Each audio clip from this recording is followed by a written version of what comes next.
Alright. It's time to play Sumeru. This is the first look of Sumeru. Very green, very green. What is this? It's so fluffy. Is it friendly? It's kind of cute. Oh, look at it sleeping. Aw, look. It's little mushrooms. I know they're enemies, but they're cute. What? Look how cute they are. And we're here.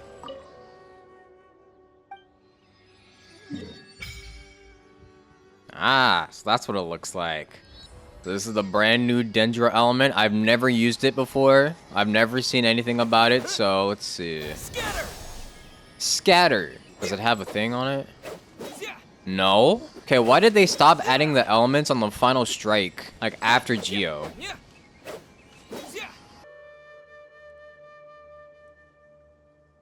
Very pretty. Now that we made it to Sumeru, our next objective should be to head to Sumeru City and find a way to meet with Lesser Lord Kusanali. And speaking of Lesser Lord Kusanali, even though we haven't heard too much about her, she doesn't seem to be the same deity who abducted your sister. Oh, she better not. But even so, people call Sumeru the Nation of Wisdom, you know. If we can get a chance to meet the God of Wisdom, maybe she can give us some useful information. True. Wait a second. Look! There's someone up ahead! Hello. Perfect timing! Now we can just ask for directions rather than wander around like lost adventurers. They're gonna be like, who the hell are you? Get out my city. Hey there! We're not from around here and seem to have gotten a little lost. We'd like to ask for some directions. She just ignored us. Hey! You over there! Could you give us some directions? Oh, they stopped. Oh, they stopped in the middle of the water. Huh? Huh? What? Okay. Wait! Could she be ignoring us? How dare she? Nah, she's just high. Well, even so, she might be heading someplace where we could find other people to ask. Let's keep our distance and follow her. Chapter 3. Paimon thought this cave would lead to a village or something, but, it looks like that's not the case. Look, she's sitting over there. Wait, she couldn't possibly be living here, could she? Hey, Paimon, we were homeless for the longest time. We have no right to judge. Oh. What a lovely smell. It's coming from that sensor over there. This is definitely not your typical place to call home, but at least it smells nice. Maybe living here wouldn't be too bad after all. Uh-oh. Wait, what? Oh, no. Huh? What's the matter? You don't look too good. Something's not right. I'm not feeling good. What? Is the smell making you feel sick? Strange. Paimon doesn't feel anything. What? How are you not affected? Why am I the only one affected by this? Come on. No, move your legs, man. Move your legs. No. Already? I just got here. Bruh. What's happening? Traveler? This is no time for a nap. Oh, come on. Bruh. What? What the hell? Where am I? What is this?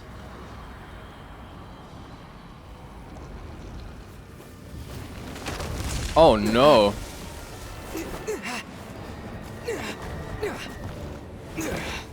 Doing a little bit of parkour. Okay, this is pretty, but also scary at the same time.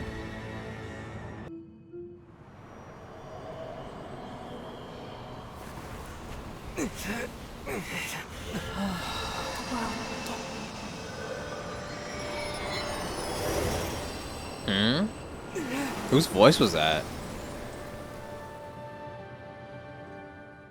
It said, "World forget me." So someone's forgetting about them. Serious? The Traveler's been out for a long time now. How long? Oh god, don't tell me he's been like 3 weeks or something. Yes, you can relax. Believe me, Master is extremely knowledgeable. If he says that he's going to be alright, then there's absolutely nothing to worry about. It's Kole! Oh, are you awake now? Hi! Oh, thank goodness! Traveler, you're finally awake! Where am I? Well, we're at question. Where are we? Paimon was in such a panic when you passed out that she even forgot to ask what place this is. Oh my god. This is Gandharvaville. It was originally built by scholars from Sumeru as a place to rest in the rainforest. Now it's mainly used by the forest rangers as a base of operations.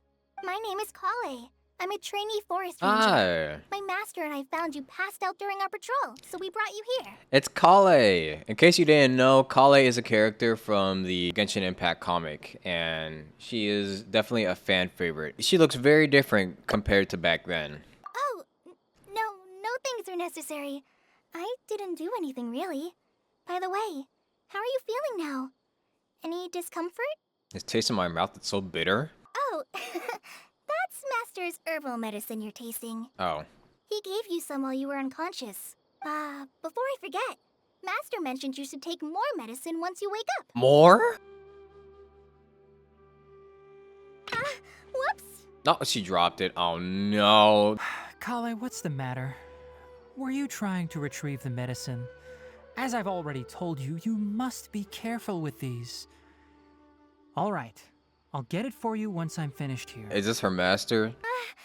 Sorry, Master. Now, the guide to Avidya Forest's edible fungi is clearly posted on our bulletin board. But if Farbode forgets which mushrooms to avoid one more time, I'll have no choice but to leave the guide somewhere a little more visible. Like right smack on his forehead so others can remind him to be careful. How are you doing? Feeling better? I'm alright. Oh, this is my master, Forest Watcher Tainari. He is chief officer over all the rangers here in Gandharvaville. I already informed Paimon about the reason you fell unconscious earlier. But now that you're awake, let me explain it for you as well. It is common practice for Sumeru scholars of certain darshans to dedicate themselves to training and meditation in isolated areas, particularly the nearby forests.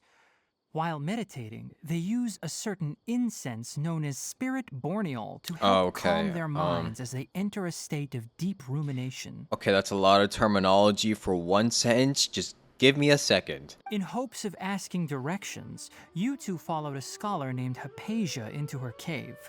The incense you smelled inside was the spirit borneol I just mentioned. Okay. That incense typically has no effect on most people. But for a very select few, it can have profound effects on one's cognition, as you experienced firsthand. Does that make sense? Yeah, that makes sense, but why me?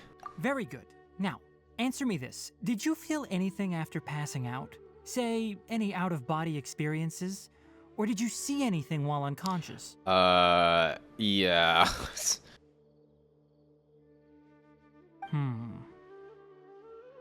Kale, let the others know to stop bringing their patrol logs here for now. Huh? Why? Because these two will be staying here for the next few days. They can have my room and I'll bunk with Amir. Now get a move on and be sure to do as I've said. Yes, Master Tainari. Okay, free room, I guess. Wait, hold on a second.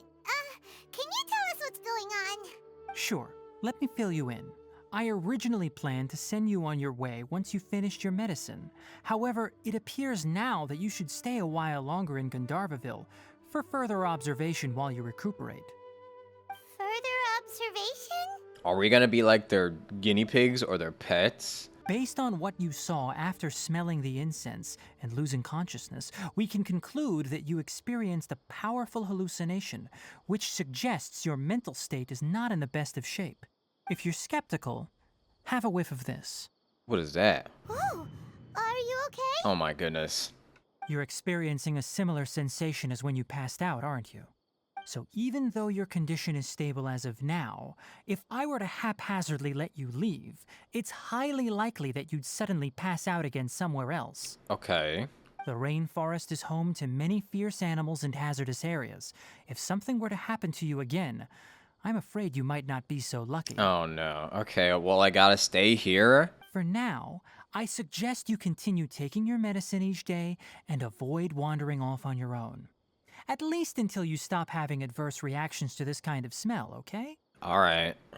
Good. Now continue resting while I fire up another bowl of medicine for you. Can you at least make it taste better, man? Paimon knows we're set on meeting Lesser Lord Kusanali as soon as possible, but you really don't look too good. It'd probably be best to let you recover first. Hey! Are you even listening to Paimon? Paimon's over here worrying about you, you know. I feel it's a little weird. What's weird? You mean how you're feeling now? Yeah, my body does feel a little weird, but what I mean is, I don't think what I saw were hallucinations. You mean the vision of tree roots and red skies you saw? But if those weren't hallucinations, what could they be? When I saw the vision, it felt as if I was standing deep underground, but the red sky, could it have been Conria? Did Conria have a red sky? No way. Well, considering how unique you are, Paimon trusts your judgment here. But why didn't you say anything about it to Tainari? If he misjudged your condition, then there's a chance you could get worse, right? He probably wasn't telling us the truth. We're already suspicious. Oh, Paimon gets it now. That explains why you were so quiet earlier. Well, that settles it then. We'll stay here to rest up and figure out what's going on with your hallucinations. But it seems like asking Tainari might not be an option anymore. What do you think we should do? Let's start by having a chat with Kale. Sleep time. Rise and shine! Come on, it's time to go find Kale! Oh my god, you are the best alarm clock ever, Paimon. Right, next let's see your right hand.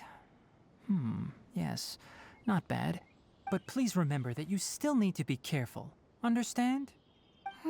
Yes, I will. By the way, Master, I still haven't received the patrol route for today.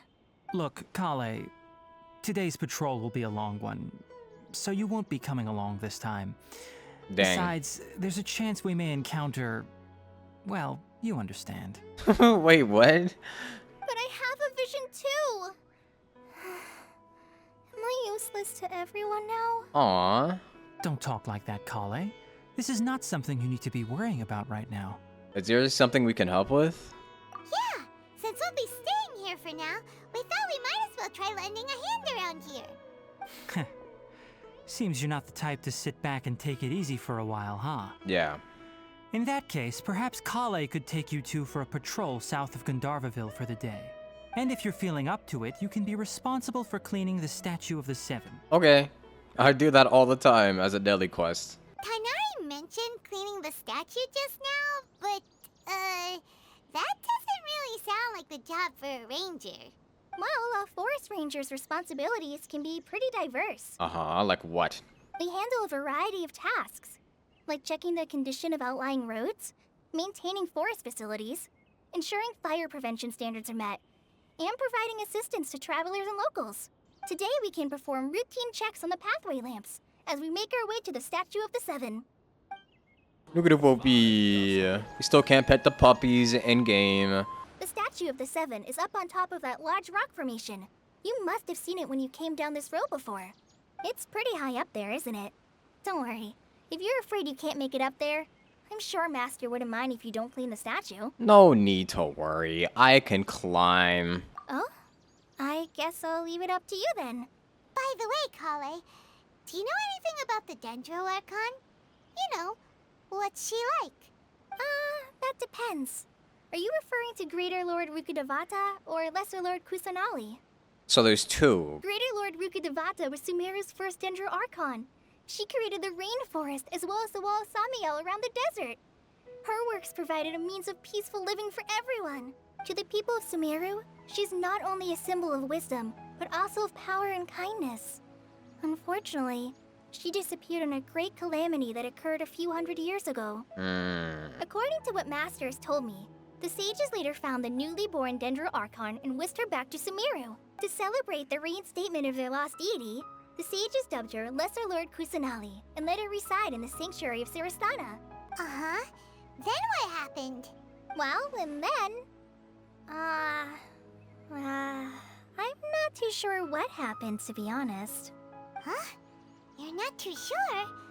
But aren't you from Sumeru? Oh yeah, she doesn't know. Yeah, I'm from Sumeru. But... Maybe it's difficult to discuss this topic with strangers. Hmm. If that's the case, then don't worry.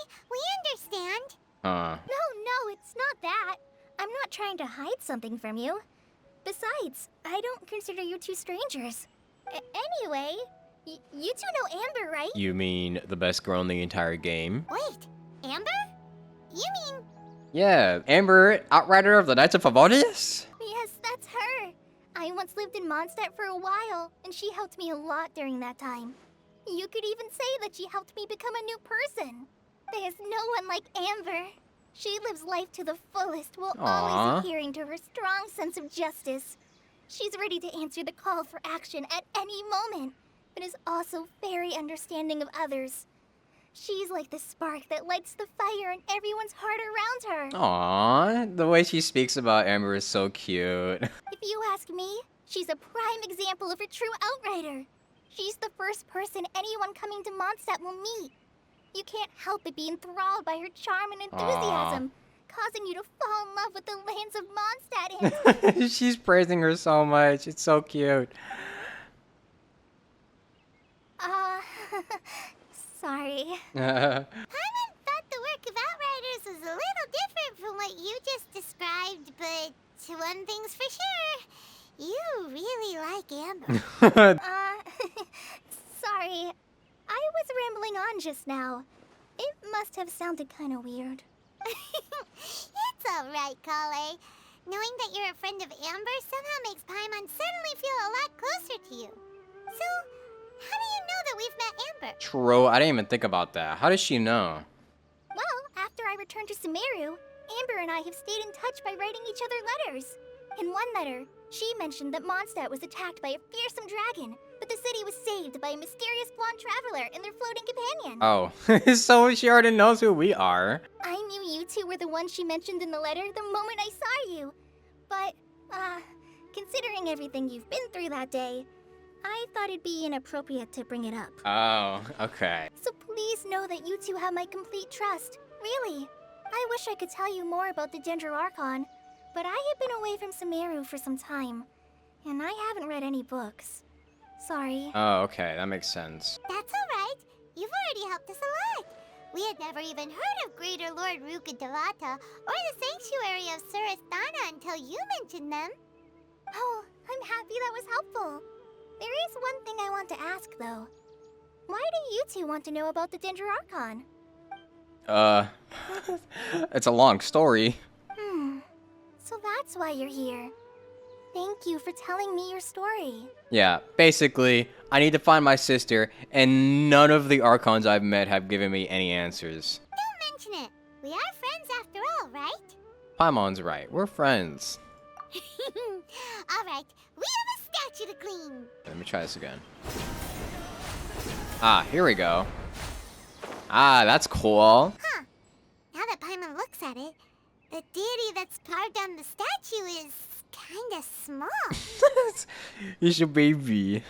Do you think she's supposed to be Greater Lord Rukkhadevata or Lesser Lord Kusanali? Obviously, we know it's Kusanali. Kale, we're back! Hi, Kale. Welcome back. You must be tired after all that climbing. Let's take a little break. I brought some fruit and water for us. Yay, food! What kind of goodies did you bring? Some restraint, please, Paimon. Hey, don't be a party pooper. It's not like Kale is a stranger or anything. Besides, the best way to compliment a chef is to show passion for their food. Xiangling taught Paimon that. Uh-huh. I prepared a nice portable dish that forest rangers like to eat called pita pockets. I Pita hope you'll pockets. like them. Okay.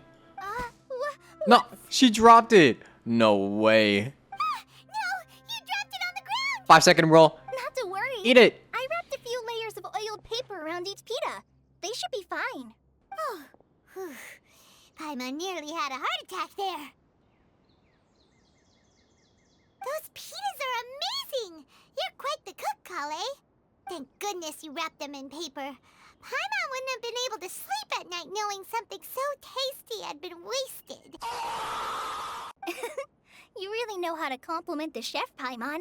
Since you liked it so much, I'll be sure to give you a copy of the recipe sometime. Yes. I'll even include all my personal cooking pointers, so you'll be making your own pita pockets in no time. Nice. Yay! Thanks, Kale! It's hard to believe someone as diligent as you could have clumsy moments too. Oh, I guess it happens from time to time. So, Kale, don't you think that Tainari's a little too strict with you? He won't let you touch anything without his permission. Yeah, he's like, oh, you can't do this, you can't do that. Oh, you have a vision? Well, I have a vision too. Paimon knocks stuff over all the time flying around the Traveler, but he's never said anything. Everyone has their clumsy moments. No, you've got the wrong idea about Master. Sure, he may seem a bit harsh at first, but with some time, you'll see that he's actually very kind-hearted. Uh-huh. I've heard the veteran rangers say that Master is from some ancient and mysterious race that is known for their cunning wit and reclusive nature. Oh, by the way, you've heard of the Academia, right? Well, there's a group called,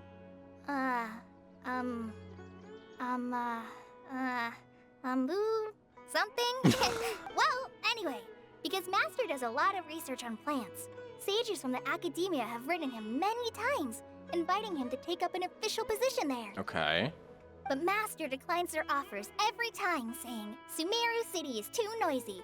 It'd be bad for my ears. Speaking of his ears, I'd really like to pet them. What? Master could obviously have a bright future in the Academia, but he insists on sticking to the path of a forest watcher. Every day he helps the locals of the forest and passes on his extensive knowledge to trainees like me. In fact, Master's the one who taught me how to make pita pockets. That's cute. Really? Paimon would have never guessed that. Oh, speaking of Tainari, he was the one who took care of you after finding you passed out yesterday. He even carried you all the way here. Paimon's still kinda upset, though. He kept scolding Paimon the entire way here. What did you do? It's mostly because Paimon wouldn't stop yelling, Why, oh why, is he going to die? It probably started to get under Master's skin after a while. So she was being annoying, as usual. Hey! Don't laugh! Paimon was genuinely concerned about you. Hey! Now even Kale's starting to laugh. Ugh, that's it! Paimon won't forget this! It's time for some Paimonial wrath! Okay, what are you gonna do? Punch me? No! Don't touch me! What? What just happened? Sorry, Kale. Paimon didn't mean to scare you. No, I just... I didn't mean that. Kale, are you okay? What's the matter? No, I'm fine. I'm sorry. I must have startled you both reacting like that. It seems like a trauma response to me. Oh, well, it's getting late now. Let's hurry back to Gandharville. I think Master and the others should be back by now, too. That was definitely a trauma response. What was up with Kale just now? And why is she in such a hurry all of a sudden? Look, she's practically running back. Paimon can't even see her now. Okay, I know I was joking around about you punching people, but come on, Paimon. Ah, Traveler, you've returned. Hi. Yep, we're back. Have you seen Kale by any chance? Oh, Kale? Yes, I saw her go into her room just a moment ago. Oh, okay. Guess we'll just have to wait and talk to her tomorrow then. Paimon accidentally triggered a trauma response in her, and now she's not gonna want to be with us anymore. Man.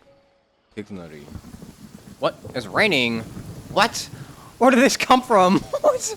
Okay. Paimon was thinking all night about what happened with Kale, and still can't figure out what the problem might be. Ah, don't worry. Maybe she's in a better mood now. But let's go check on her. Ah, it's you two. I was just about to go look for you. Huh? Tainari? What are you doing here? Where's Kale?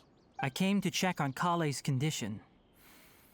To put it simply, she's not well. Oh no, what happened? You mean she's sick? How could she be... Oh, wait a minute. Could it be because of what Paimon did yesterday? Uh-oh. No, No need to worry. Something as small as you could never harm her. This sickness is something that Kale has been dealing with for some time. Dang. He said you weak as hell. Kale has been more excited than usual since you two arrived. A little too much so, to be honest. She hasn't remembered to take care of herself. I suppose it's understandable, though. She hasn't been around anyone she considered a friend for some time now. Aw. So, Tainari, what's really wrong with Kale? Let's take this conversation elsewhere. Okay. Kale just fell asleep after taking her medicine. She needs some peace and quiet. Alright. Chronic illness. Well, this is gonna be a little depressing, isn't it? I hadn't realized that you're that honorary knight from Mondstadt until Kale told me just now. I've also heard all about your deeds in Liyue and Inazuma. Yep, that's me. So, just to clarify, what I'm about to tell you about Kale is not because of who you are or your past feats. Instead, I am going to tell you because, well, because Kale asked me to. Okay. And honestly speaking, I was against Kale revealing her past to you. Really, why? But she insisted, saying you two treated her with sincerity and as a friend. So now she wishes to reciprocate the gesture. Okay. Ever since she was a child, she's been afflicted with a disease called Elazar. Okay. Elazar. Yes, it's a disease unique to the lands of Sumeru. It is characterized by dark and hardened scales that form on the body. At first, the afflicted may only feel mild numbness on the affected area of the skin. However, as the disease progresses, one may begin feeling fatigued and even experience peripheral paresthesia. What is that? In its final stages, the disease strips a person of the ability to control their own body, and they effectively become completely immobile. Oh. Wait, hold on. So when Kale seemed to be acting a little clumsy earlier, it was because... Oh no, and we made fun of her because of that. No! Correct. That would be the effects of Elazar, which is precisely why I do not want her carrying or holding anything, lest she ends up hurting herself. Is there any cure for this? With appropriate treatment, the disease can be effectively controlled before it progresses to a more serious stage. However, there is unfortunately still no true cure for Elazar. No. Nevertheless, Kale's mother still hoped that there was something out there. She handed Kale over to an organization known as the Fatui after one of their members lied Bruh. and said they had a cure. No. Anyway, the person who eventually rescued Kale and brought her to me for care said that she had been given to a harbinger known as the Doctor. I have no idea how this doctor managed to do it, but her case of Elazar was completely stable for all the years that Kale was with them. Yeah, that guy. However, Kale's days with the Fatui were anything but pleasant. Kale is a resilient individual and always tries to appear cheerful, but her experience with the Fatui has left deep scars. Even now, she can still feel deathly afraid of someone touching her. So it is a trauma response. Oh, by the way, Paimon, Kale wanted me to tell you that she's sorry for scaring you yesterday. She also wanted both of you to know that she's sorry for hiding her illness. She doesn't need to apologize. None of this is her fault at all. Well said. I hope you'll get a chance to tell her that in person the next time you see her. Yeah. Kale once thought that it would be impossible for her to have any real friendships. I trust that you two will never let my trainee experience such emotional pain again. Okay, alright. I'll be your friend. Don't worry, don't worry. Don't worry, Tainari. We'll take good care of her. How is her condition now? Well, it's not too serious at this point. She overexerted herself the last couple of days, which is what led to her breakdown this time. As long as she has taken her medicine and gets plenty of rest, she should get better. Though, I must admit that Kale's condition was much more stable when she first arrived here in Gandharvaville. She was interested in the work of the forest rangers the moment she saw us. I could see that she was serious about learning, so I felt compelled to ask her to join us. Her stamina has gotten much worse recently. Though a moderate amount of physical exercise is always necessary, I'm afraid the long-distance patrols are a little too much for her now. So it's still getting worse. I think I'll head into the rainforest to find some ingredients needed for her medicine. I'll see you two later. Can we come along? Yeah, we'd like to do something to help Kale too. All right, but I must warn you two. The rainforest is a dangerous place, especially for someone who's still recovering like the traveler. You must follow closely and listen to every instruction. Okay. We'll be looking for a plant known as lunar lotus. It's often used to help those afflicted with Elazar recover their energy. Given the name, it sounds like we should be looking for it in the water. You are correct. Lunar lotus grows in the water. When fully matured, they look like giant blue flowers floating on the water's surface. Quite an attractive species, if you ask me. Okay. The large petals are actually the plant's leaves and sepals, which surround a very small flower. You should note that many of the plants found in Sumeru have names that are contrary to their species. Okay. Take the Kalpalata, for example. The plant is not a lotus at all, but rather a vine. And then there's the Sumeru rose, which is not a rose, completely contrary to its name.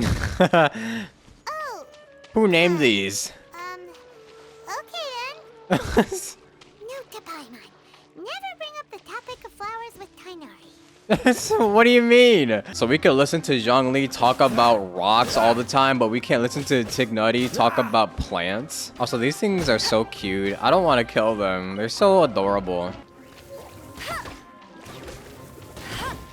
They literally just freeze themselves. Hey Tainari, we found the lotuses you requested.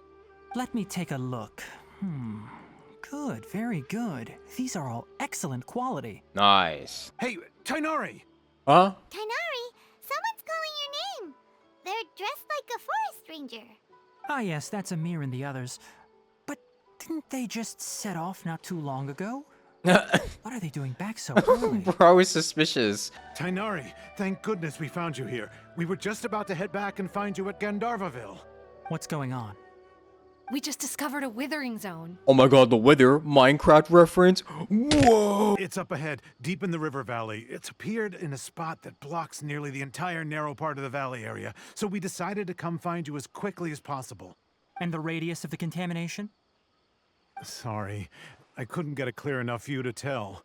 No one in our patrol team had a vision, and it appeared to still be spreading. So we didn't risk getting any closer. Okay, I understand. You made the right decision. I'll go deal with it right away. In the meantime, please guide these two back to Gandharvaville. Wait, Tainari, why don't you let us help you? Oh god, I don't know what this is though. You two have only just arrived in Sumeru. You're still unfamiliar with many things in these lands. There's a unique type of anomaly that occurs in the Sumeru rainforest. It's called the withering. The affected areas not only cause nearby vegetation to wither, but it's also lethal to wildlife and even people.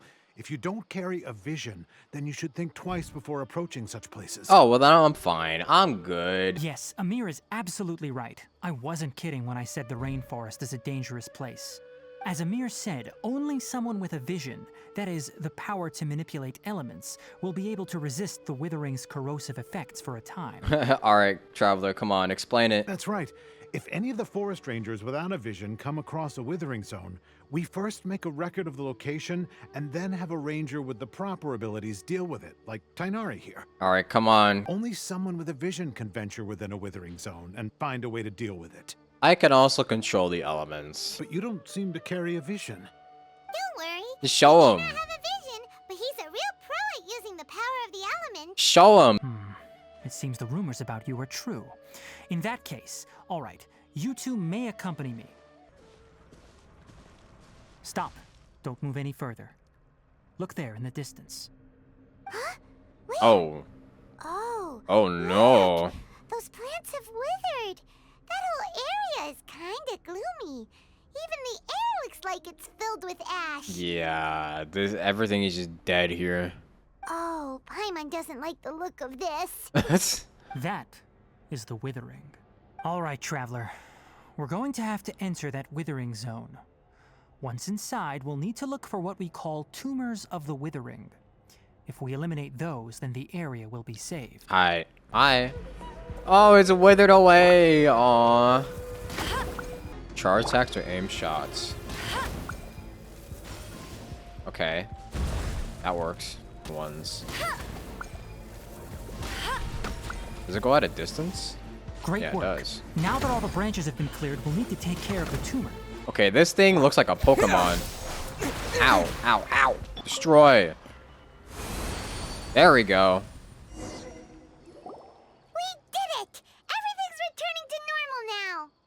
Yes, thanks to you two.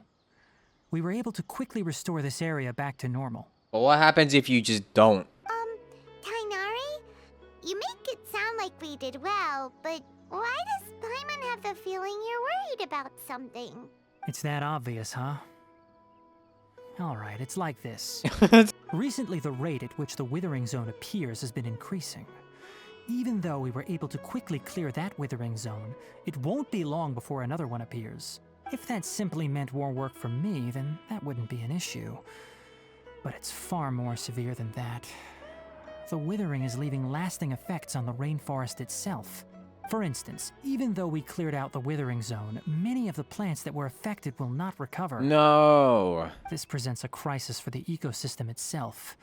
Many plants in the rainforest are already in decline, directly impacting the wildlife that depends on those plants. And most disturbingly, as the appearances of Withering Zones have started to increase, Kale's case of Elazar has also become more serious. Huh?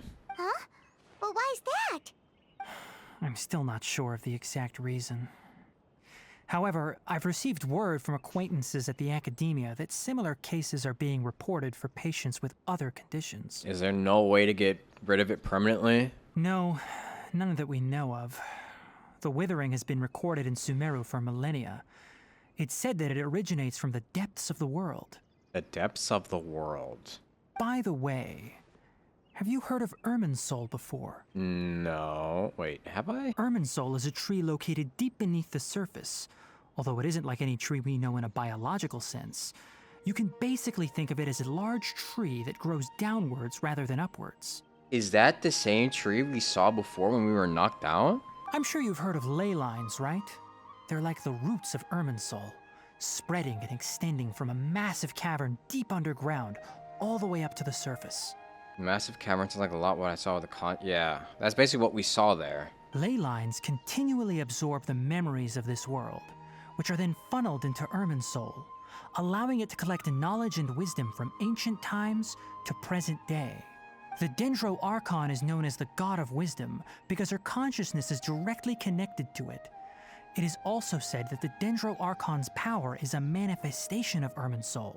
And as for the Withering, its emergence is related to a disease that's affecting it. Okay, so Irminsul is sick? That's right. My ancestors learned of this from Greater Lord Rukkhadevata's familiars a long time ago. But even those mysterious creatures did not know of a cure for Irminsul. I'm afraid we Rangers will be battling the Withering Zones here for a long time until a cure is found. Alright, that's enough on this topic for the time being. Now that we've taken care of things here, it's time for us to head back to Gandharvaville. So basically, ley lines are roots of Irminsul? Alright. Ooh, wait, that's cool. Wait a minute. What was that? Boing. Oh, that's so cool. Whoa. Oh, Tainari, you all made it back. How did it go? The Withering Zone you reported has been taken care of. No need to worry. Huh. Wait, is that? What? Bird? Bird. Oh no, Hypatia! What? Huh? What's wrong, Tainari? Look at the doggy behind Josh. This Duskbird is Hypatia's designated courier for urgent news. You do remember her, don't you? She's the scholar you and Paimon were following when you first arrived in Sumeru. Oh, her? How could we forget? So did something happen? I totally remembered. Let me see what's written in the letter first. So what's it say? And what's with that weird expression on your face? Just let Paimon read it. No. All Paimon sees are 3 squiggly lines. Yes, allow me to explain. After we brought you from Hypatia's cave to Gandharvaville, Hypatia resumed her meditation. She must have just finished. It's been nearly 3 days since 3 she's had days? anything to eat. Oh And no. it appears she's forgotten to prepare some rations. This letter is her asking us for help. We need to go. What?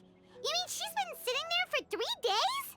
Hey, wait, how did you know all that from just a few lines on the paper? Maybe it's their language?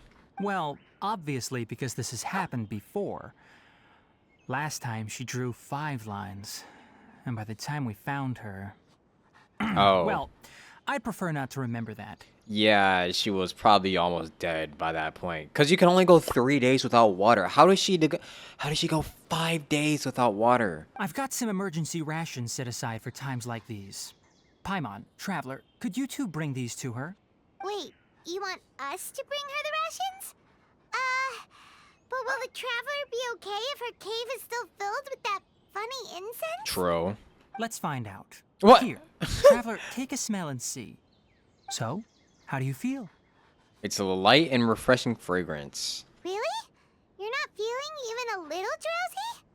But wait, how'd you know that he'd be okay this time, Tainari? Well, I've been taking my medicine. Take your meds. Back when we were clearing the Withering Zone, I observed that he could adeptly manipulate the Dendro element. I knew then that he would be fine. And if I may ask, when I was telling you two about Irminsol's ley lines, was what I described similar at all to what you saw while you were unconscious? They weren't hallucinations, were they? That's correct. Those weren't hallucinations at all.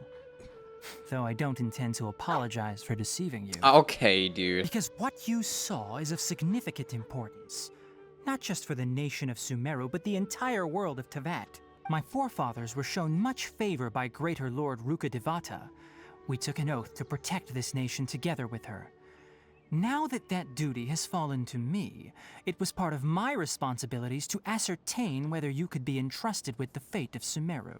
Now, after seeing you in action with my own eyes, you have earned my confidence, and I no longer feel the need to hide any secrets from you. Okay, so what exactly was it that I saw?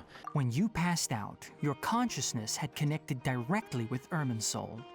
What you witnessed were actually real memories contained within Irminsul itself. I could try to tell you more, but it would be better if you went to ask Hypatia instead.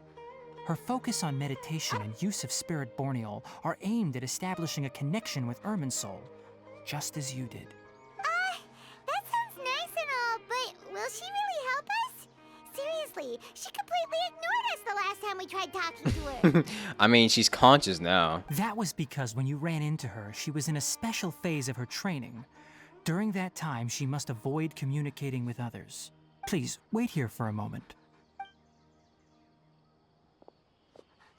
I'm waiting. Hi. Shut up, bitch. What? Here, take these. It's a meal I packed for Hypatia, as well as some other ingredients. I'm sure it'll come in handy. Also, here's a letter that I would like you to give to her. Just show it to her and she'll answer any questions you may have. Thanks. No. I should be the one thanking you. You've both been a great help these last few days. Hello? Hypatia? Oh no. Hey, there's nobody here. They're not even here.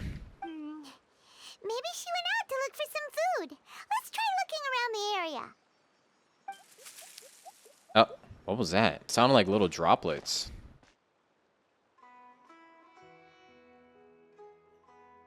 Hello? Anyone here? Oh, there she is. What? This is a little tiny thing. What is that? Who are you?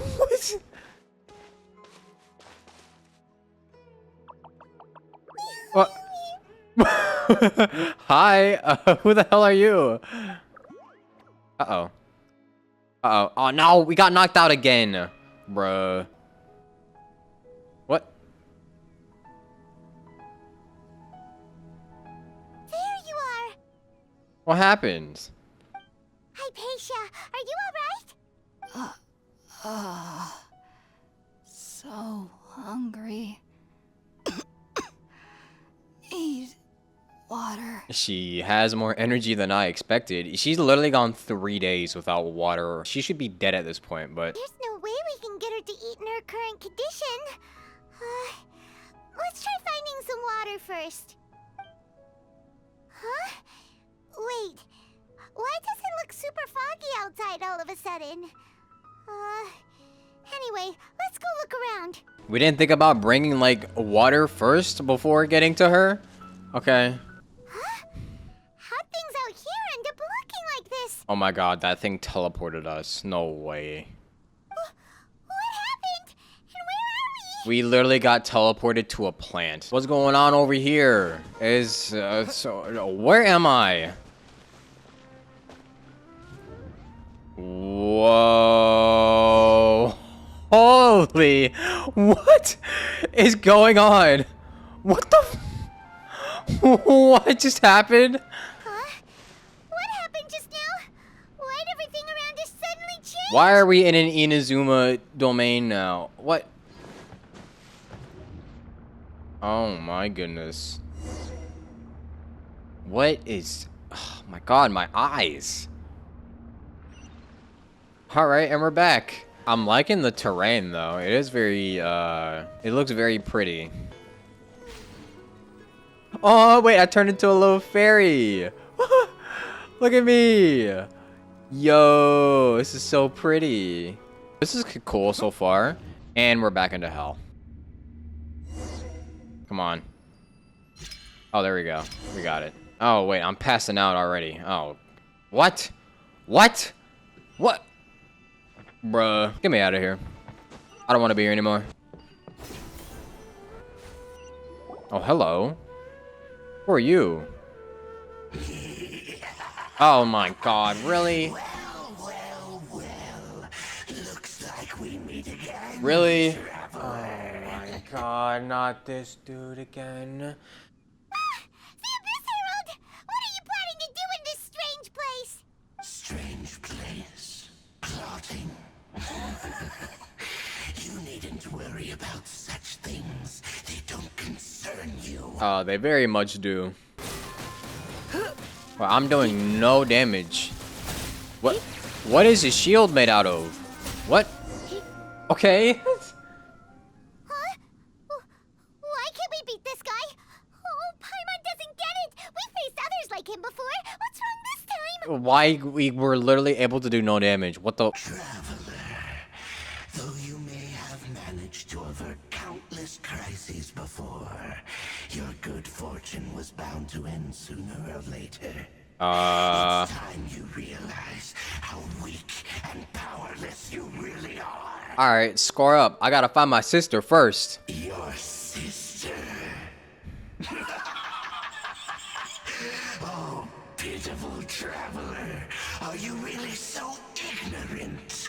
Or are you just living in complete denial? Could be both, but I don't care. Her Highness has long since forsaken you. What?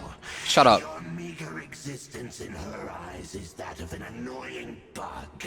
Shut up. Only to be stepped upon. Shut your ass up right now. The bonds of love and family which drive you to find your sibling are utterly gone. Your journey is meaningless. But don't you fret now. Today will be your last. Now die! Did we die? Oh, no, we're fine. It was but a dream. What was that just now? Strange. Feels like I was just dreaming for a moment there, but I can't remember what I saw. He doesn't remember? Bruh. Okay, maybe that's a good thing. What do we do? We haven't seen Hypatia anywhere out here. She's in there. Oh, there she is! Quick, let's see how she's doing. So sweet. What? Well, the good news is that she's still conscious. Hey, why'd you drop her food on the floor? No, I ruined her food. Whoa, wait a sec. Look at all this fruit lying around her. We can put that to good use. She'll be fine. Who is there? Tainari, is that you? Hi. Huh? It's okay. You can relax, Hypatia. Tainari sent us here to bring you some food and water. Here, we have a letter that he asked us to give you. I see. So Nice you're friends with transition. Tainari. I apologize for all the trouble I've caused you. Nice transition. That's the first time I've seen them use that. I'm grateful that you came so quickly to save me. You even brought all this fruit. That wasn't me, but okay. Well, actually, we didn't bring the fruit. It was already here when we arrived. We were kind of wondering about that, actually. When we found you here, there was all this fruit lying around and even some juice dripping from your lips. How did you end up like this anyway? Oh, really? I seem to understand now. All the fruit was likely from my, neighbor. Must have come by and saw me like this. Your neighbor? Your neighbor? You mean there's someone else living nearby? Kind of like a cabbage? Is it like a little round creature with a big smile? Oh? So you're able to see them too? Wait, hold on a second, Traveler. You say that before we arrived, you saw some mysterious creature and suddenly had a strange dream? Yes, yes, Isn't that a little yes. too crazy to believe? Thanks for the exposition, Paimon. No, I actually do believe what the traveler is saying. I myself had a similar experience once before and ended up scaring my timid little neighbor here. Aw. You needn't worry. They mean you no harm. They only dragged you into the dream because they hoped to buy themselves a little time in order to scurry away. Aw. So, Hypatia, just what kind of creature is your neighbor exactly? I'm not sure what it's called, to be honest. But I do know that they have some sort of deeper connection with the Dendro Archon. Really? We got hit with something that has connection with the Dendro Archon? Damn. I know this because the first time I saw them was also the exact day my consciousness was able to form a connection with Irminsul. Even after I opened my eyes and stopped meditating, my heart was still pounding, and my mind was racing with all the knowledge that I had touched. And at that very moment, I suddenly noticed a small figure at the opening of the cave. It's dancing. In my curiosity, I began to walk over to the creature. They must have already been used to me living in the cave, because they didn't seem to mind me approaching them. They just kept doing whatever they were up to. It wasn't until I crouched down next to them that they suddenly realized that I could see them. Uh-oh. Oh, and then? And then I had a dream. By the time I came to, they were nowhere to be seen. Okay, so they will literally send you into a nightmare. I was convinced they'd never show up again. But sure enough, I saw them nearby a few days later. And they weren't alone. I feel like they aren't as afraid of me as the first time I approached them. But I never would have expected them to save me. Fascinating. Yes, no doubt about that. By the way, Tighnari mentioned in his letter that you had questions for me regarding Irminsul. So you are hungry. Sorry about that. Sounds like just drinking juice still isn't quite enough for my stomach. Well, if somebody hadn't dropped the food earlier... Bruh. Alright, bruh. How about you tell the Walking Green to not put me into an Itachi Tsukuyomi next time? Today's menu will feature Sweet Madame and a radish veggie soup. You'll love them, Hypatia. They're our specialties after all. Sounds good. I've never tried any dishes from other nations before. I certainly look forward to it. It's been so long since I've had a decent meal, too. To be honest, the last time had to be when Tighnari came to visit. What? Wait, how long was that? Alright, we need to make sure we give it a little spice too, because apparently the people here, they love to add a lot of spice. As they should. Even though everything you mentioned was in Tighnari's letter, it's still hard to believe you were able to connect with Irminsul immediately after smelling Spiritborn eel for the first time. It took me nearly 3 years before I could do so. And everyone at the academia even lauded me as a genius. Protagonist natural born genius moment. So why does this incense allow people to connect to Irminsul? The ingredients used to make Spiritborn eel primarily consist of plants created by Greater Lord Rukkhadevata. These special ingredients are conducive to heightening our senses to the Dendro Archon's power. Since the root of the Dendro Archon's power lies within Irminsul, we can occasionally tap into her powers to peer into the depths of the earth. It's... Alright. Why was he sensitive to the smell of those plants for such a long time? That was primarily due to his body's unique constitution. Stimulated by the incense, he could perceive the Dendro Archon's power and experience the sensory overload. Hence the adverse reactions. Technically, your body should still be sensitive to the powers of the Dendro Archon, But unless you're using intentional meditation techniques, the scent of spirit-born ale should no longer trigger such reactions. Okay, I bet we're gonna have to meditate later on, aren't we? As a member of the Ritaoist Darshan at the Academia, my main area of It's research is here. the stars and their connection to the fate of living beings. But there is still so much we don't know, especially regarding the mysteries that lie in the starry skies. Which is why I must turn to the all-knowing Irminsul for answers. If only my perception wasn't so limited. Unfortunately, I cannot guarantee that my every attempt to attune with Irminsul will be successful, or that doing so will leave my consciousness intact. Wait, you're saying that like you're risking your consciousness every single time you do that? Bruh. I am currently in the stage of training known as Satyavada life. Many researchers in Sumeru have lost their minds while seeking to attune with Irminsul during this stage. Oh. Sages have said that Irminsul contains divine knowledge, and touching such knowledge without the proper preparations and abilities will only lead to one's mind caving in on itself. That's why we meditate alone. We need to ensure that our minds will be calm while minimizing the possibility of involving anyone else. Okay. Aren't you afraid of the risk, Hypatia? Of course I do. Oh. Especially during nights that are pitch black with no moonlight, and dead silent without even the sound of insects. However, I've been feeling better as of late. I don't get as scared anymore knowing that I have a little neighbor living nearby. I believe that being able to see them is a sort of blessing from the Dendro Archon. But what's strangest of all is that they're clearly an envoy of the God of Wisdom herself. And they have the curious power to make people dream. What's so strange about that? It doesn't sound so out of place for a divine being, does it? Well, it's strange because nearly nobody in Sumeru can ever dream. What? Why? Wait, that sounds like ass. Only children can dream in Sumeru. Adults, however, never do.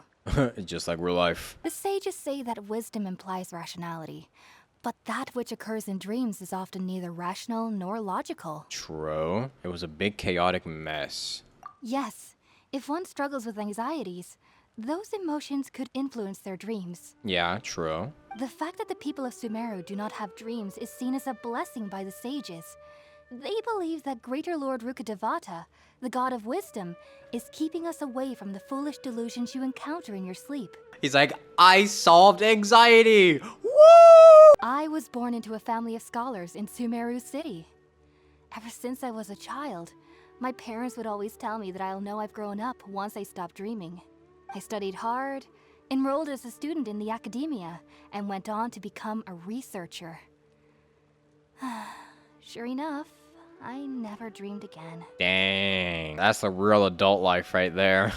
But then, on the day I scared the little Aranara, I suddenly saw a dream again. It's so cute. Look at the little Aranara. It was incredible.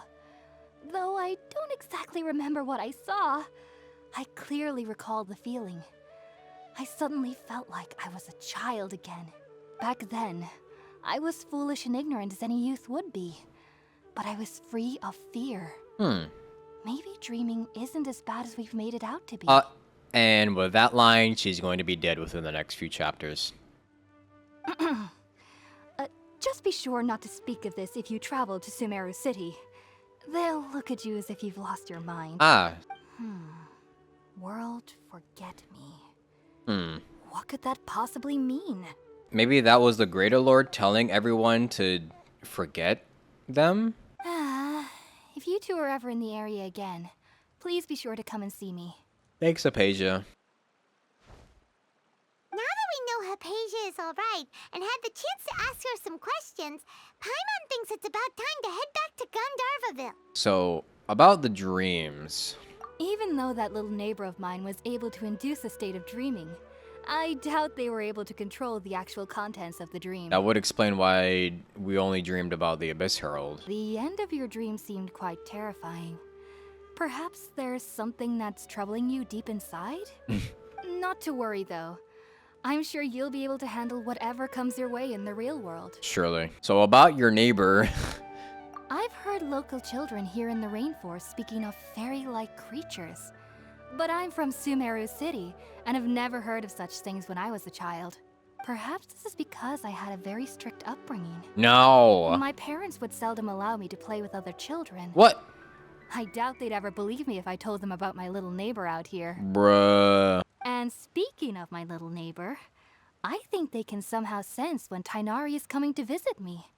I've noticed on several occasions that as they're playing under the trees, they'll suddenly tense up and scamper away for no apparent reason. Shortly after they do this, Tighnari always shows up here. They're afraid of Tignati? Think about it, Tighnari. Refusing to join is tantamount to burying your head in the sand. What? Uh-oh. I understand that you're a forest watcher and that it's your duty to combat the effects of withering zones. But isn't it evident that such work is not a lasting solution to the problem? As Sage Kage clearly stated, your presence and guidance in Sumeru City is pivotal in finding a cure for Irminsul. How could you possibly refuse? We've walked in on something that's a bit out of our league. Keep your emotions in check, Ghulam. Let's at least listen to Tighnari's reason for declining. We're here to invite him to the Academia, not to cause a scene. Oh, these are the academia people. Sage Kage, I am truly honored that you came here in person, but I'm afraid I must still decline your invitation. I am merely a forest watcher. How could the great minds of the Haravatat have any need of someone like me? Well, it turns out that your refusal letter had some implications on your master's reputation. He is a renowned sage of the Immorta, after all. So now I've come here in his stead. Did he slander his master? I see. Huh. And I figured that given his temper, he would come here and berate me personally. Oh, he is slandering his master. Tighnari, your master is an integral part of this effort, and now he requires your assistance. And what exactly does my master need of me, Sage Kage? You'll know once you've arrived in Sumeru City. Ah, nah, that's bait. And how long will I be required to stay? There's no definite answer as of now. Nah, that's bait. That is big bait. Do you mean to tell me that despite coming all the way here to Gandharvaville, you still can't answer the questions I laid out in the letter to my master? If that's the case, then I'm afraid I cannot give you a definite answer either. Get him. So be it. Come, Ghulam, we're leaving.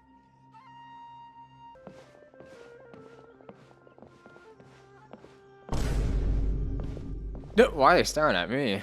Tighnari, what was that all about? It's nothing.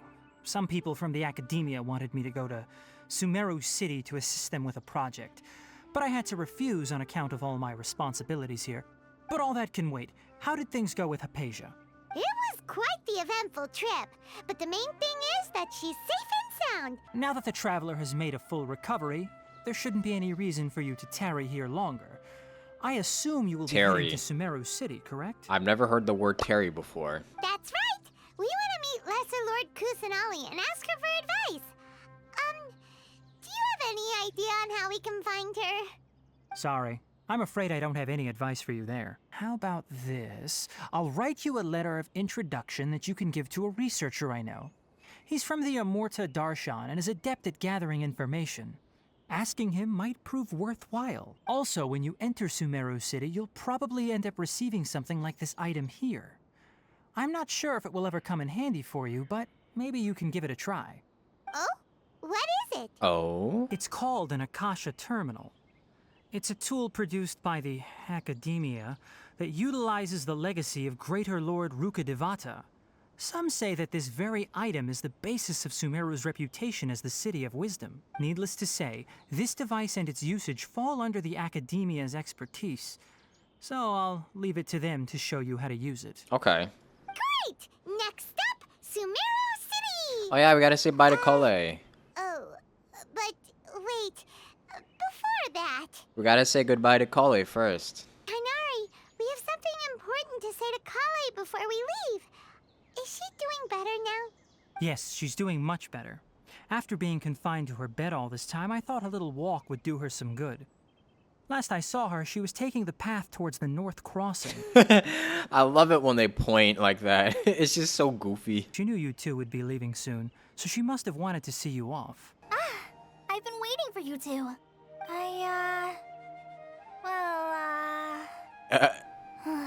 Never never mind. I guess I should just wish you two a safe and successful journey. Alright. Thanks for waiting here just to see us off, Kale. We're headed to Sumeru City. Please take care of yourself. Don't worry about me. I can take care of myself. My condition won't be getting in the way of my duties. I want to be a forest ranger after all. It's up to me and the others to protect the rainforest here. You better take care of yourself properly. And, I'm sorry. I should have told you both about my condition when we first met. Nah. I just wanted you two to treat me as a normal friend. Not some girl that needs your sympathy. Nah. It's all good. But I guess now I understand that the most important thing is for friends to be genuine with one another. Yeah, basically. There's no need to apologize, Kale. We should be thanking you for trusting us enough to be your friends and sharing your past with us. We're probably still gonna worry about your condition, but that's because we're friends and we care about you. Facts. Thank you. That means a lot. Before you leave, I have something for you. Oh? What is it? It's my recipe for pita pockets. Oh, I yes. told you that I'd give you a copy, remember? My handwriting is a little, messy, so please don't laugh. Nice. We got pita pockets. I hope that whenever you eat them, you'll both remember your time here in Gandharvaville. Well then, I, trainee Forest Ranger Kale, bid you both farewell. Please visit Gandharvaville again. The Rangers will always be ready to assist you here. Oh, and Traveler, if you ever see Amber again during your travels, please don't mention my illness to her. No, come on. Amber knows about my case of Elazar and what's happened in my past, but I haven't told her about my condition getting worse. Oh, come on. I guess I just don't want her to worry about me. If the need arises, I'll tell her about it myself. All right, we understand, Kale. Okay. So about pita pockets. Kinda hard to believe that Master Tainari can cook, isn't it? His culinary techniques are very polished, but his taste is a little, unusual. It's not really his fault, though. What does that mean? He just has a sensitive tongue and nose, so he prefers much lighter flavors. Oh my god, he doesn't season his food. The last time I went a little too heavy on the spices for my pita pockets, Master started having a sneezing fit. Of course, I never heard the end of it after that. He probably only uses salt and pepper and that's it. Oh my goodness. What do pita pockets do? They're a recovery dish. Yes, but they require flour and milk. No, I want an actual recovery dish that's like inexpensive. Dodge this! Oh my god, wait, they're fighting with us. Wait, an actual NPC that fights with us? Yo! Genshin Impact players when they get a basic function that's been in every single video game since release. It's very pretty, I will say. They did do the environment well. Sumeru City! We finally made it. Oh, did you see that? Oh, When hey. those people entered the city, something on their heads lit up. One moment, please, you two. It appears this is your first time visiting Sumeru City. Yes, it is. Oh, yeah, that's right. But how did you know that? Because there's currently no information on either of you in the Akasha. Oh. But no need to worry, that won't prevent you from entering the city. In fact, the Academia conveniently provides each traveler to Sumeru City with a device. All you gotta do is register your first and last name, your date of birth, your social security number, your credit card information, and the address of where you were born in. Perhaps you two have heard of the Akasha before. It's our beloved Greater Lord Rukkhadevata's lasting legacy, a treasure trove of collected knowledge. After centuries of tireless research on the Akasha, the Academia created one of its most ingenious inventions, the Akasha Terminal. As long as you are within Sumeru's borders, you may use an Akasha terminal to connect directly to the Akasha and access any knowledge you need. Huh. I should mention that due to technical limitations, the operation of Akasha terminals will be much smoother and more effective in large cities such as Sumeru City and Port Ormos. Okay, so it's like a Bluetooth thing? Oh, so this is the thing that Tainari was telling us about. It sounds pretty amazing. Them Google employees are shaking. You two are quite fortunate. Until recently, it was standard practice to only issue Akasha terminals to outlanders who spent an extended amount of time in Sumeru. However, this policy was recently changed, and now all travelers are issued one upon arrival. Okay. Here are your Akasha terminals. Please handle them with care. It kinda looks like a leaf. Yeah. To activate it, simply hold it in your hand and say the following phrase to yourself. May the mighty God bless us with their voice of wisdom. Oh, since this little doodad lets you access knowledge, maybe we can use it to find a way to meet Lesser Lord Kusanali. Let's give it a try. Is she gonna be able to use it too? Can't even see Paimon's ears. May the mighty God bless us with their voice of wisdom. Whoa. Whoa! Even she wears it. Whoa. Just now, something clicked, and Paimon suddenly knew how to use this thing. It seems all we need to do is concentrate on what we want to know. And bam! You get it. Oh, that'll come in real handy. Wow, this is cool. And with that, let me officially welcome you both to Sumeru City. May the wisdom of the Dendro Archon always be your guide. Okay, now that we're in, we can check the Akasha about Lesser Lord Kusanali. Let Paimon try. These transitions. 500 years ago, the sages found a newly born deity from within some scorched ruins. Uh-huh, The we knew deity that. now resides in the sanctuary of Suristana. Okay. Seems pretty similar to what Kali was telling us. Yeah. Okay, next, let's concentrate on asking how to meet her. Uh. Huh? Paimon doesn't sense anything. The Akasha didn't respond to Paimon's question. She searched up on Google how to meet Lesser Lord Kusanali and got 0 search results. Oh, come on! Ugh.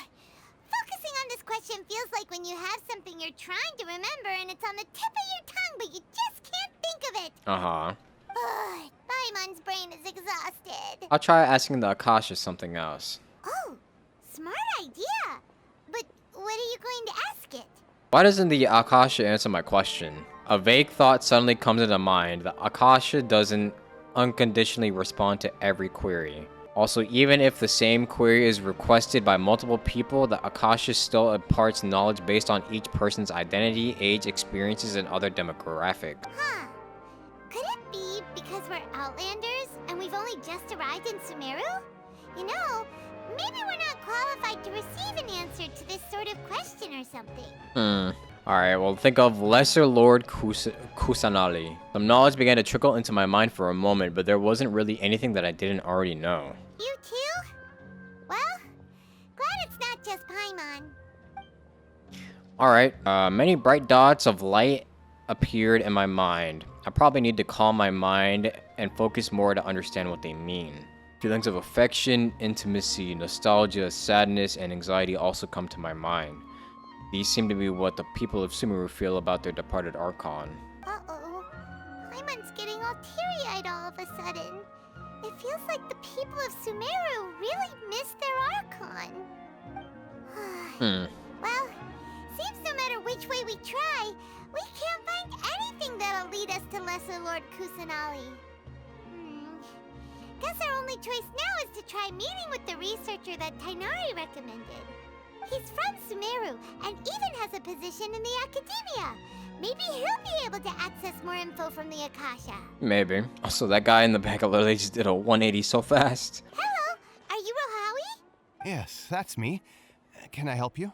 Great! You see, Tainari sent us here and... What? Tainari? Please, there's no need to say anything, really. Sure, I admit that the article I published last month wasn't my best work, and maybe the data didn't produce the most convincing results, but... Oh no, you've misunderstood us. We're not here to discuss academics. Ah! Ooh, what a relief. You two nearly scared the life out of me. So you two just have some questions for me? Yeah. Seems even Tainari acknowledges my innate ability for procuring information. So, what is it you two would like to know? He just got a little full of himself there. We want to meet with Lesser Lord Kusanali. Do you know a way we can do that? He's gonna be like, You mean you want to meet the Dendro Archon herself? This isn't exactly my area of expertise, but let me see what I can find in the Akasha. Absolutely nothing, just like us. Sorry, the Akasha didn't respond to my query. What? You too? But what about your abilities for getting information and all that? Paimon was sure you'd be able to access more info than we did. You're a fraud. Well, as I said, this isn't my area of expertise. I am but a lowly researcher, so the Akasha doesn't see a need for me to know more about the Dendro Archon. All I know is that ever since Lesser Lord Kusanali returned to Sumeru, she's never left the Sanctuary of Surasthana or made a public appearance. Oh, so she's like a recluse. Huh. Didn't expect her to be such a mysterious figure. The Dendro Archon is somewhat of a recluse. Perhaps she just doesn't want to entertain visitors, which would explain the lack of information in the Akasha. And she's just like, hey, huh? Aw, but then what can we do? No need to worry just yet. I'm only hypothesizing here. You could certainly try asking around and see if anyone else has ideas. And besides, you two should consider the bright side of things. Not being able to see Lesser Lord Kusanali may not be a bad thing. What? What do you mean? Huh? Wait, what do you mean by that? In this world, there will always be information you cannot obtain from the Akasha and things you can never accomplish. Knowing when to yield is a form of wisdom. It's a roundabout way of saying ignorance is bliss. Take me, for example. It's a miracle if my brain cells can spit out one paper every 3 years. But Tainari? That guy can publish 3 papers in just a single year. Okay. Thanks for your advice. So what do we do now? Even if we want to talk to someone, we don't know anybody here. That guy is definitely listening in on us. Huh? Like who? Ad Astra. Oh, Catherine. Oh, you're right! Catherine! The Adventurers Guild has its own intel network. Let's hurry and find her. This waypoint is literally the closest we've ever been to an Adventurers Guild. Wow. Ad Astra Abyssosk. Hello, Traveler and Paimon. Hi, Catherine. Catherine, we need your help with something. Understood. The Adventurers Guild is always ready to serve you. With what do you require assistance? We want to meet with Lesser Lord Kusanali. Do you know a way we can do that? You two wish to meet with Sumeru's Archon. Understood. Please wait. Beep boop.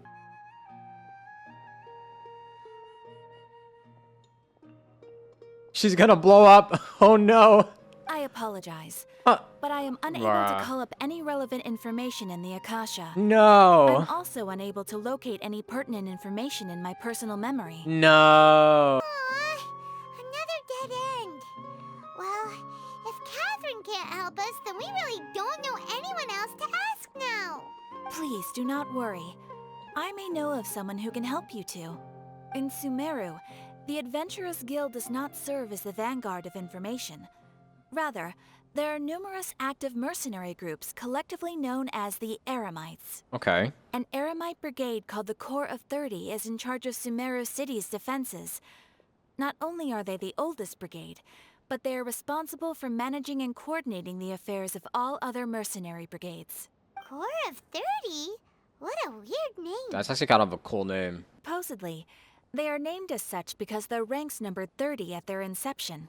Asfand, an advisor with the Corps of 30, maintains good relations with the Adventurers Guild. Though he's already retired, he and his words carry great weight within mercenary circles. Okay. If you'd like to get in contact with him, you can find him at the Corps of 30's headquarters, the Citadel of Regzar. Thanks, Catherine. Nice to see you again. You're welcome. I wish you two the best of luck. We look forward to your exploits in Sumeru. Oh, have you been following me this whole time? If expenses are covered, I won't refuse. What? She said she'll follow us wherever we go. Also, this is some nice music. But unfortunately, being a receptionist is a year-round job, so I don't get vacation opportunities like that. Aw. I see. So, Catherine's the one who sent you this way. Ha! It's true that the Eremites' network is vast, but even I can't help you meet the Dendro Archon. Wait, seriously? That's it? Bruh. Wait, we're at a dead end now. Afraid so. The Eremites aren't terribly religious, so we don't know much about divinities. As far as the Akasha goes, we can access even less than you. We originally came from the desert.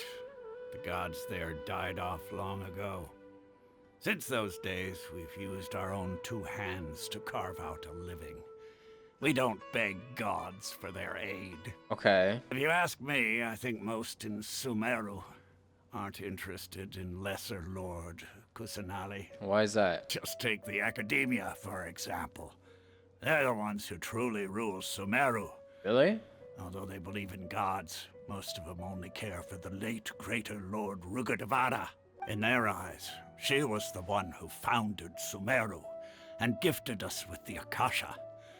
Lesser Lord Kusanali just happened to inherit her legacy. Oh. Because of the Academia's influence, most citizens are more familiar with Greater Lord Rukkhadevata and hold her in greater esteem. Well, she's dead now. L plus ratio. Oh well, ain't nothing you could do about that. Not to mention that Lesser Lord Kusanali never makes an appearance, and the Academia never announces anything about her. As far as the people of Sumeru are concerned, she's just a god that exists. Dang. Aw. After hearing all of that, Paimon sort of feels bad for Lesser Lord Kusanali. Well, if you ain't doing shit, then I don't know. But who knows? We're all just guessing when it comes down to it. Besides, I'm sure the God of Wisdom doesn't worry about her reputation among people like us. All right. Well, thanks for the info, Osfond. No problem. Always happy to help out the Adventurers Guild. Well, we've hit another dead end. Seems Osfond was right about most people's attitudes here. Not only are they not interested in the Dendro Archon, they even say stuff like, if the Akasha doesn't think I should know, then I don't need to know about it. Isn't there at least one person in this entire city who cares about Lesser Lord Kusanali? Oh, you two are interested in Lesser Lord Kusanali? Oh, so coincidentally, there's one. Huh? Who are you? From the sound of it, you two are Outlanders who recently arrived here. You've been asking around for information on Lesser Lord Kusanali, right? Oh, I'm sorry. I forgot to introduce myself. I'm Dunyarzad, one of Lesser Lord Kusanali's faithful followers. Hi. Whoa, really? Then do you know how we can meet with her? I'm afraid I can't help you with that. But your conversation earlier did happen to remind me of a legend about the Dendro Archon. It goes like this. Long, long ago, there was a man who heard a prophecy. It predicted that a great calamity was about to befall him. What? Wait, they predicted the fall of Conria? No way. Panicked by what he heard, the man sought out the Dendro Archon in hopes that she would bless him with the wisdom to help him escape his predicament. The man journeyed across deserts and through rainforests and experienced tribulations of every kind. However, he still couldn't find any trace of the Dendro Archon. In despair, he thought, alas, the Archon has abandoned me. He then had no choice but to sorrowfully resign to his fate. Okay, and then what happened? And then, the calamity came. But to his own surprise, the man felt somehow emboldened by the trials of his journey. By relying on his own strength, he managed to overcome the adversity. Nice. At that moment, a bird perched upon his shoulder. This bird was, in fact, an avatar of the Dendro Archon. She said, "O Archon Seeker, do you now understand? She and her wisdom have long been found by you. Along your journey, we were in every flower and blade of grass, every ray of sparkling sun, and every breath of dancing wind. So long as you continue to think and ponder, we'll be wherever you go." Okay. Cool. Yeah, thanks for the story. Paimon feels all warm and fuzzy inside after that. In a way. It seems like this story is also one of the Dendro Archon's avatars. Dunyarzad, since you worship Lesser Lord Kusanali, can you tell us anything else about her? Of course. So did you two know that, I'm terribly sorry, but it seems something's come up now. Let's chat another day. What? Huh? Huh? Why? What? No, come back! What? Why are you running? Why are you running? Hey, wait! What the heck just happened?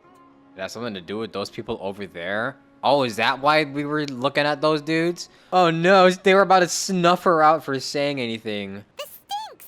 We finally managed to find a lead about Lesser Lord Kusanali. We can't let them get in the way now. Oh boy. Let's see if we can get rid of them. Then we can catch up with Dunyarzad. In this city, I don't think we're gonna be able to do that unless we want to get labeled as a criminal. Have you two seen a brown-haired girl wearing a purple top and a long blue dress? We're looking for her. No. Did she have bandages wrapped around her wrists? Yes, that's her. Did you see which direction she went? Yeah, she went that way. Quick, after her. They just walk slowly. Okay. That should keep him busy for a while. Let's hurry and find Dunyarzad. You good? Dunyarzad, we thought you might have been long gone by now. Oh, it's you two. Oh, you startled me there. You can relax now. We threw those people looking for you off the trail. Really? Thank you so much. Unfortunately, I believe there's still more of them out there looking for me. Uh-oh, looks like there are some coming this way. Huh? More of them? Then what are we standing here for? Run! No, wait, my body isn't in the best shape. It's difficult for me to run. Paimon, how about you carry her since you can fly? There's a tavern on the other side of the port we can go to. They probably wouldn't expect me to hide in a place like that. We're here in the tavern. I wonder what kind of tavern this is gonna be.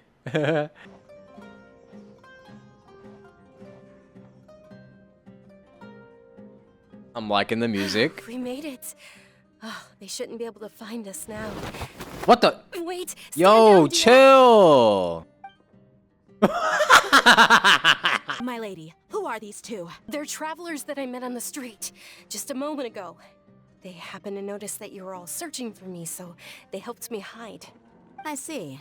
In that case, you two should scram. There's nothing here for you. Oh, okay, my bad. Wait a sec. Who the heck are you? And why are you shooing us away? I'm Miss Dunyarzad's bodyguard, here to see that she returns home safe and sound. My lady, let's get going. You've been gone for so long that your parents are worrying themselves sick. And if I refuse to go with you? Uh-oh. It'd be easier for the both of us if you cooperated. But if you insist on not going, then I'll have to carry you like a sack of potatoes. Hey! Dunyarzad already said she doesn't want to go back. Why are you still pushing her? Right? Stay out of this. You don't understand the situation. Sorry, my lady. Even though I'm your bodyguard, your parents are my employers. I have to answer to them. How much? How much? What she's gonna say? How much do I need to pay you? Wait, what? How much more do I have to pay you to become your employer? So you never listen to my parents ever again. Double? A triple? Give me some time and I'll get that much. My lady, this isn't about Mora. I don't know what you think of us Eremites, but let me say this. I like Mora, but I'll never go against my principles. That's why I'm here looking for you. Sure, it's an order from my employer, but my conscience was also telling me it's the right thing to do. Okay, but what if it isn't the right thing to do? And knowing your health, carelessly running around like this is gonna hurt ya. For the sake of those who love you, don't be stubborn. No, you're wrong. I'm aware of my limits and I know what I'm doing. Honestly, the only people being stubborn right now are my parents. And they know perfectly well that it makes no difference if I'm at home or not. They still won't accept reality. And every time I bring this up, they just change the subject. Dia, you've been living with us a long time already. This should be old news to you. Dia, I know it hasn't been easy for Mother and Father, and I'm grateful for everything they've done for me. But there's someone else in this world I'm also grateful to. Ooh, who? Because she saved me. Oh. The love I have for her is the same I have for my parents. Oh. This is my life and my last chance. So I want to do something meaningful. My lady, are you sure what you're doing now is meaningful? Yes, I'm sure. At least, it is to me. Fine, I won't ask you to return home anymore. But let me make something very clear. I'm only doing this because I respect your determination. not because I agree with you. Thank you, Dia. Sorry for being so rude just now. My nerves were acting up. And I even brought up your payment in such an offensive way. Don't worry about it, my lady. I did say that I like Mora. Besides, that's our next topic of conversation. Yeah, her and Paimon are gonna get along quite well. Today's little excursion caused such a ruckus that every single bodyguard at the estate was deployed. It wouldn't be easy to hide things from your old man. Since this definitely won't be your last escapade, here's a little tip. You should at least make it look like your room and things are still in order when you leave. Also, you'll need someone to cover you for when you're out and about. So, I'll let you hire me, my lady. Oh. This way, everyone wins. As for the pay, let's say half of what your father pays me. We can settle Half? the bill I expected like more than half, like double. What? That's actually really generous. Okay, deal. Yay! Looks like they've reached an understanding. And we didn't even need to say anything. Are you alright? I'm fine, really. I just feel a little tired now that things have calmed down. My lady, stop trying to look tough. We're already in a tavern, so let's rest up and grab some grub. I'm sorry for worrying you two. If you don't mind, I'd like for you to join us.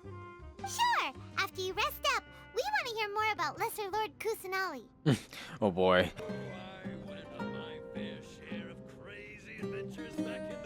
Also, I've been listening to this music. It's actually super good. Controversial take, but after listening to this, this might beat out Mondstadt's tavern music. Ha! Well, if it isn't Dia. Haven't seen you in nearly half a year. Word on the street is that you're a bodyguard for the Homayani family now. Ha! Don't you find that kind of work boring? Nah, you get used to it. How about a menu over here? You got it. Huh? Isn't this little Miss Homayani herself? We don't get to serve personages like you very often. We'll be sure to prepare our very best. Thank you, sir, but there's no need. I don't have a lot of Mora on me, and I really ought to save as much as I can. Uh-huh. But please bring these two the best food you have. Me? They're my new friends, so I want to be a good host for them. Bruh, I don't need that. I got my money too. Yeah, we're already super grateful for everything you told us about Lesser Lord Kusanali. How about our coconut charcoal cakes? Ooh. They're our signature snack, and they run cheap. Look, other customers over there are eating some now. Wait, that actually sounds so good. They look kind of burnt and dry. Bruh. Paimon will pass. Paimon, hush. Hey, come on! Paimon has personal preferences too, you know. Like what? Dunyarzad, we asked a lot of people when we first arrived, and almost nobody was interested in Lesser Lord Kusanali. So, what made you want to follow her? Well, remember when you asked me if I knew how to meet the Dendro Archon? Even though I don't know how, I think I've actually seen her before. Uh-huh. It was when I was a child. At the time, my illness had kept me bedridden for the better part Was of it the during year. a dream? It was during a dream, wasn't it? I was stuck inside and couldn't make any friends, and my parents did their best to find treatments for me. But even then, the Akasha didn't have any helpful information. My younger self no longer had any hopes or dreams. One flare No. was so bad that I was in a semi-conscious state for several days. No. Then one night, I woke up alone in my room. I was terrified. My body was paralyzed. Even if I cried, there was no sound. Wait, this is the disease. This is the same thing that Kale has. At that moment, an ethereal voice spoke in my mind. Dunyarzad, Don't be scared. You don't have to cry. Who are you? How do you know my name? I know everything. How do I explain this? You might not be able to understand, but actually, I know everything about you. Really? Aw. Of course. This is some cute I know that art. you're scared of thunder, that you hate taking medicine every morning, and that you love counting the petals on your mom's skirt. Wow, you really do know everything. Aw. Dunyarzad, is there anything you want? Want? Not really. I can't go anywhere or do anything. Huh? But aren't you a child? All children have wishes. Tell me what you want, and maybe I can make it happen.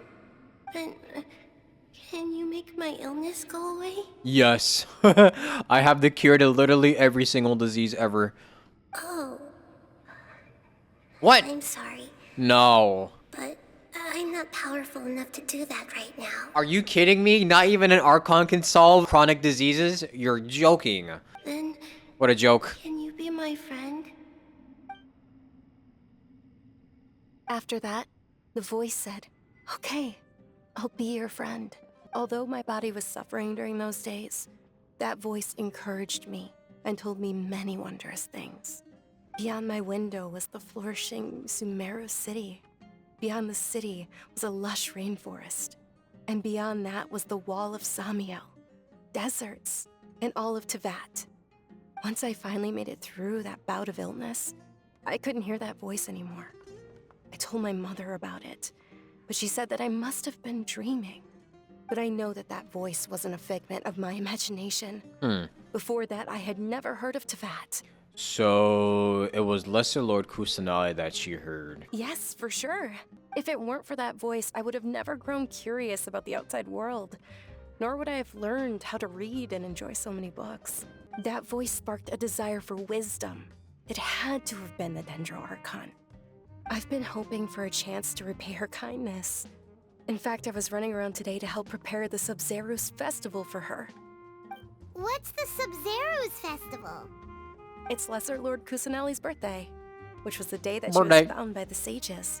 Birthday time, birthday time. It's actually an old holiday that originally celebrated Greater Lord Rukkhadevata's birthday. When she passed away, the holiday eventually became a celebration of the Lesser Lord's birthday. Her birthday ain't even her birthday, bruh.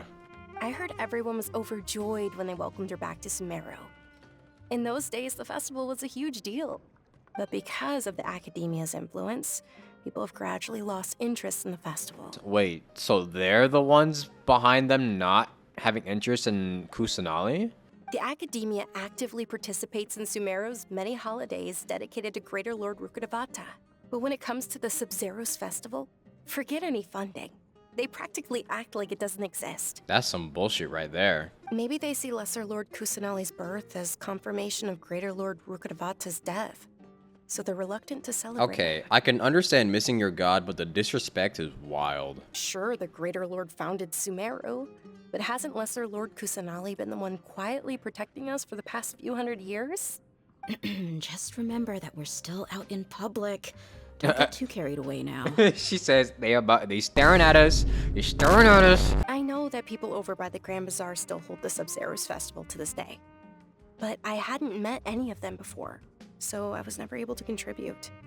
But recently, I made a friend there who also follows Lesser Lord Kusanali. Nice. I gave her my savings because I want her to throw a wonderful festival what? this year.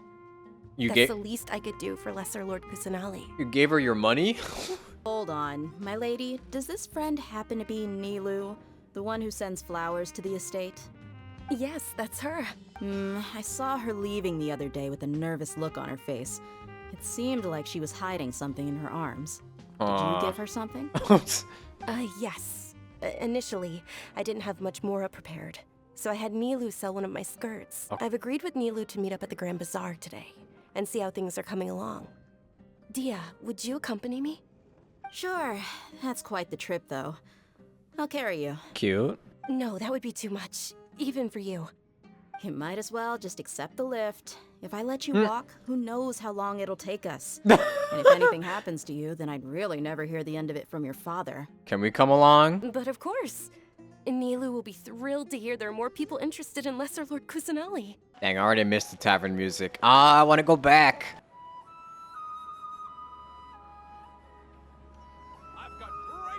Sorry I'm late, Nilu.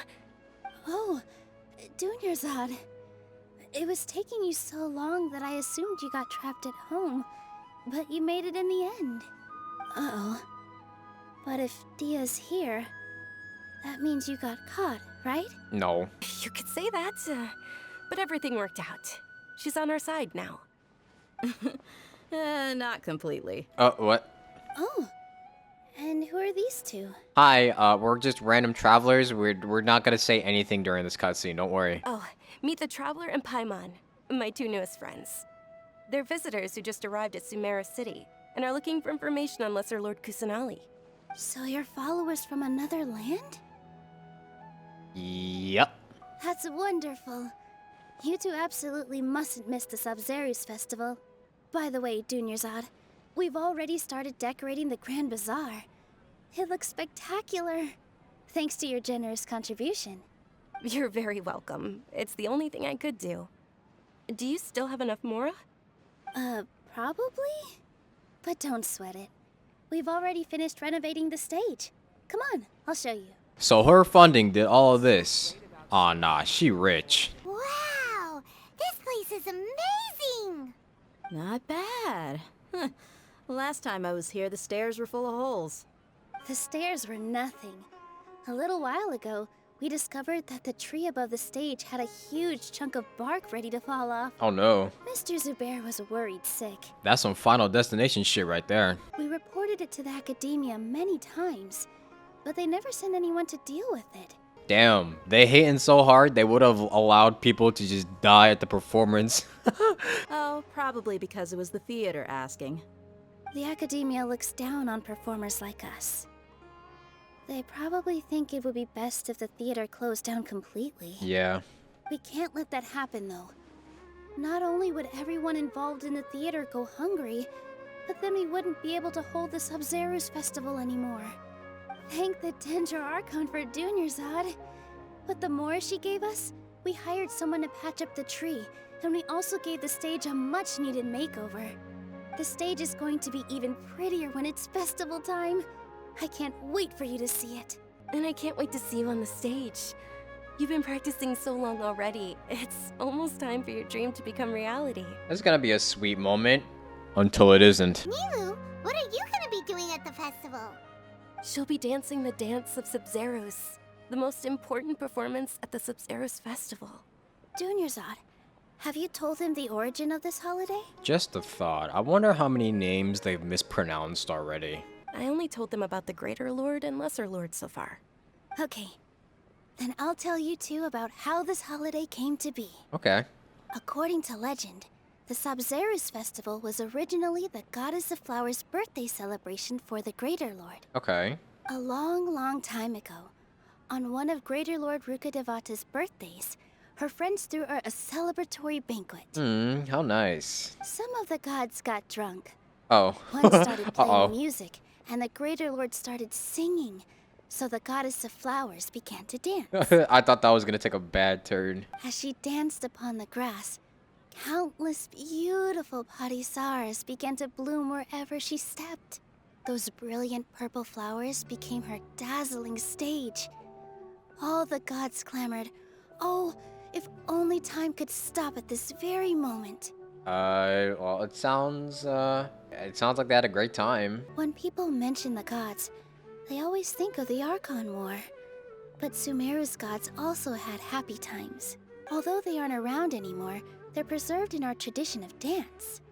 This outfit I'm wearing is apparently based on how the Goddess of Flowers looked. Though we're just tiny people compared to the divine, we still have to do our best to make sure that the birthday girl feels loved on her special day. Of course, as you should. Nilu, you of all people will definitely be able to convey our well wishes to the Dendro Archon.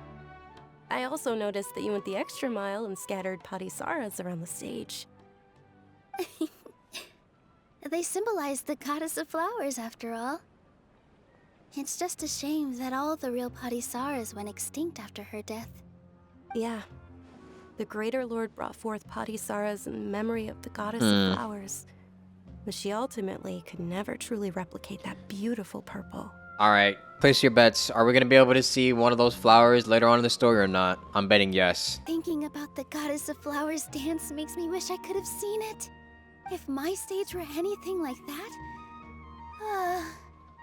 I'd be thrilled if I had just 2 real parisaras on the stage. So, Traveler and Paimon, what do you think? Interested in the Sub-Zerus festival? Yeah. Will you two be coming? Well, obviously. All of Lesser Lord Kusanali's followers will be there for her birthday. It'll be a good opportunity for you to learn more about her. Ooh, Paimon thinks that's a great idea! Sure it's not because you want in on the fun. Hey, come on! There's nothing wrong with enjoying a festival. Besides, it's Lesser Lord Kusanali's birthday. She'll be happy to have more people who are celebrating it. Mm-hmm. So how about we all attend the Sub-Zero's festival together? Okay. I don't know much about the Grand Bazaar, but I do know that the residents here have a penchant for song and dance. Two things that the academia doesn't particularly approve of. That's so strange, man. Oh, and the perfume sold around here is a lot better than what you'll find elsewhere. The fragrances are longer lasting and they're gentler on your skin and... Wait, the face powder? Wait, what? I mean, that's what I've heard at least. Ain't nothing wrong with that. You good. Whoa! What's with your yellow hair? And why do your clothes look so funny? What? Are you an Outlander? You making fun of my clothes, kid? Talk shit post-fit. Did you know that the Sub-Zero's festival is about to happen? There'll be loads of fun things to do at the festival. But the best part is when Ferris, the Knight of Flowers, passes out candy to everyone. Aw. Things are really shaping up, and there's a buzz around the festival this year. We're expecting people from all over to come by this year and buy things during the festivities. Don't be fooled into thinking that Sumeru City has the best of everything. Some festival snacks are only offered here in the Grand Bazaar. And when it comes to musicians, dancers, or singers, the Grand Bazaar's got the best of the best.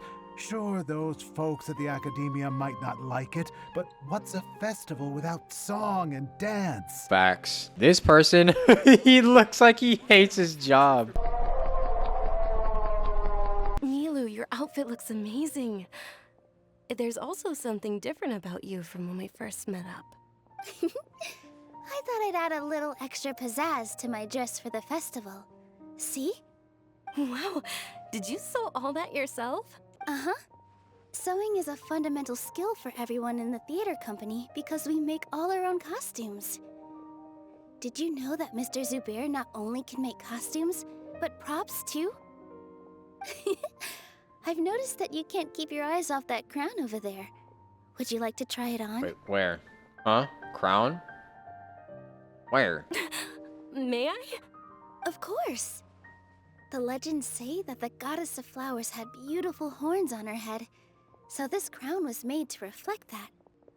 Dunyarzad, you look absolutely stunning with it on. Oh wow, you do. It's like I'm looking at the goddess of flowers herself. Wow, it really is. You really do look like her. Ah, yes, I definitely see the difference. Mm-hmm. Yeah. Hey, is that who Paimon thinks it is? Catherine? Like wait. Catherine. What? Is Catherine walking around? Yo, Catherine walking. Huh. Come to think of it, Paimon's only ever seen her behind the counter at the Adventurers Guild. This is the first time we've ever seen her taking a break. Yo, this is history. This is history right here. This is actually a historical moment in Genshin Impact. Holy shit. Hey, Catherine. Oh, hey! It's the Traveler and Paimon. What's shaking? What's shaking, Catherine? What's good? Whoa, break time Catherine sure sounds a lot less formal than usual. Paimon was still waiting for her to say Ad Astra Abyssos. Sure. Standing behind the counter at the Adventurers Guild doesn't require any complicated functions. But saying and doing the same old things over and over again can get pretty monotonous. Like watching the same Fontaine movie day after day. Uh-huh. But take you two, for example. You travel across Teyvat to enrich your lives and gain new experiences. Well, we enjoy traveling across Teyvat and all that, but we're mainly looking for clues about his sister. Yes, you should keep searching. Sometimes the answers we're looking for aren't necessarily at our intended destination. Yo. Instead, they're found along the way. Yo, it's so cool actually hearing Catherine talk without, like, the formal speak that she needs at the Adventurers Guild. Huh. Haven't we heard someone say something pretty similar recently? Anyways, what brings you out here, Catherine? Are you also a fan of the festival? No, not particularly. I guess you could say that I'm loving the recent atmosphere here. If festivals bring happiness to everyone, then that's where their true value lies. Oh, it looks like it's about time for me to be heading back now. No, stay, please. Alright, we'll see you next time at the Adventurers Guild. Oh, by the way, thanks for connecting us with the Eremites. We've already made some great friends in Sumeru City thanks to you. Please stay. I'm sure you two will get along well with the people here. You've already been blessed by the element of Dendro after all. See you around. No, come back.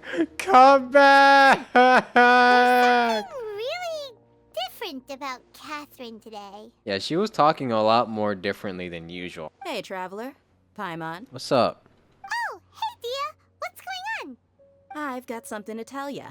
My lady knows you're looking for ways to meet Lesser Lord Kusanali, and she's been trying to come up with a way to help you. Well, I have an idea that might help. Are you serious? We'd love that. It might not necessarily pan out, so don't get your hopes up too much. I'll need to take you two somewhere and ask someone some questions. Uh-oh. I don't like the sound of that, but what about Dunyazad? My lady is feeling a little worn out at the moment. Nilu's found a place for her to rest.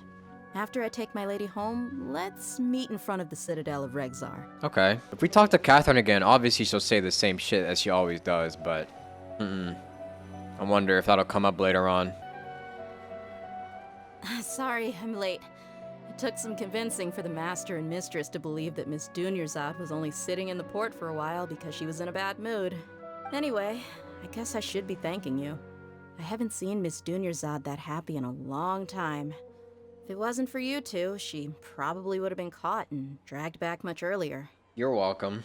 You sure sound a whole lot nicer than when we first met, Dia. Who would have thought you had such a soft spot for Dunyarzad? It's called being a professional. I'm a Uh-huh. bodyguard, and I work for whoever's paying. Uh-huh. I heard that stutter there. Look, Dia's blushing. Yep, that's a blush if I've ever seen one. Listen, you two. Uh-huh. Yeah. I'm listening. I don't expect to be working for Miss Dunyarzad very long, but I hope to finish things on a positive note if possible. Let's cut the chit-chat and head into the Citadel. We'll see if the person I know has a way for you two to meet with the Lesser Lord. Oh, hey, Chief. Dia, what are you doing here? And well, didn't expect to see you three together. I take it you all know each other already? We met this morning after the Adventurers Guild pointed us to Osfon for more info. No kidding. So, where's Ruksha? I thought I'd help these two out by asking about the theft. Anything you can tell him? Rukshaw's gone over to the Academia. The Grand Sage recently ordered Sumeru City to begin bolstering its defenses. So people from all over have been called back to the city. Okay. Since you've already mentioned the theft, I suppose I might as well tell him what we know. Appreciate it, Chief. Appreciate it. Theft? Sorry, what the heck are you guys talking about? Just recently, the Academia lost something, and there's a chance the item is connected with the Dendro Archon. Oh. This case might just somehow help you in meeting her. Oh. I suppose that's one way to look at it. But if you ask me, the case is more about the Academia than anything else. Ooh. Fill me in a little bit, my man. I feel like I know what you're trying to say. Let me fill you in. Uh-huh. The Academia recently sent a convoy to pick up an important package from Aru village. Word got out, and the convoy was robbed on its way back. The Grand Sage took the whole matter very seriously. Not only did he dispatch the Matra, but also enlisted our help in the search for leads. All we know so far is that whatever was stolen is currently in Port Ormos. Okay. So we gotta go there next? You two have heard of Port Ormos, haven't you? No. It's the largest commercial port in all of Sumeru. No. You can travel there by leaving Sumeru City and heading south along the river. Okay. Academia's grip isn't long enough to reach all the way to Port Ormos, so the city's a little more laid back, meaning the population's also a mixed bag. You never know who you'll meet there.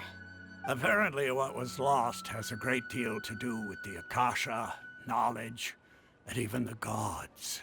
Oh. I'm afraid I don't have any other details for you, though. Wait. Is it a Gnosis? If you're interested, maybe you could head to Port Ormos and ask around yourselves. If you want my advice, try introducing yourselves as students of the academia once you're there. Students of the academia? How am I gonna do that? You serious, Chief? All the academia students are in Sumeru City, you know. Why should they pretend to be students in Port Ormos?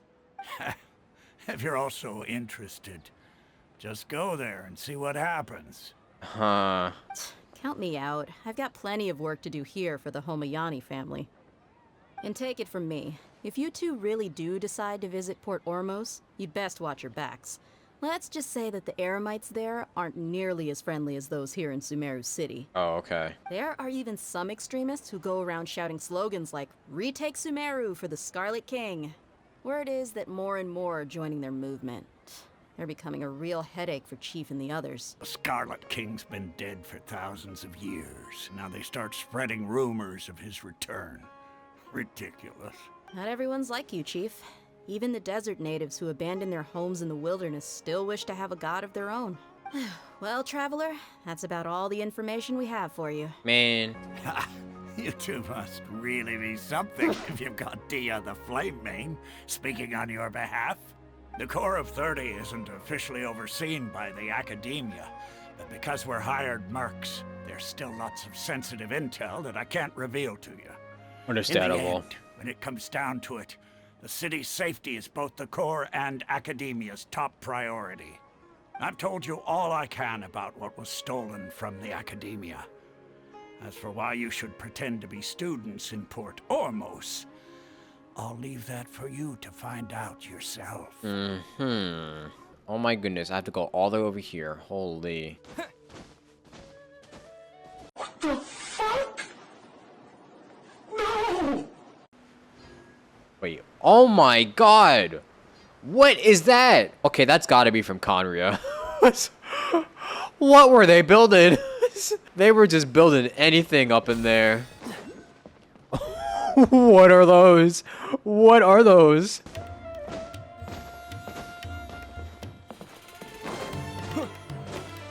Oh, it's a banger. It's a banger right here. Come and have a good look yourself. Traditional spices of the highest quality, made with pride and experience. You've got a deal.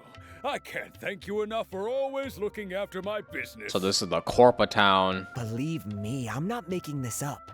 Several Eremite mercenary groups are nearly in open conflict, but does the Corps of 30 care? And that's not all. Did you know that... This guy is definitely the town gossiper. Wow! Talk about hurly-burly! This place is busy! Well, guess that's only to be expected for the largest port in Sumeru.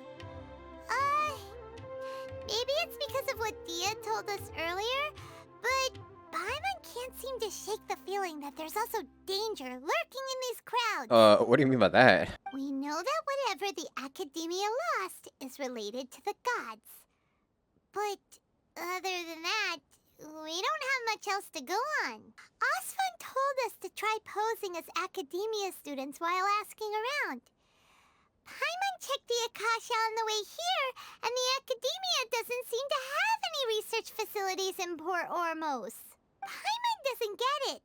Won't we look even more suspicious going around saying we're Academia students and asking about the stolen item? Right, we should figure that out. Well, given all the people that come through here every day, if there's any information to be found, Paimon bets we could find it in the market. Welcome. Welcome. How can I help you two? Hi there. We would like to ask you a question. Do students from the Academia ever come to Port Ormos? Of course. Especially around this time of year. Students from Sumeru City that are about to graduate often come to Port Ormos to cut loose a little. Many people often talk about how hard it is to get accepted into the Academia, let alone graduate. But those who finish their studies and go on to become full-time researchers at the academia have it even harder. Sure, we may not be Sumeru City, but Port Ormos offers beautiful scenery and a stress-free environment. Ah, this is the chill Some place. even say it's good luck to come to Port Ormos, so students and researchers come flocking here when things get to be too much at the academia. Ah, you see over there? Those are students from the academia. They look pretty serious. They've been looking worried and miserable ever since they got here a few days ago. If you ask me, the life of a merchant is better. So long as the Akasha teaches us what we need, then life is good. Those students seem to be discussing something. Let's see if we can listen in. It's no good. I've tried asking around, but I haven't been able to learn anything useful. Not to mention that a bunch of scary-looking Eremite mercenaries have been posted along the streets now. There's been a lot of fighting between the different Eremite factions in Port Ormos. If we choose to move on our own, then it would be wise to steer clear of them. Especially the group that's constantly shouting some stuff about the Scarlet King and some resurrection. I've even heard that the Citadel of Regzar is starting to get fed up with them. What was that group called again? Ein something or other? Huh? They're called Ein El Ahmar. Today, I heard that the thing we're after might be in their possession at the moment. Wait, come again? We need to get it before these dudes do. Don't you see? Many of the Eremites in Port Ormos deal with trading this kind of thing. They're usually pretty wary of outsiders, but not so with students of the academia. It's because the kind of goods that students are looking for aren't the kind of goods that Eremites are after. As long as they know you're a student, then deals can be made. I've heard that Ein El Hakmar likes to set up shop at the Jafar Tavern. Supposedly, if you're willing to part with 500,000 Mora, they'll give you info on anything. Wait, did you say Half a million Mora. If information alone costs that much, then how could we ever afford to buy what we're looking for? I guess we might as well give up on trying to graduate this way. He said, there goes my tuition money. I wouldn't worry too much. Our field of research is very niche. Who else could possibly be after that kind of shady knowledge? I bet it's practically worthless to anyone aside from us. Oh no. No.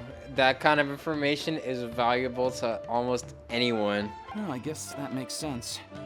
And the only thing left for us now is to find a way in. Why don't we all just pool our money together and pay for the information?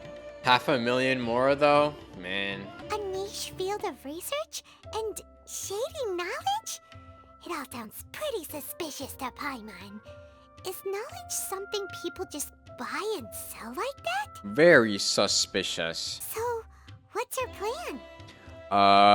Let's try talking to one of the Eremites. Didn't you hear what they just said? Buying information is going to cost us 500,000 Mora! Lost your mind? I'm fine. I have like quadruple that much. I'm fine, Paimon. Oh, alright. Paimon never thought she'd agree to parting with that kind of Mora. But if you know what you're doing, then we should give it a shot. Well, that's because you're greedy. Cece. Oh, look at your kitty. A well-behaved cat. Feel free to pet and feed it. It purrs and doesn't protest. Cute. This is the place we heard those students talking about. Let's find a seat somewhere and see if we can spot the group they mentioned. Oh, you've arrived. Please, take a seat.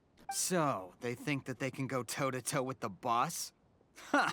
Once we reclaim the power of the Scarlet King, they'll be the first that the boss punishes. They're nothing to be afraid of. Our main rival now is the Caracal Battalion. They've also amassed a significant amount of Mora this time, so we mustn't underestimate them.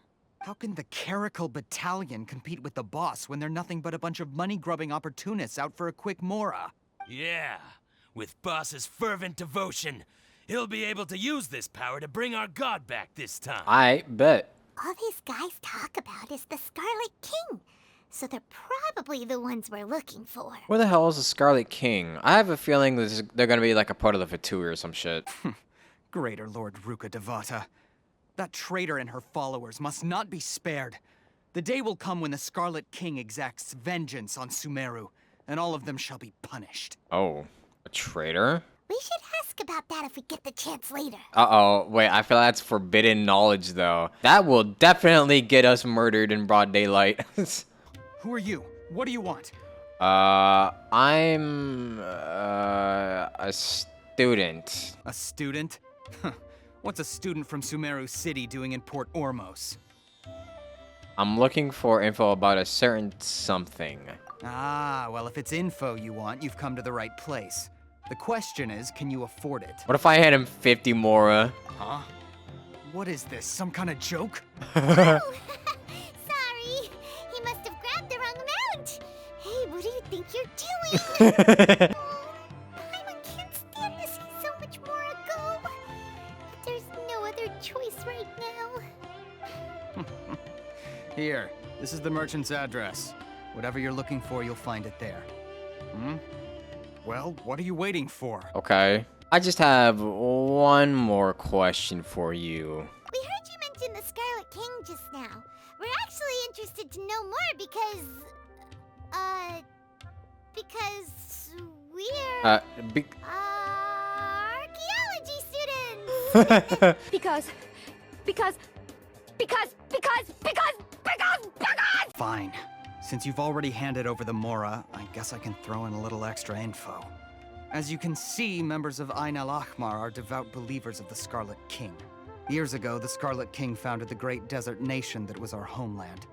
It was an advanced civilization, far beyond anything you'll see in present-day Sumeru. Okay.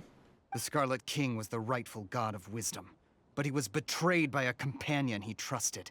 She even stripped him of his title, God of Wisdom. What?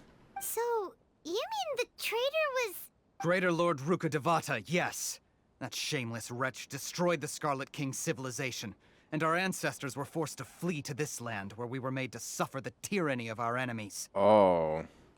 How true is this, though? My source is that I made it the fuck up. Furthermore, she conspired with the academia to cover up the truth of her actions, and create the merciful and benevolent facade for which she is now known.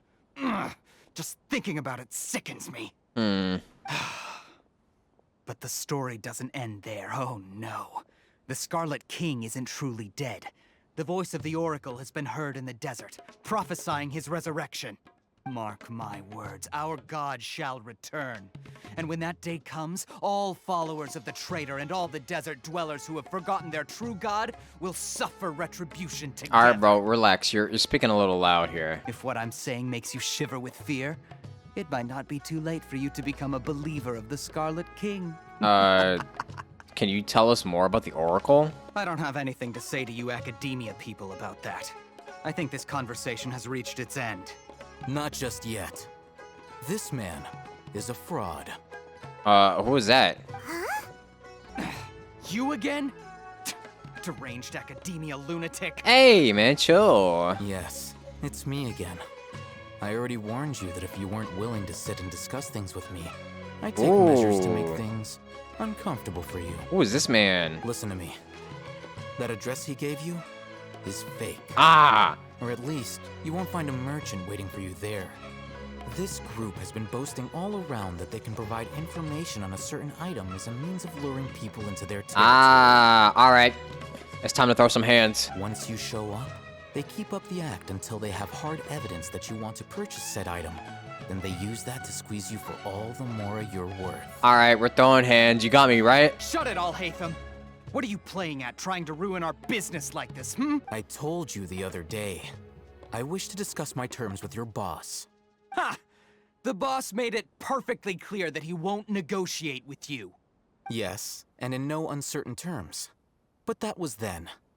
It does not preclude him from changing his mind in the future. I'm warning you. Don't push us, or this could get ugly. He's We pointing. don't usually get rough with people from the academia because it just complicates things. For a lunatic like you, though, we might just have to make an exception. Okay, dude. Watching them point is just so funny every single time. If you're suggesting that we escalate this from a verbal exchange to a physical one, I accept. After all, even the Archons used war to negotiate the ownership of Teyvat. Ooh. If, on the other hand, we can't agree on any means of negotiation at all, then I'm afraid my next course of action will sting a little more than the mere falling through of a few business deals. Oh man, oh, he throwing threats. I will jeopardize the Eremite's reputation, which I know you value above all else. Ooh. I am quite confident that if I began to take such action, your boss would willingly approach me himself. However, I fear that by then, some things will have happened that cannot be undone. What do you mean by that? Also, a word of advice. I suggest you tell your boss exactly what happened here today. Otherwise, he might blame you for not telling him in the future.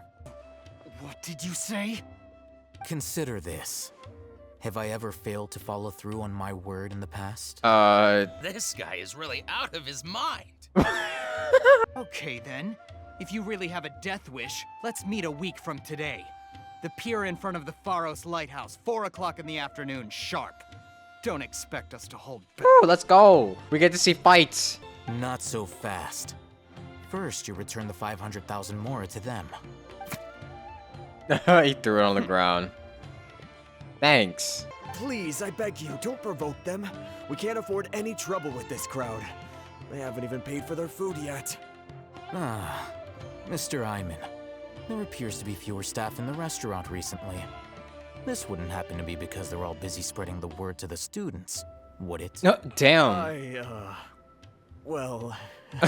He got your ass. Someone who chooses to do business with a group like that really can't afford to get so flustered the instant someone confronts them about it. Consider the meal compensation for our silence. I'd say you're getting an excellent deal. Whoa, did you see that? He not only got us our Mora back, but sent the Emirites running too! It seems like he knows his stuff. He seems to know a lot about what's going on around here. Let's catch up with him and ask some questions. Wait up! It's Al-Haytham, right? You and your big ass cape, dude. What do you want? Thanks for the help. No need for thanks. My goal was to get to them, and you two gave me just the opportunity I needed. We're even. Oh, I advise you to keep your distance from them. Since they weren't able to make off with your Mora in the end, they might harass you again in the future. Don't worry. I'll make sure I'll give them the big old ass whooping when they do. All right. Goodbye. Bye. Hold your horses! We still have something to ask you about! This dude's got his big ass gamer headphones on. Since you tore through their scam right in front of them, you must know the real story about certain something, no? Who exactly are you two? And why are you inquiring about that? I'm a student from the academia. A student? Right. Look, you should know that those thugs conducting business with you had nothing to do with your lie. I know a thing or two about swordplay. Oh, yeah! He's really strong. Weren't you saying something about a physical exchange? We can help with that. He doesn't even have a vision. Forget it. Let's show it off right now. Maybe not, but he can still use elemental energy. Otherwise, there's no way we'd go asking for info from from guys like Bruh. that. Oh my goodness. Those high-headed thugs are definitely gonna bring a lot of backup for your next meeting. Even if you don't go alone, you won't regret taking us with you. All right, I accept. Got a pen and paper? If you're searching for someone who sells that kind of merchandise, I'll give you one of their addresses, and you can try your luck. We'll reconvene at the appointed time by the pier. It doesn't matter if you show up or not. Okay. So, since you were happy to give us this merchant's information, does that mean you can tell us exactly what we're after? You were willing to part with 500,000 Mora for something and you didn't even know what it was? Yes. Now that you say it out loud, we've made better choices in the past, for sure. Okay. Well, if you truly are as skilled as you claim, then you can beat the answer out of them when they become hostile. Look, if you've been making inquiries, then you have to know something by now. Tell me what you know so far, so I don't waste time repeating information. We know it's connected to the academia somehow, and that not only do the Eremites deal in it, but some students want to get a hold of it too. What else? It seems like some kind of knowledge. You know almost everything there is to know. But you're unable to compile this information because you've never seen the object before. This is what you've been looking for. Wait, what? He has it in his hands? Wait, what? The fuck? Paimon can't tell what it is. It looks like some kind of ornament. This is a knowledge capsule. To put it simply, it's a vessel that can store a fixed quantity of canned knowledge. It's like a miniature Akasha. Okay. Anyone who links it to their personal Akasha terminal instantly becomes privy to its contents. Anyone? Correct. Anyone. Unlike the Akasha, which heavily regulates who can access what information, knowledge capsules confer their contents without any requisites. Oh, so basically it has all the information that we need to know. That's amazing. It's essentially a convenient and harmless vestibule for knowledge. Unfortunately, it's illegal in Sumeru to privately possess or trade them. Yeah, for reasons. They were created as a means for scholars to transfer knowledge gained from Irminsul into the Akasha, and are intended to be destroyed immediately after use. But despite strict regulations, some of these knowledge capsules will always escape destruction. After all, there will always be those in this world who are dissatisfied with life as designed for them by the Akasha and wish to change their fate. Huh. Reminds me a little bit about Mona. Over the past century, a wide variety of canned knowledge has been leaked from the academia.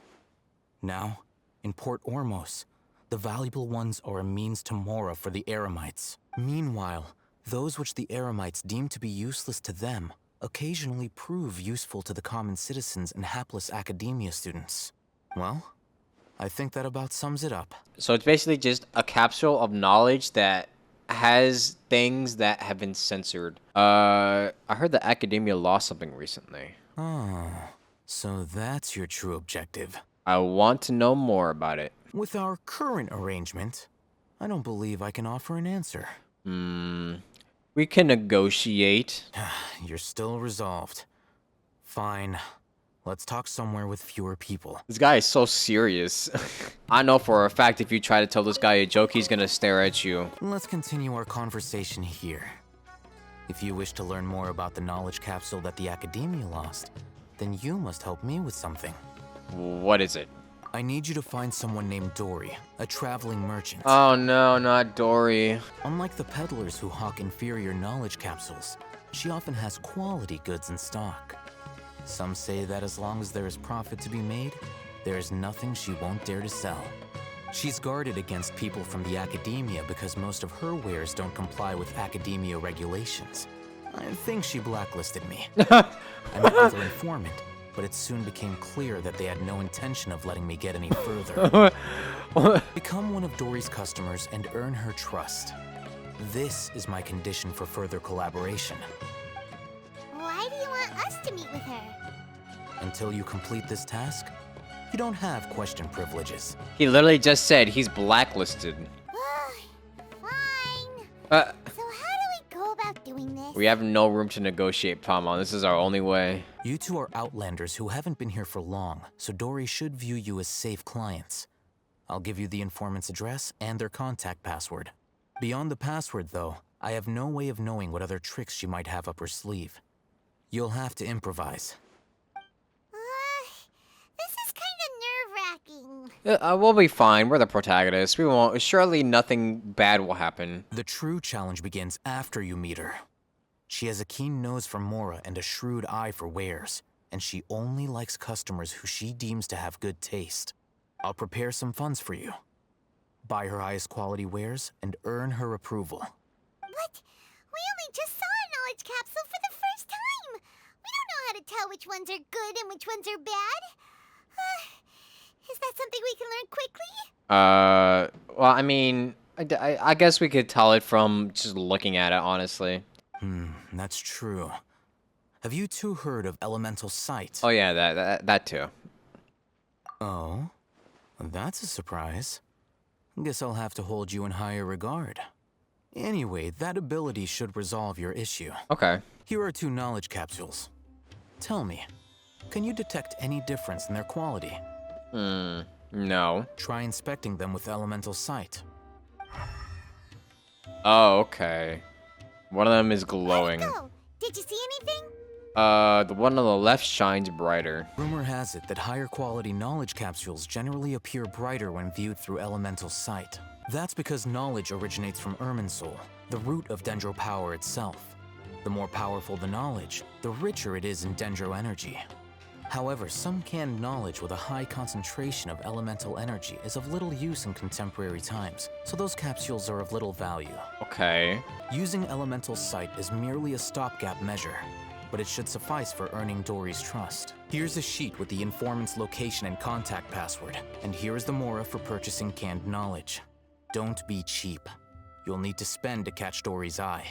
If there's any mora left over, just keep it. Okay. Oh, and be sure to exercise some caution. It should be easy enough. There have been Matra present in Port Ormos lately. Your efforts will be for naught if they catch you. Matra? They belong to the Academia's regulatory body. They also handle cases of illegal canned knowledge transactions. Oh. The Matra are razor sharp. You're in for nothing good if they lock their sights onto you.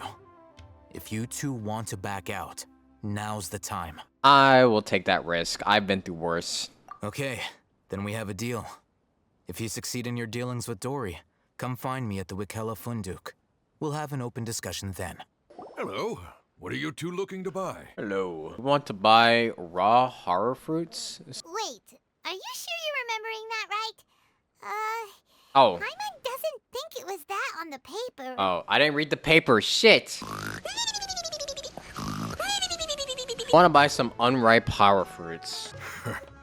What a unique palette. We have unripe horror fruits, but we usually keep them in the back. I'll have someone escort you. Following the paper got us past the first round. I didn't follow the paper, I'm sorry. Ronak, these two want to buy unripe horror fruits. Show them to the warehouse. You two, please follow me. You two have a fascinating fashion sense. We haven't seen a customer wearing a sumeru rose for quite some time. Hold on. Let me think. Sumeru rose means common merch. No, look again. We're obviously wearing morning flowers. Ah, my mistake. I do apologize. Oh, okay. Paimon saved us with that. That pop quiz sure was scary. Ah, the warehouse is up ahead. Please follow me. Okay. That's a lot to remember, but I'll see. Before I retrieve your products, I need to confirm a few things. Please forgive me, but we may not have sufficient stock for you today. Earlier, many of our hara fruits were taken by mice. Congratulations to you. Thanks. If better goods come in, you'll be the first to know. You look like you have some skill. Why don't I pick out some fruits that'll make you dizzy? Prefer something that causes heat stroke? I'm sorry. No! But as things currently stand, we won't be able to fulfill your order. Why don't you two think things over? It got rid of every single heart? Really? Dizziness with the side of tinnitus, please. Yep, that's the right answer. But eating hara fruit that makes your head and ears ring sounds like a bad life decision. Yeah, I don't think I would ever want tinnitus. Would you like your hara fruits to be packaged in the Sumeru City or Port Ormos style? Port Ormos. Wow, you two sure are generous customers. We'll be sure to package your products beautifully. Thank goodness. Everything has been confirmed. Miss Dory is waiting for you up at... Shoot! It's the Matra! Run! Oh, shit. What? There's literally nobody following us, but it's okay. He ran that way! Look, he's over there! He is putting the jets on me. He is out of here. Hey, if you're hiding from the Rishbaland tiger, come this way. Oh, okay. Here, over here. You can stop running now. So you were the one who was calling out to us just now. But, are we definitely gonna be safe here? These two good customers wish to buy some hara fruit, Miss Dory. And if there's nothing else, I'll just excuse myself. So he was just leading us to Dory. Oh, very good. Thank you. Wait, you're Dory? Paimon sure thought you'd look a whole lot scarier. Hey, what are you trying to say, Princess Pea-Brain? Damn. I'll be scary enough when I need to be, believe you me. If you don't watch what you say, then you can forget about doing any business. Okay, chill, Paimon. But it seems you two have actually done pretty well so far. Not only did you manage to find the informant, your reactions were also pretty sharp. You don't really look like criminals or anything, but I bet my Mora that you've been involved in some shady dealings, haven't you? Maybe. Paimon's not sure if that's supposed to be a compliment, but we'll take it. Nah, she was telling us that we fucking suck at our job. I can't risk doing business with people who start huffing and puffing after just a few paces, no matter how much Mora they might have. Not only will they get caught by the Matra, but they'll also get us into trouble. As decent folks trying to run an honest business, we don't need any of that. Wouldn't you agree? So that's why I prefer to have customers like you. I can't tell if that's smart or kinda ableist. It's your first time here, but don't worry, I won't ask too many questions. Even if you wish to buy enough knowledge capsules to decorate your house with, please, knock yourself out. Yeah, if I can afford it. As long as you have lots of round, shiny Mora, then we're all good. Go ahead, help yourselves. Voila! What kind of products do you seek, my dear customers? Don't worry, I'm not interested in your reasons for buying. I can, however, offer some suggestions. Take this one, for example. An analysis of the sociological ideology and dialectics of the Hilichurls. Ooh. Only 3 people in all of Teyvat have ever studied it, making it extremely rare. It's on sale now for 350,000 Mora. Damn, that's cheap as hell. Give me some of that. I want to learn what Hilichurls are saying. Yeesh. Who would want to be an expert in that topic? Me? Or how about the architectural styles and construction methods of Teyvat in the early Archon War period? With this one, you can become an expert in historic architecture preservation and find an excellent, well-paying job in nearly any nation. Now this sounds like it could be useful. I'm trying to save the world, not get a 9 to 5. 2 million Mora, and it's yours. I won't. No discounts. Wow, that price raised so much. Then again, it does secure you a good future. Of course, you are free to pick whatever your heart's desire. The contents and price of each knowledge capsule are indicated in small text on the body of each one, down at the bottom. All right, let's try the method that Al-Haytham mentioned. Okay, so there's only 3 that work. I'll take this one. And this one, as well as this one.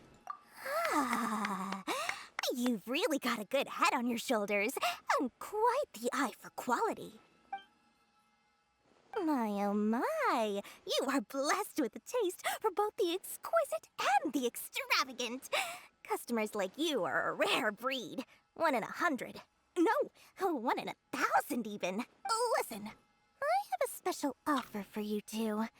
If you spend just 100,000 more, you can pick any knowledge capsule of your choice up to a value of 1 million Mora. No. Say what now? Hey, did you hear that? Spend another 100K and we get a capsule worth a whole million! No, don't let her trick you into spending more. She could literally just give us all duds. But all the canned knowledge we just bought is easily worth 500,000 Mora. If we spend just a little more, we can get something worth 1 million Mora. No. Isn't that a fantastic deal? No. Think about it. We've gone to all this trouble to get this canned knowledge. And so far, everything we bought belongs to Al-Haytham. Aren't you even the least bit curious about how this whole canned knowledge thing works? We're talking instant knowledge here. Don't you want to try it yourself? No. You're the one that's curious. How about you do it? Come on, come on. We still have around 100,000 of Al-Haytham's Mora left. So let's put it to good use by finding something useful for you. No.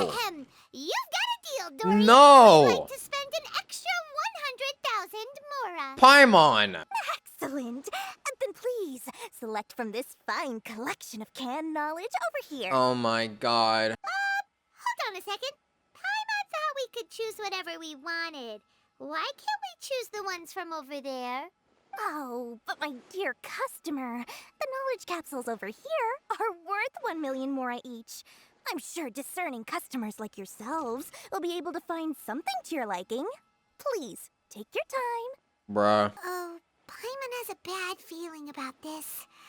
Let's use Elemental Sight again to check these. Maybe we should just pass. Huh? Why? Let's just say for our mental health. Hey, we're getting a capsule worth 1,000,000 mora here. Don't be such a party pooper. Oh my god, Paimon, please. Let Paimon take a look here. An introduction to traditional Sumeru brewing techniques, the art of growing spices, an overview of ancient runes. Oh, how about this one? Sword Fighting Techniques 8. Huh? Not sure we'd ever find volumes 1 through 7, but at least this knowledge should be useful, right? Let's go with this one. Whatever makes you happy, Paimon. Very good. I'm expecting some new goods in the next couple days, so be sure to check back again soon. Whether it's canned knowledge or anything else you need, bring your Mora to Dory and doors will open. She kinda annoys me. Why did Paimon, like, force us to do that so bad? Did she really think that was a bargain? You two made it. And from the looks on your faces, you were successful. Whoa, there's so many people from the academia here.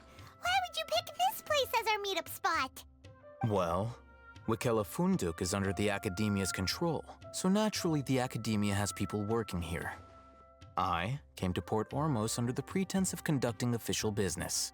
You're a pretty daring guy.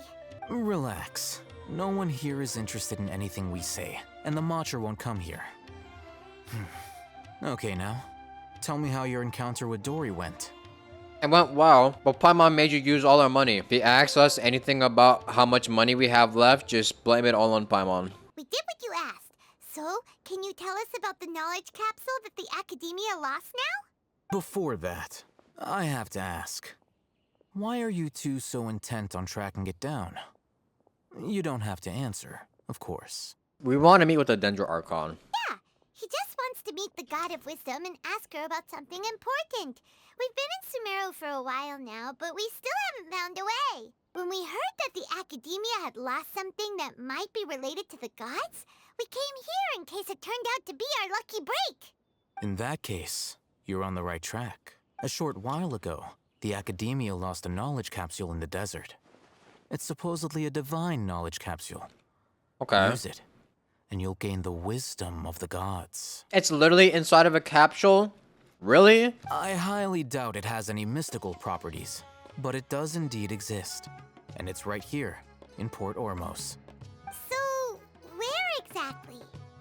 That's what we need to find out next. Your goal is to find it too? I won't deny that.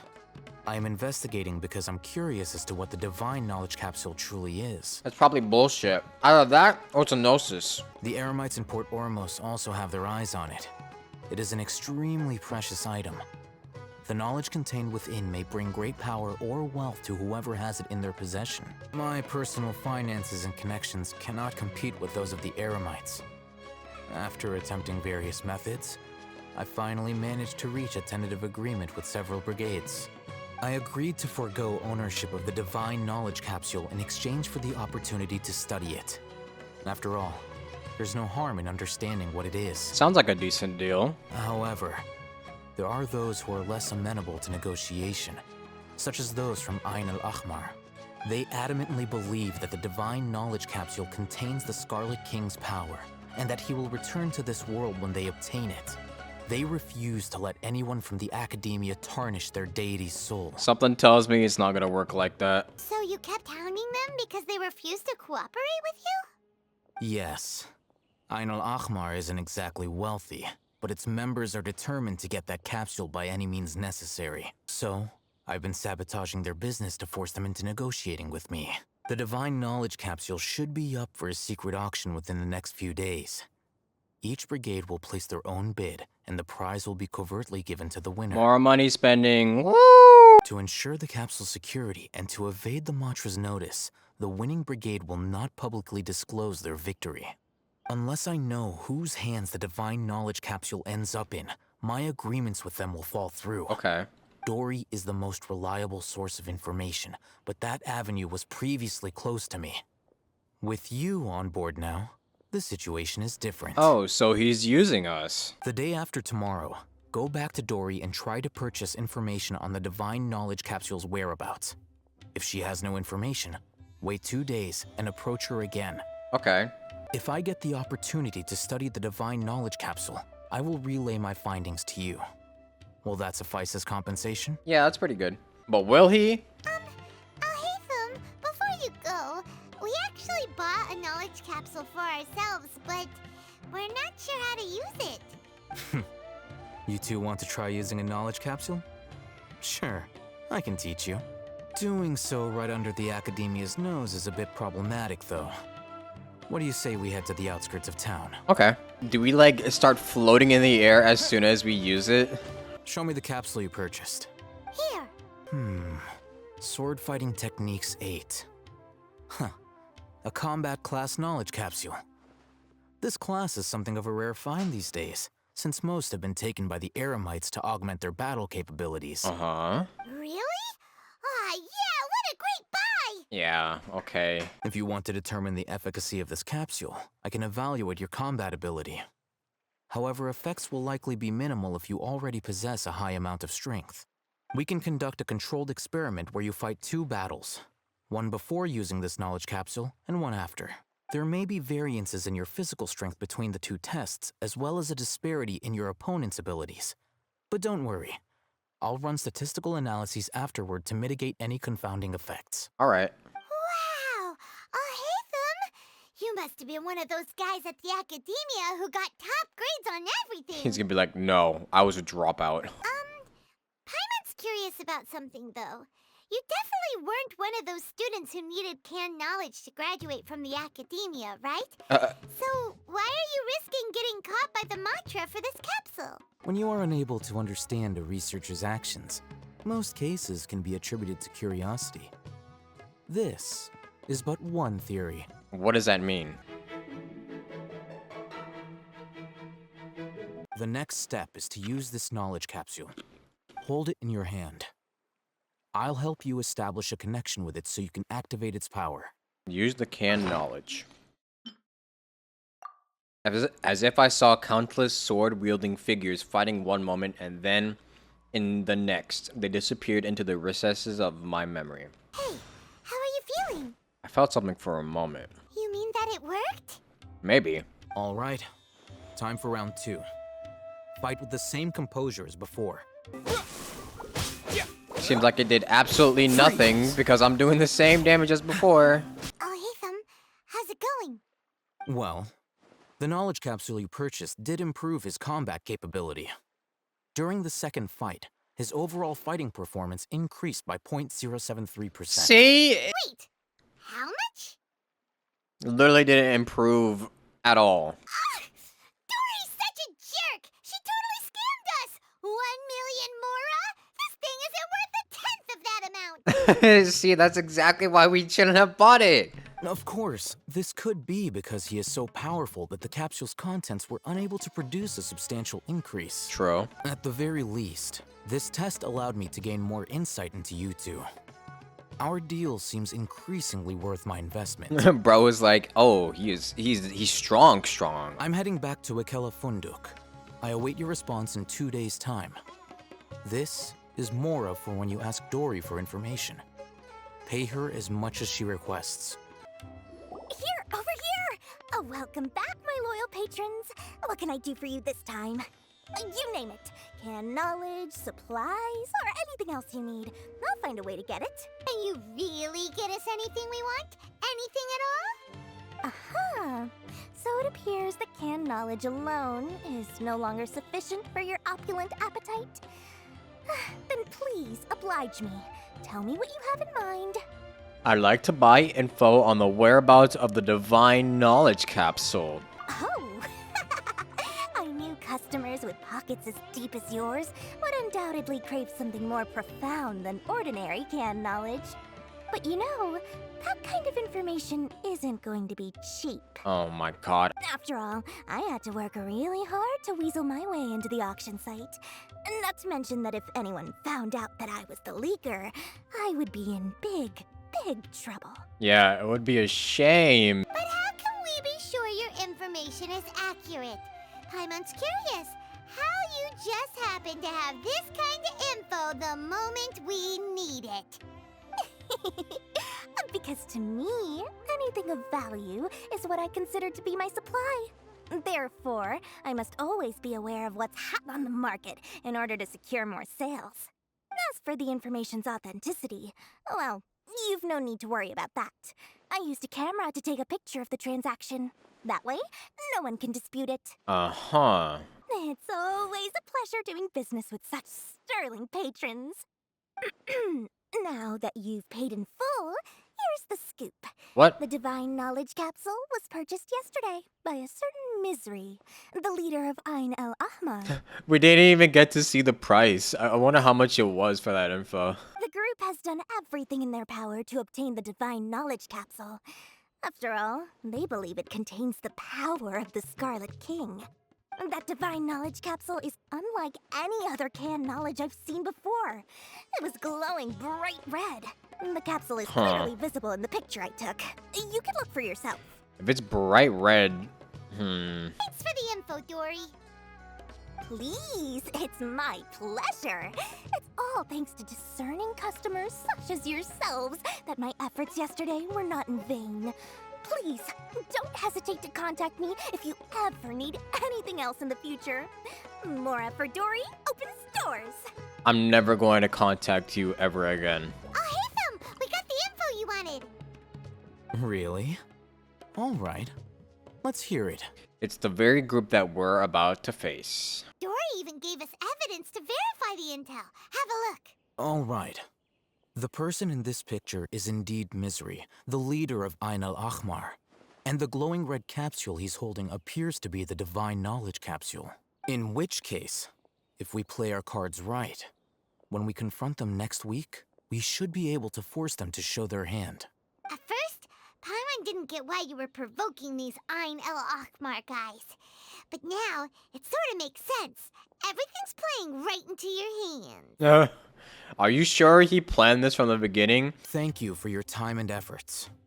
Take a few days off while I make some preparations. A few days off? Let's meet up again on the afternoon of the arranged date, 3 o'clock sharp. I just took 2 days off, bruh. Oh, Hatham sure is taking his time. Where could he be? Oh, there he is. Sorry to keep you waiting. Let's head to the pier in front of Pharos Lighthouse. Sumeru has been pretty decent so far. There's not really much going on besides, I guess, world building, but it's pretty chill for now. Oh, hey, Thumb. I knew you were crazy, but I didn't know you were crazy enough to actually show up. It was I who demanded that these negotiations take place. I was more worried that you might go back on your promise. But to your credit, it appears that you're sticking to your word. This is turning into quite an occasion. I also brought some backup. I assume you don't mind. Backup?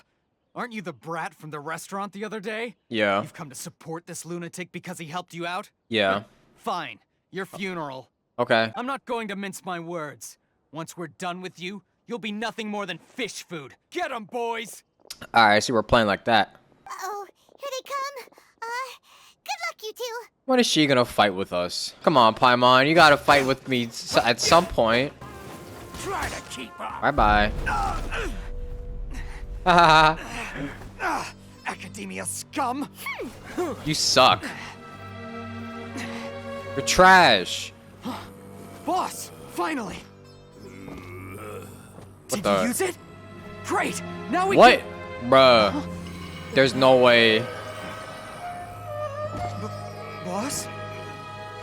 Hey, yo, man, you good? What happened?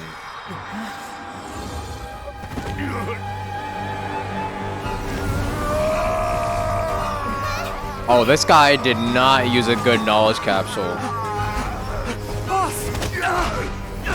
Oh, dang! What's wrong? Ooh! Oh my god! We have to cut his Akasha connection, now. Ooh, okay. Weave. Weave. Ooh. There goes his eardrums. Target acquired. Arrest him. Oh, hell no. We gotta run.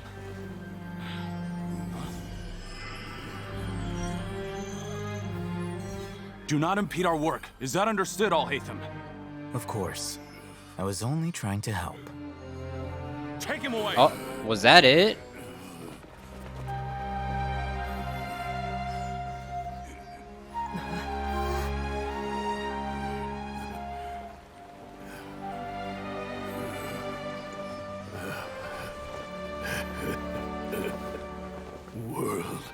Worlds? Wait, what? It's the same thing the tree spoke. What in Tibet just happened? It's like that big guy suddenly lost his mind. I think he used a corrupted knowledge capsule. It looks like he used the divine knowledge capsule. The divine one? Oh. I've heard of numerous incidents of researchers in Satyavada life going insane. The state that man is now in suggests that this is a similar situation. This divine knowledge capsule does appear to be linked to the gods, but beyond that, it doesn't seem anything like the rumors suggest. Possessing it doesn't grant you divine wisdom or power. Did you hear what he said? World, forget me. What could that possibly mean? That's exactly what I heard before at Irminsul. Yeah, exactly. The mantra took him away, then that means the Academia got the divine knowledge capsule back too. What a shame. We were so close.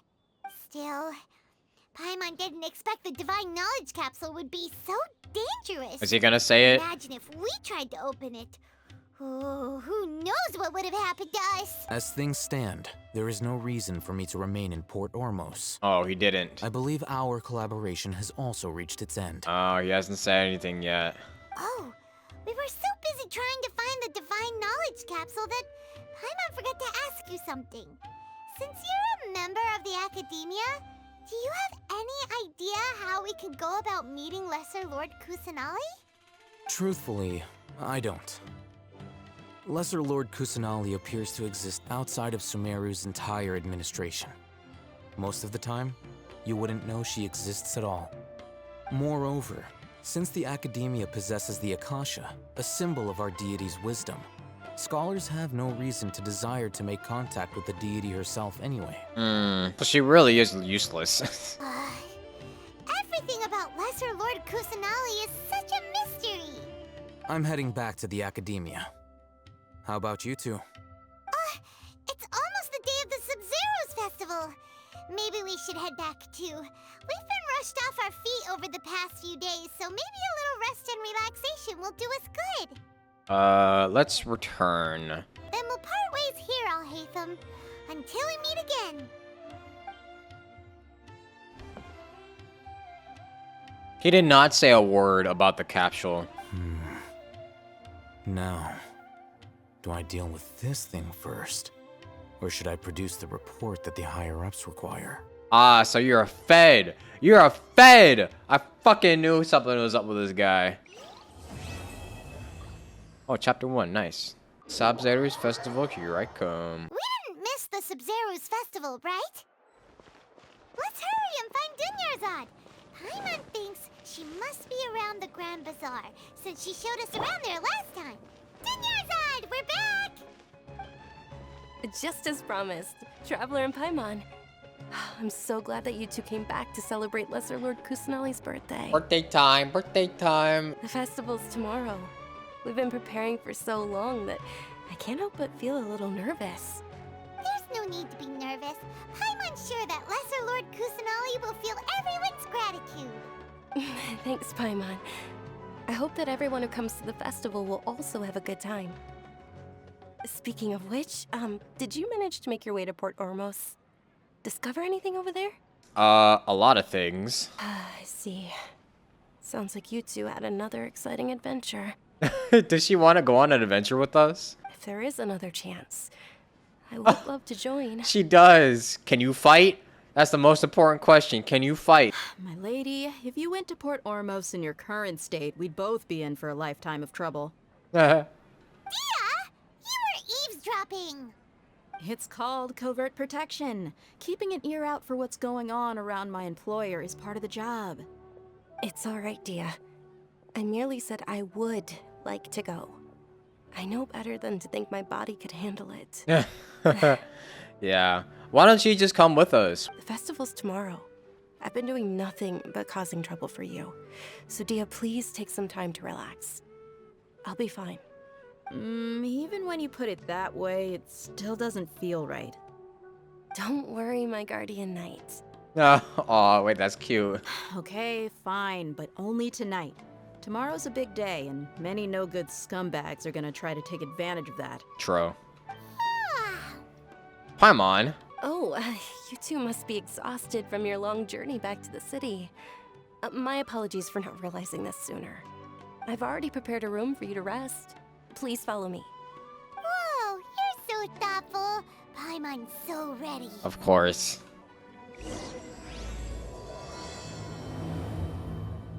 All Paimon do is eat, sleep, and beg for Mora. Here we are. It's also fairly close to where I've been staying. It looks really nice. Sorry for the trouble, Dunyanzad.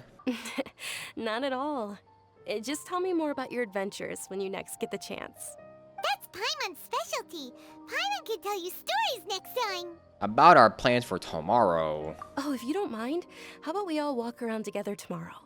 All of my friends will be working the festival, and Dia is still insisting on her covert protection. Yeah.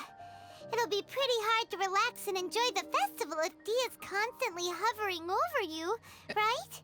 It'll be easier to get info with your help. Then let's meet at the nearby bazaar first thing tomorrow morning. Have a great night. Okay, you too. It's a deal. Good night, Dunyarzad. I may be too excited to fall asleep tonight. See you tomorrow. Paimon's starting to really look forward to the Sub-Zero festival too. Will there be lots of yummy food? Oh my god, that's the only thing she thinks about. Oh no. Thinking about food is just gonna keep Paimon up all night. The earlier we sleep, the better. Let's go inside, traveler.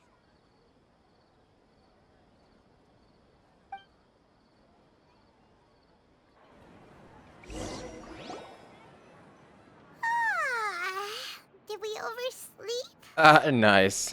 We should go meet Dunyarzad right away. Okay, so something's gotta happen at this festival, right? It's been pretty uneventful so far. Traveler, Paimon, I've been waiting for you two. Good morning, Dunyarzad. We must have overslept a little bit. How did we sleep early and still wake up late? I say that as if I don't do that literally every single time I sleep. Not at all. I arrived early. Today is finally here. I must cherish every moment as if it were gold.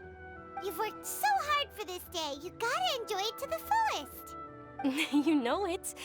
Oh, it's just that, as expected, I had some trouble falling asleep last night. I'm hoping my body won't be too much of an issue today. Well, shall we? Let's start with the stalls over there.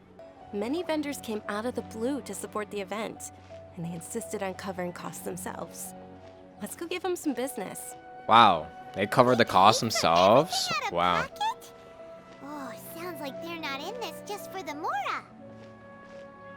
They all said that contributing to a lively festival atmosphere is more important than money. True, Especially that's facts. Since we don't often get to celebrate Lesser Lord Kusanali's birthday. Yeah, that's facts. This is a stall offering foods from the Haft Mewa feast. Ooh, it looks yummy. It's a bunch of fruits. Is that cantaloupe? Oh, you could tell straight away. I thought most people nowadays wouldn't know. Mushrooms, flowers, and all kind of fruit? It's all vegetarian stuff. Aw, Paimon's a little disappointed. Hey, fruit is the best vegetarian food of all time. So, what's the Haft Mewa feast you mentioned just now? It's another Sub-Zero's festival tradition. People used to set their tables with 7 different foods. Generally speaking, the most common selections were foods like Rukushifa mushrooms, lunar lotuses, sumeru roses, sunsetias, kapulatas, hara fruits, and zaytun peaches.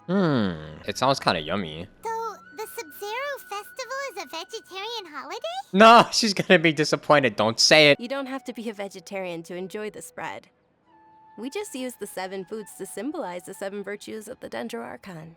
Wait, but if that's the case, if Sumeru uses vegetarian food to represent the Dendro Archon, That means... then wouldn't the Pyro Archon's festival be full of food like roasted fowl, juicy meatballs, grilled steak? I mean, maybe. Oh, Traveler, we have to go to Natlan as soon as possible. All right, going as soon as I can.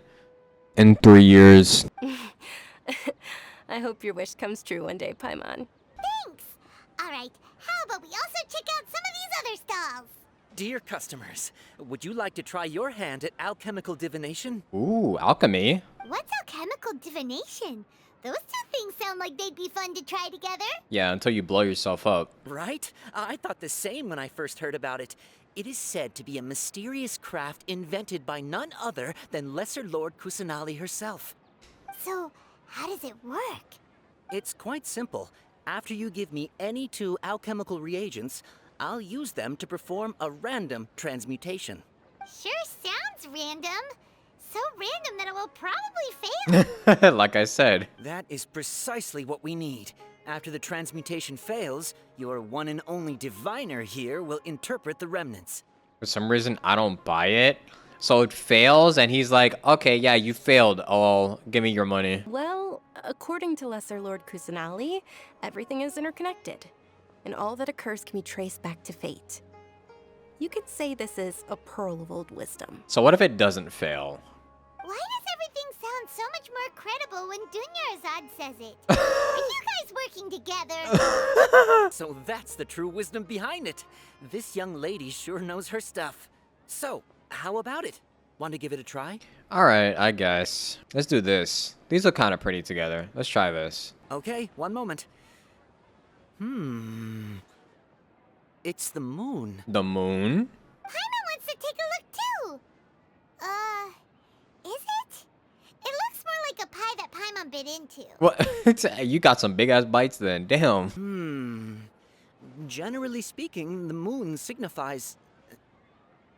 It means... Wait a moment.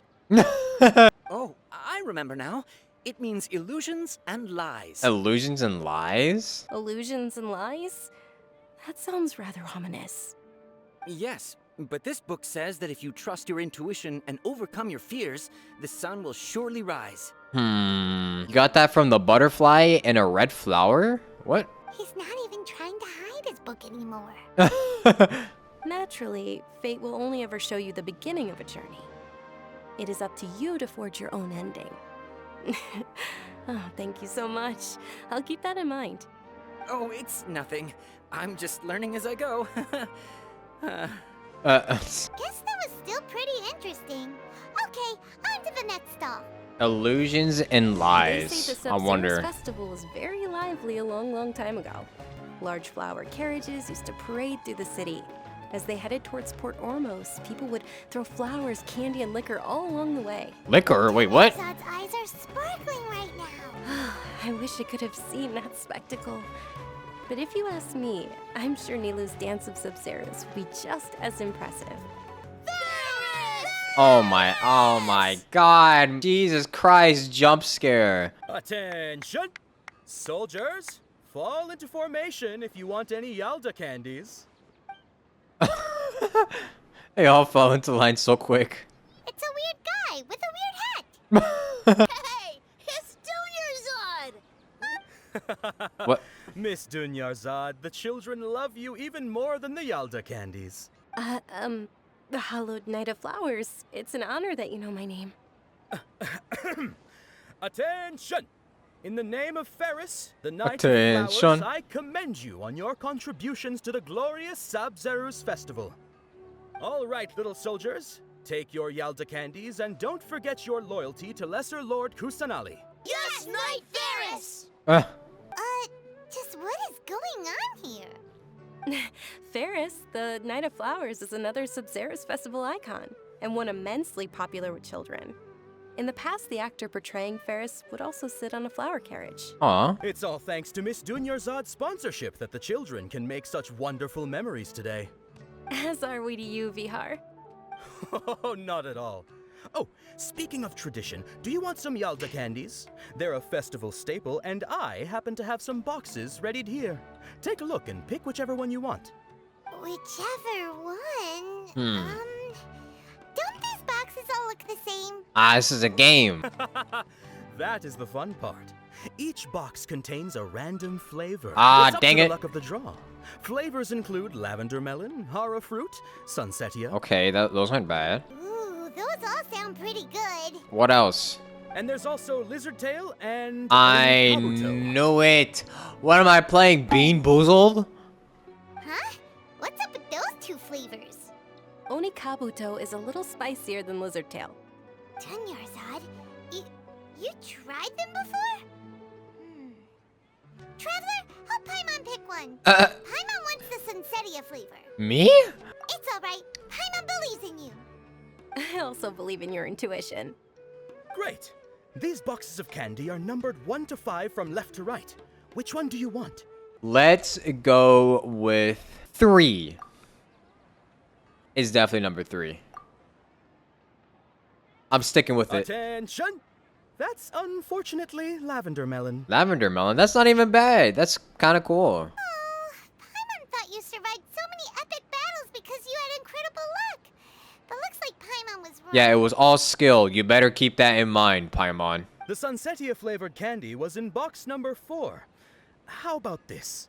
The most important thing is that everyone has a good time at the festival. So please, take both boxes. Nice. Thanks a lot, Knight of Candies. We still won anyways.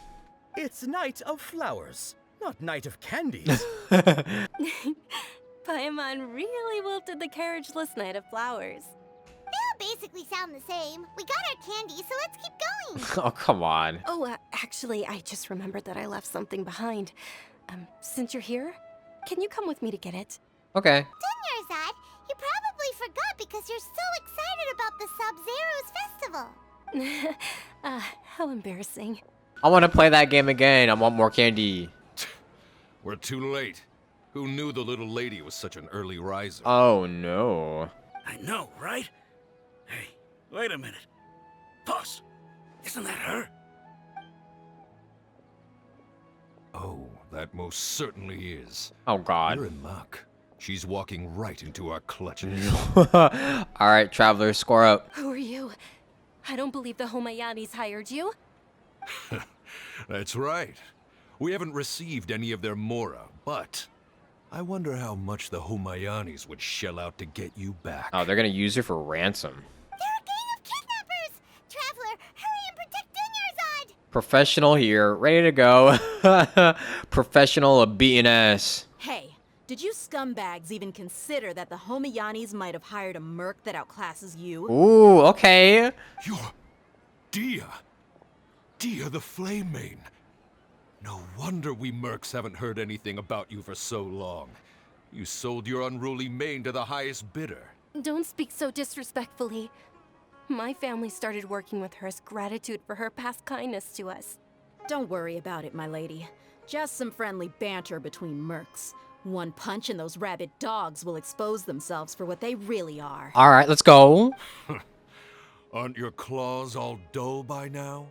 Don't get too cocky. Traveler, Oh my take God, there's so Miss many. Dunyarzad to a safe location.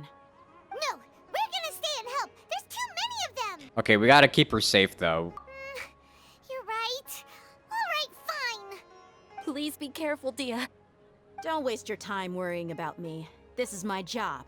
Look out for yourself. After I've wiped the floor with them, I'll go find you all. Ooh. We actually have to escape within the time limit? Okay. That was easy.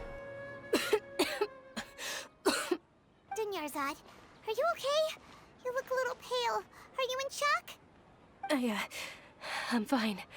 My body always reacts like this whenever I exert myself too much. Alright, my bad. You sure you're okay?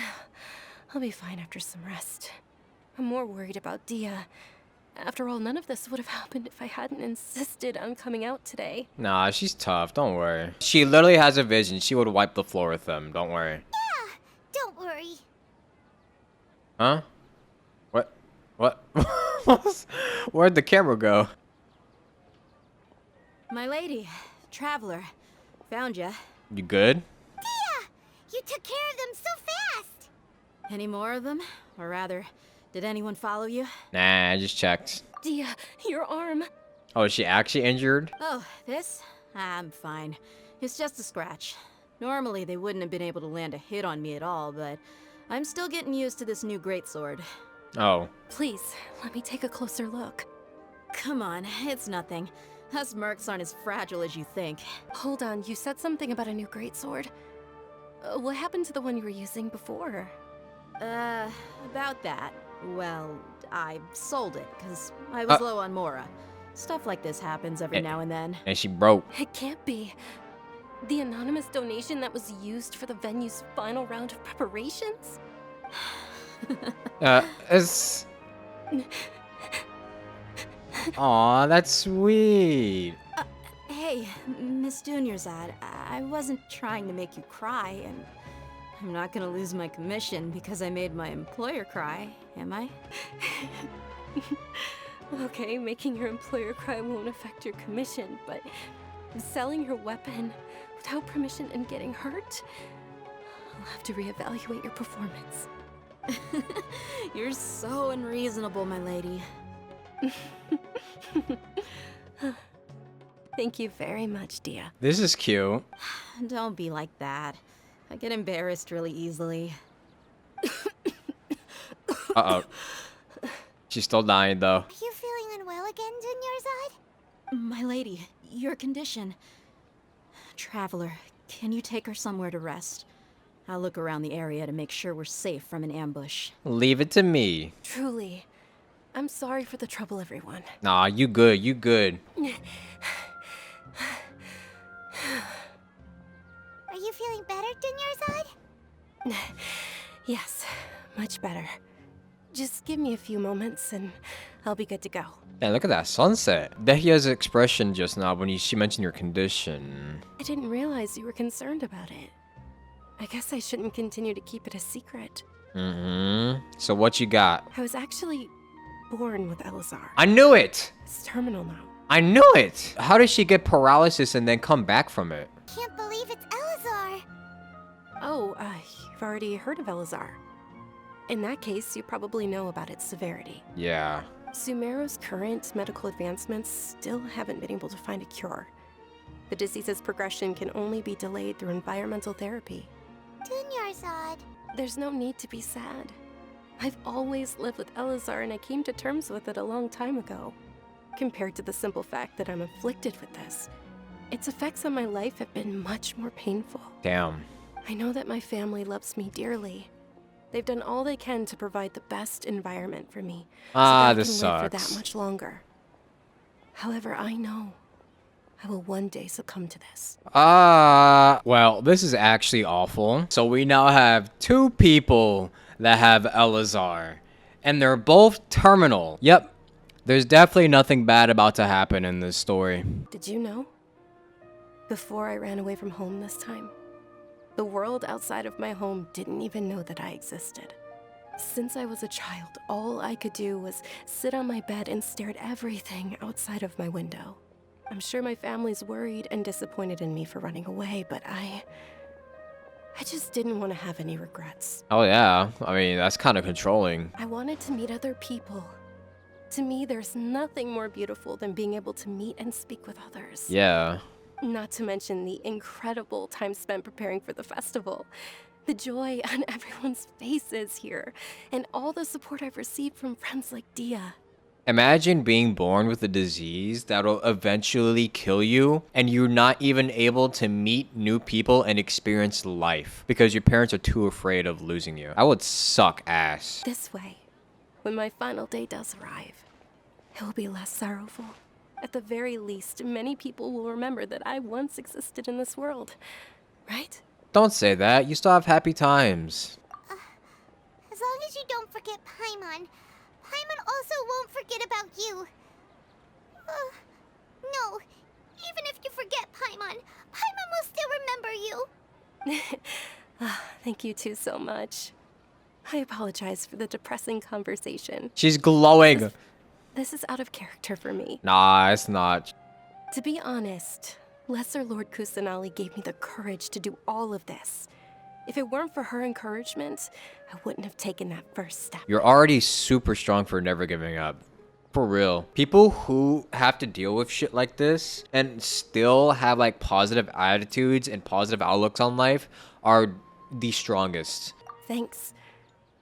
There will always be frustrations in life, but I know that the point of living is not to leave behind any regrets. Right, that's a good mindset. Oh, right. Isn't it almost time? Huh? Almost time for what? Isn't the Dance of Sub-Zeros about to begin? Oh, true. It's the part of the festival that I've been looking forward to the most. Nilou will recreate that legendary scene with her most splendid dancing. And the Sub-Zeros festival will conclude amid everyone's applause and blessings. Yay! And with that, my wish will also... Wait, what wish? Then what are we waiting for? Let's go to the stage! Yeah, we should still make it in time. Wait, what wish? Wait, she didn't finish her sentence. What wish? We're here. Were you not aware that the law prohibits this type of performance from taking place without prior permission? Oh my god, the Academia's coming in! I think I just saw the Academia's Grand Sage. Why is he here in person? But the Dance of Sub-Zeros is one of the key parts of the Sub-Zeros festival. If we can't perform it... The Sub-Zeros festival. The law also prohibits the private hosting of large-scale religious festivals. Only the Academia can host such an event. What? What kind of censorship is this bullshit? If you continue to resist, we will have to order an investigation into every single event organizer. Okay, I'm not gonna say that these laws didn't exist, but like, how are you gonna come in here and tell us this now? The Grand Sage has already granted you much leniency. I advise that you exercise tact. How did things turn out like this? The Academia was originally responsible for the Sub-Zeros festival, but they failed this responsibility for many years. I need to speak with them. Don't go. They might have a final say in all this. This is a hard pill to swallow, but you're right. Things would only get worse. Art, dance. Aren't you ashamed of pursuing such frivolous and meaningless activities in this land of knowledge and reason? Our Archon created the utopia that is Sumeru City for all scholars who sought validity, verity, and truth, while people like you wish to defile it. What? No. I believe that our Archon never rejected the arts. Even the goddess of flowers dedicated a dance to her. With your lack of intellectual credentials, What? I do not believe you are qualified to debate with me. What you should be doing is finding workers to tear down this ridiculous eyesore. Nah, that's gotta be intellectually motivated. He just said you don't have enough IQ points to contest with me. What? When we return, have the scribe draft an ordinance before the next Nyargarbaha day that prohibits public art performances. We will announce it to the public later via the Akasha. Understood. I will inform him when I return. The Sub-Zeros Festival. Go celebrate the birth of that god to your heart's content. Nah, this dude gotta be religiously and intellectually motivated to say all of that. Oh, Dunyarzad. You all saw that just now? The Grand Sage ordered us to stop the performance. Yeah. Let's go somewhere the Academia can't find us and perform there. But how do we let everyone know? And what about the atmosphere on the stage? Or we could get people to block them off so they can't interrupt the performance. True. No. They just threatened to investigate the organizers. If we were caught... If we were caught... Nilou, it's alright. Don't worry about it. But you've been looking forward to the Dance of Sub-Zeros so much. And I know how important this festival is to you. I don't want you to have any regrets. It's okay. Seeing you care this much about my feelings is more than enough. It would be too risky to continue the Sub-Zeros festival at this point. I don't want to get everyone in trouble. Nah, but we... okay, but... you know what? I don't even want to say anything. You say so. But... you can sneak out for the next Sub-Zeros festival, right? We'll make sure the next one is a smashing success. The next one. Yes. Okay, it's a promise. It will be a smashing success. Yeah, there is not gonna be a next one. I can't believe this is how things turned out. Those heartless geezers. Honestly, we need to think of another way, because if anything, I don't think the Elzar is gonna wait. It really is okay. There's nothing we can do about it. Still, I'd be lying if I said I had no regrets. I would have loved to see Milu's dance. Nah, we gotta get this festival going. Nah. A lot happened today. It's a shame the festival ended the way it did. Nilo and Dunyarzad promised to make the next Sub-Zero's festival a success, but Dunyarzad is running out of time. I think she knows that. Yeah.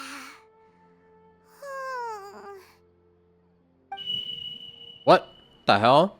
All connections have been secured to construct the most stable framework possible. The project is entered its most critical phase. Power has begun to flow from...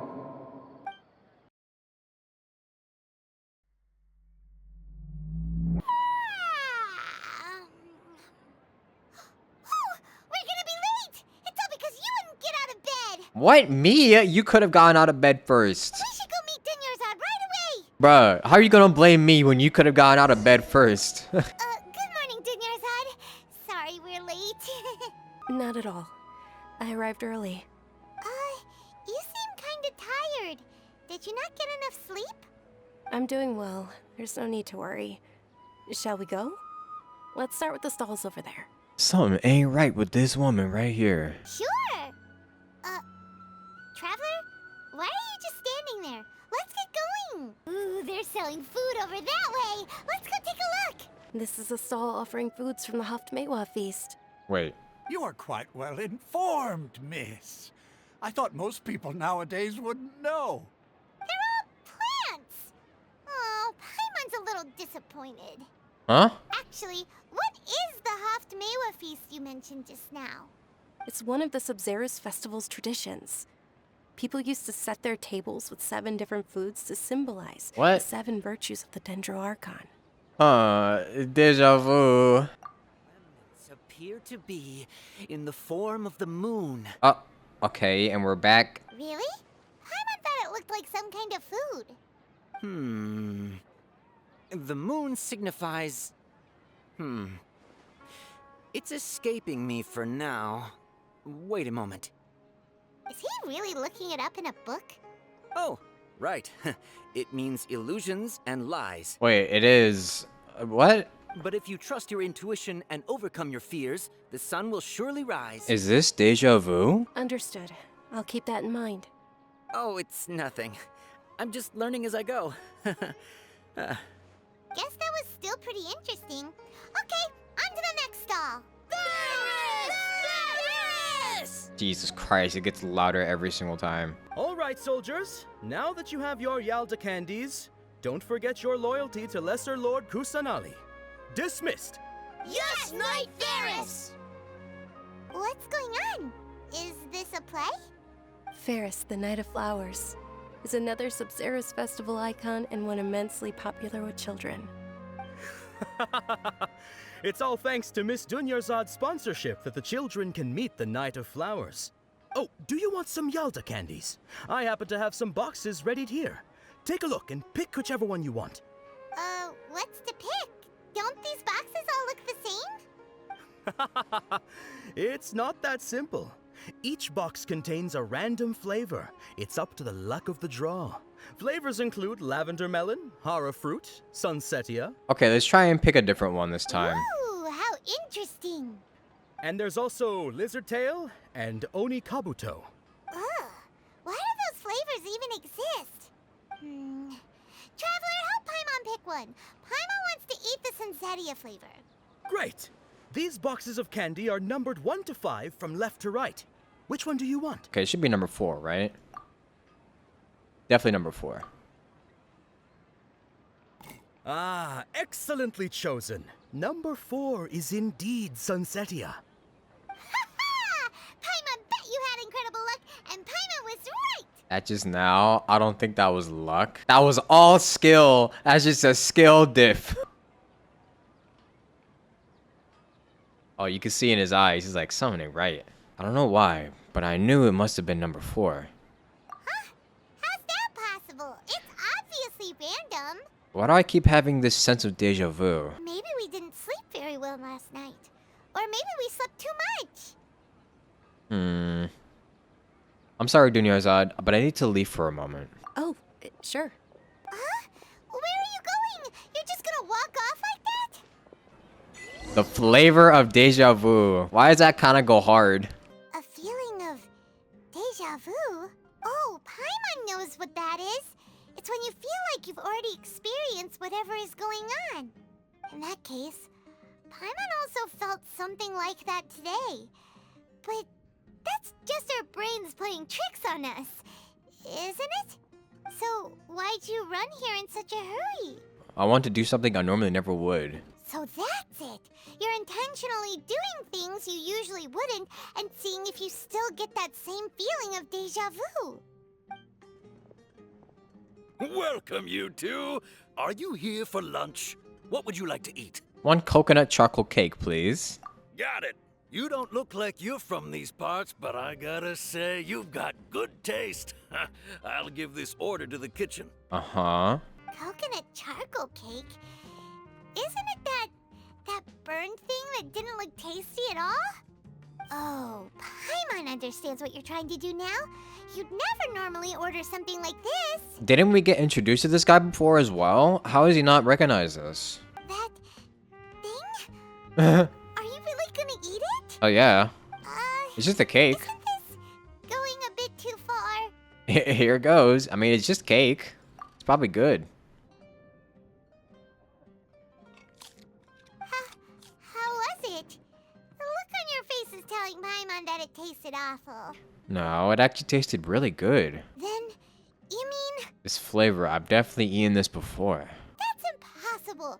We were just talking about how gross it looked. Hey, some people say that durian looks and smells awful, but doesn't taste as bad. So, looks can be deceiving. So, would this be a case of taste bud deja vu? I couldn't get rid of it. Paimon also gets the impression that we've been here many times, even though we aren't regulars. How about we go out again and try something else?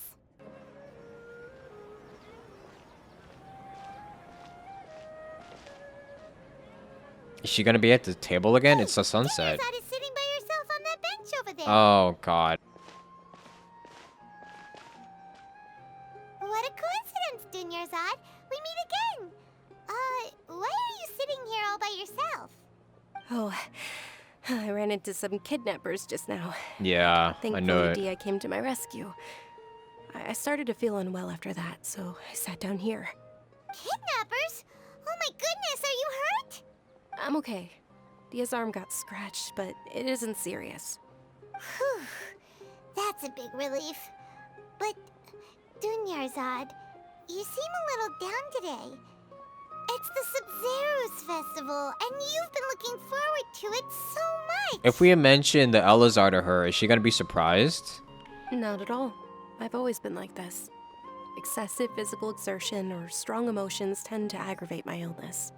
Besides, no matter how amazing today may be, it is but a single day. After however many more days, my time will come to an end. How'd she get even more depressing? Paimon doesn't quite follow you, and Paimon feels like something's really got you down right now. I'm sorry for leaving you earlier. It really is fine. I don't mind. Have you, by any chance, experienced anything out of the ordinary? Huh? Did something happen? Dunyarzad, have you ever felt deja vu? You know, like when you've already experienced something that's happening right now? Deja vu? No. But my days have been the same for years now. Even if I were feeling deja vu, I suppose I would already be used to it. That's really depressing. Jesus. Oh, Paimon sees. Then, is it only the two of us?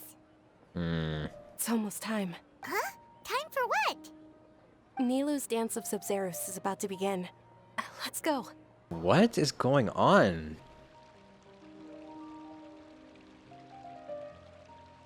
Yeah, and then the academia stops the festival. With your lack of intellectual credentials, I do not believe you are qualified to debate with me. What you should be doing is finding workers to tear down this ridiculous eyesore. Why don't we stop When we him? return, have the scribe draft an ordinance before the next Nyagarbaha Day that prohibits public art performances. We will publicly announce it later through the Akasha.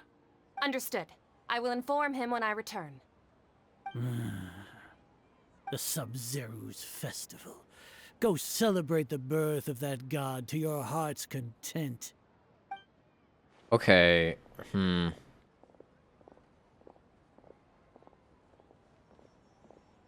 I'm trying to think, like, what went wrong? Miru, are you okay?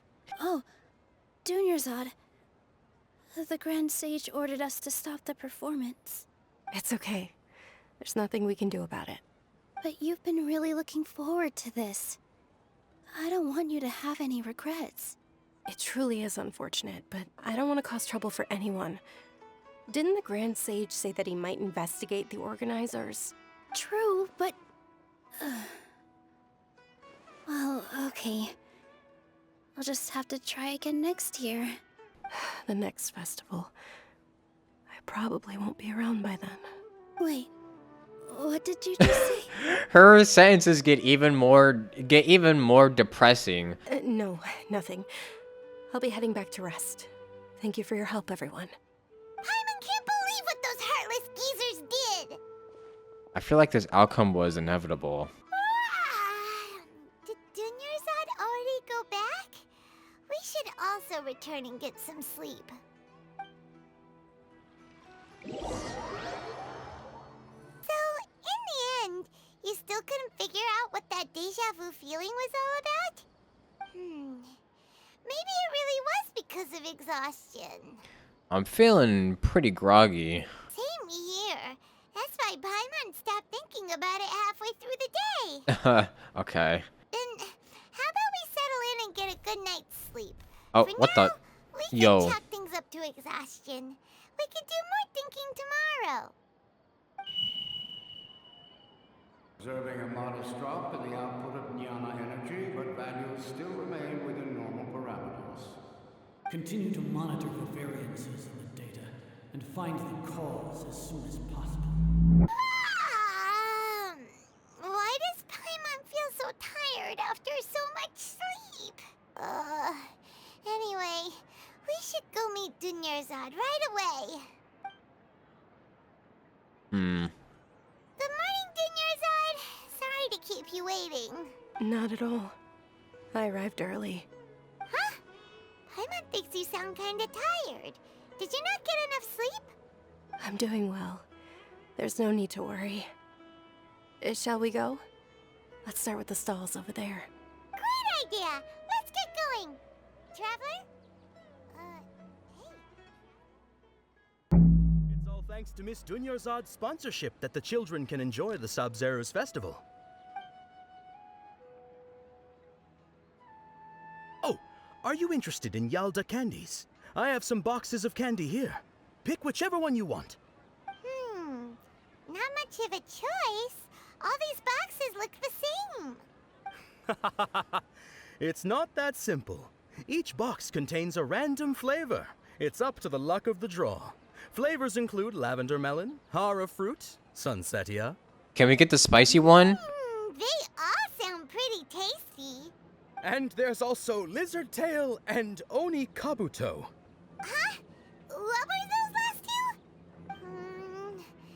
He'll help me choose. Paimon wants to eat the sunsetia flavor. No problem. These boxes of candy are numbered 1 to 5 from left to right. Which one do you want?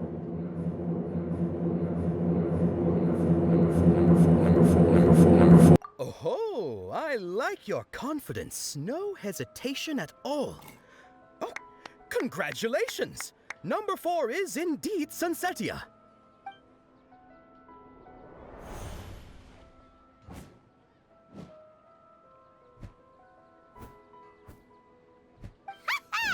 Paimon knew he always had incredible luck.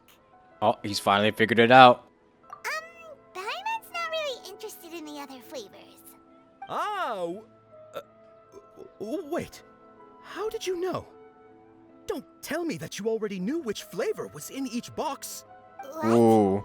He was right about all of them? The traveler about to snap. That couldn't have been luck. How is this possible? I packed all those boxes this morning, and they've been sealed ever since. You couldn't have known beforehand. Mind reading? X-ray vision? Or some kind of magic trick? Oh shit. This is way too freaky. Uh-oh. Tell us what's going on. Since when did you get superpowers? Traveler? Was that? Hey, where are you going? What's going on? Did you see something? Where did she go? Where did she go? Dunyarzad without letting her know is kinda rude, you know. I don't give a damn. I'm out of here. It's just a little kid running around.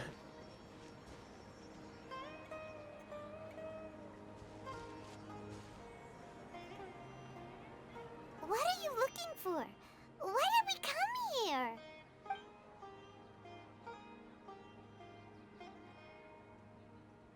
Is she here? An overwhelming sense of deja vu. Traveler? Ah. Hey, come back here. Over there. That's...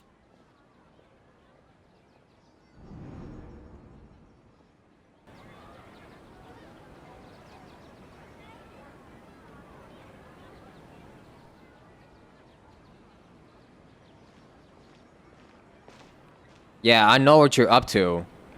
Get me out of this shit. I'm not trying to play the same day over and over again. I am not Tom Cruise, alright? You better chill with this. What? Look! That's... Isn't that Dunyarzad? Bruh. Are you kidding me? What's happening here? Why are there two Dunyarzads? You already know that this isn't your first Sub-Zero's festival, don't you? This is... It is Kusanali. I'm sure you already know how to use this. Okay. A knowledge capsule? Where did you get it? What's inside? Is that the real divine knowledge capsule? You should use it too, Paimon. You know Paimon? Let's use it together, Paimon. Well, this seems kinda sketchy, but Paimon feels like this is what we should do. I feel bad for Paimon because she's not she's not smart enough to understand what's going on yet. She's literally too clueless. What the? Okay, we got everything in our minds now. This is our 20th time at the Sub-Zero's festival. 20? Huh? No. The 30th? 40th? Just how many times have we been to the Sub-Zero's festival? Oh, okay. I don't know about y'all, but I counted like 2. Wait, 20th? 40th? Have we been trapped in a single day? If it weren't for you, we wouldn't have even realized. Oh, she looks so creepy. Oh, that stare? Jesus, that is a jump scare. Your memories are still scrambled? Try your best to remember. This isn't the first time we've met, and I answered that question a long time ago. Let Paimon think. Oh, it's coming back. Meeting you was the real catalyst for restoring our memories, and the knowledge capsule was just your means of showing our minds the way. What about everyone else? Why are you only helping the two of us? Your sense of deja vu is stronger than everyone else's, yes? Uh-huh. As for an explanation, you two received the blessing of Dendro, and you also have special, sensitive constitutions. Wait, Paimon did too? Wait a minute. Wait, I thought I was the one with the powers. Paimon? It was as if a single sheet of paper was separating those memories from your consciousness. What's with the Dunyarzad over there? A familiar question. I think this is the 7th time you asked that. Oh. As you can see, she isn't doing well. You probably sensed it too. The Dunyarzad you were just with is different from the first Dunyarzad you met. That first Dunyarzad is in front of you right now, and She doesn't have a lot of time left. Bruh, she's on her deathbed? So I need to break out of this cycle? Looks like you're almost done sorting out your brain. Oh yeah, I'm Nahida. I know, you introduced yourself before. Good. You passed the test. Everything in this world runs in a loop. This cycle is called a samsara. You, me, and everyone else are all stuck inside a one-day samsara. Wait, what? How? As for the truth, that's on you to find out. If you were told the truth instead of discovering it yourselves, it would literally blow your minds. I don't know how you'd be after that. Are you dead ass? I can only give you surface level help, like bits of information and subtle hints. For the rest of the time, I'll be doing all I can to slow down Dunyarzad's illness. She looks like she isn't doing well at all. Her illness gets worse after each Sub-Zero's festival. Oh. If we can break out of the samsara, I might be able to save her. Oh, okay. But as things are right now, she's just a small bird in the sky that's about to lose its last feathers. All I can do is raise a gale to delay her fall. What? You sure love to use weird analogies. No, that's... Analogies are wonderful tools. They let you use existing knowledge to understand unfamiliar things. Okay, so, with what you know so far, what do you think the truth is? Okay, well, obviously, I know you're the Dendro Archon. All right, it's not even that hard to tell. You literally have the same voice that we heard inside of the Golden Apple Archipelago adventure. Okay, so there's abnormal mental fatigue. My mind feels exhausted. Oh! Even though I haven't done too much thinking. Yo! What is going on? Actual voice lines. All right, what about deja vu? What's happening right now seems to have happened before. This feeling has been getting stronger and stronger. The moon, illusions, and lies. What do they all mean? The Grand Sage said, "Go celebrate the birth of that god to your heart's content." This one is also plausible Did he mean too. something more? We've already experienced the Sub-Zeru's festival many times, and the day of the festival seems to be in a perpetual samsara. Okay, so it's a time loop. That should be it. The flow of time is endlessly cycling within one single day. A time loop. You've given similarly wrong answers in the past. What? It's wrong? A pity. Shit. Still the wrong answer? Paimon thought that made a lot of sense. It feels like time's just repeating itself. A simple time loop can't explain some of the phenomena. You two are still missing a lot of information. Unfortunately, I can't give you any more hints. Alright, I know what it is.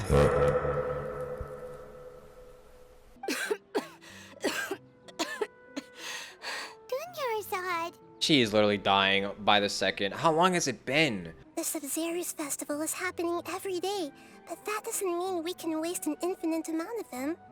Hurry and find the truth before today's festival ends. Okay, it's been like over a month. Dang, it accelerated that fast? What about Kale?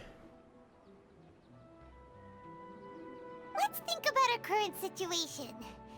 To save Dunyarzad, we have to escape the samsara of the Sub-Zeru's festival. And to do that, we need to figure out what's happening. The truth.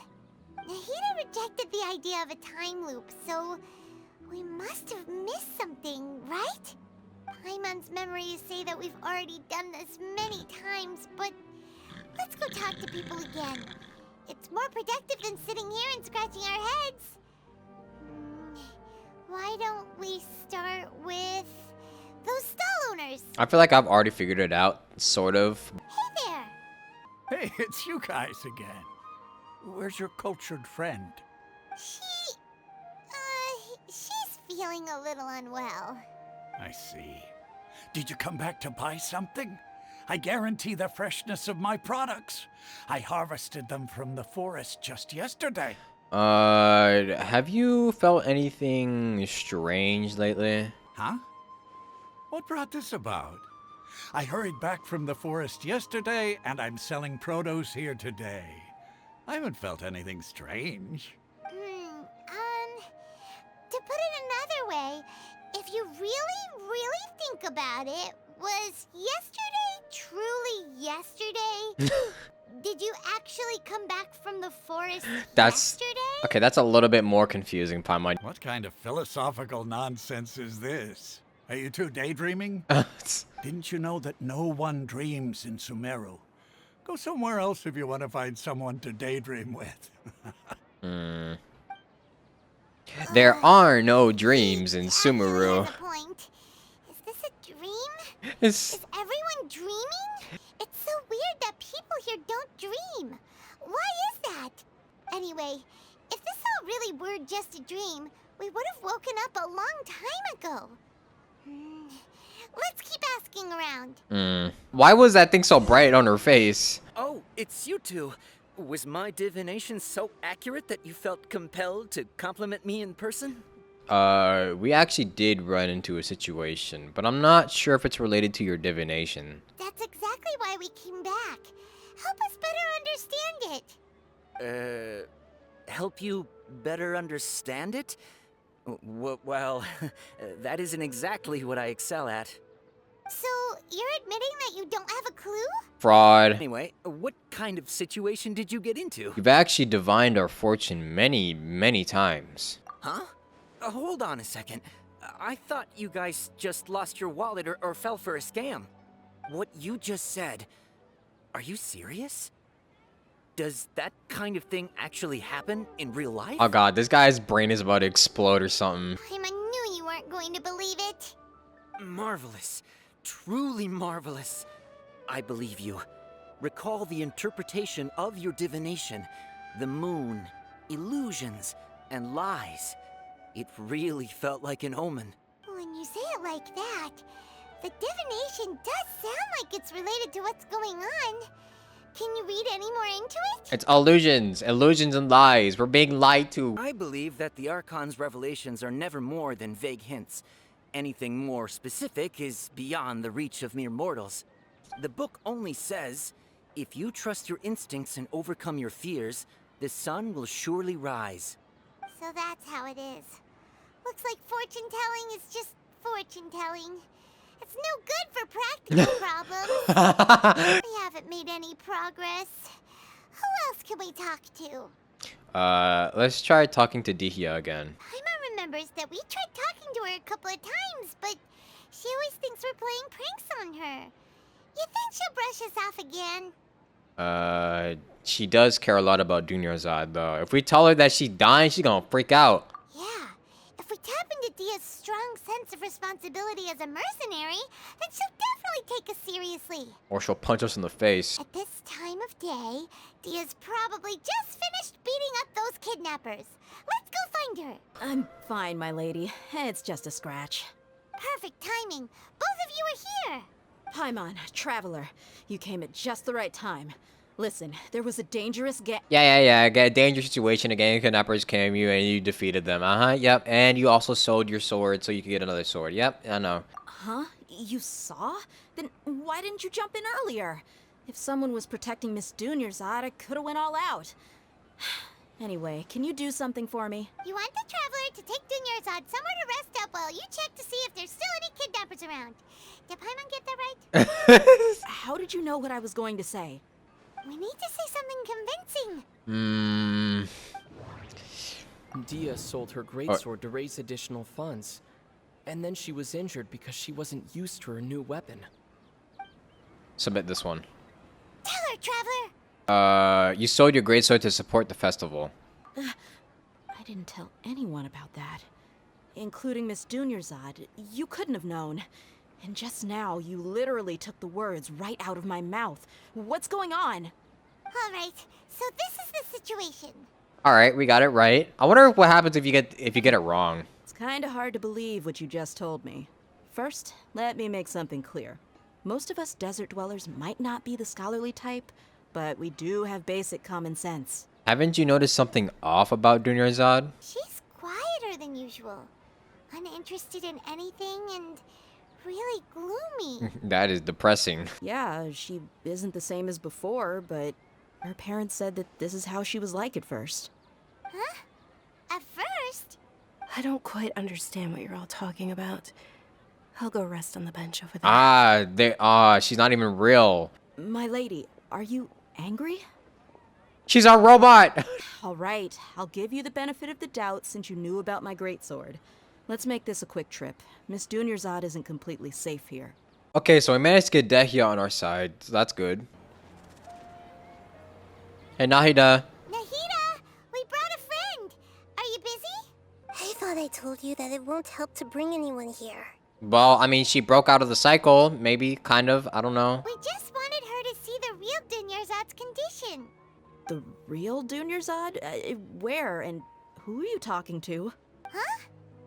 I told you that you two are special. Other people can't see me or Miss Dunyarzad here. Oh, damn it.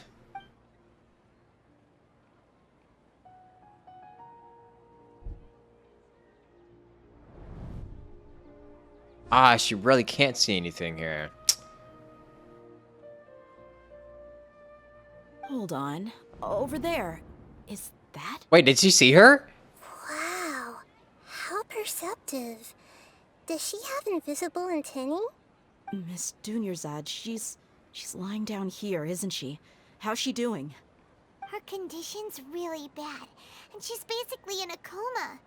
How did you know she was here? I can sense her aura. Her aura?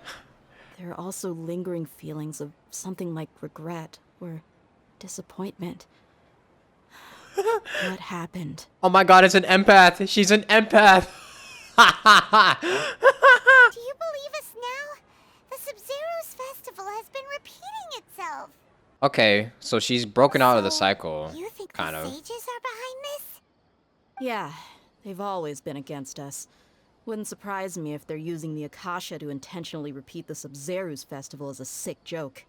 You have a point. Aside from the Dendro Archon, the Academia's sages are the only ones in Sumeru who could pull off something like this. Maybe there's more to the Akasha than we know. Can you tell us anything about the Akasha? The Akasha relies on the power of a gnosis to operate, as it is the manifestation of the God of Wisdom's power. It compiles the wisdom of the entire populace, and it grants knowledge to the people. A gnosis could do that? No wonder the Akasha is so magical. It's being powered by the gnosis of Sumeru's Archon. I knew it! So, this Nahida you mentioned, what did she say? She said, and Paimon quotes, "The Akasha relies on the power of a gnosis to operate, as it is the manifestation of the God of Wisdom's power.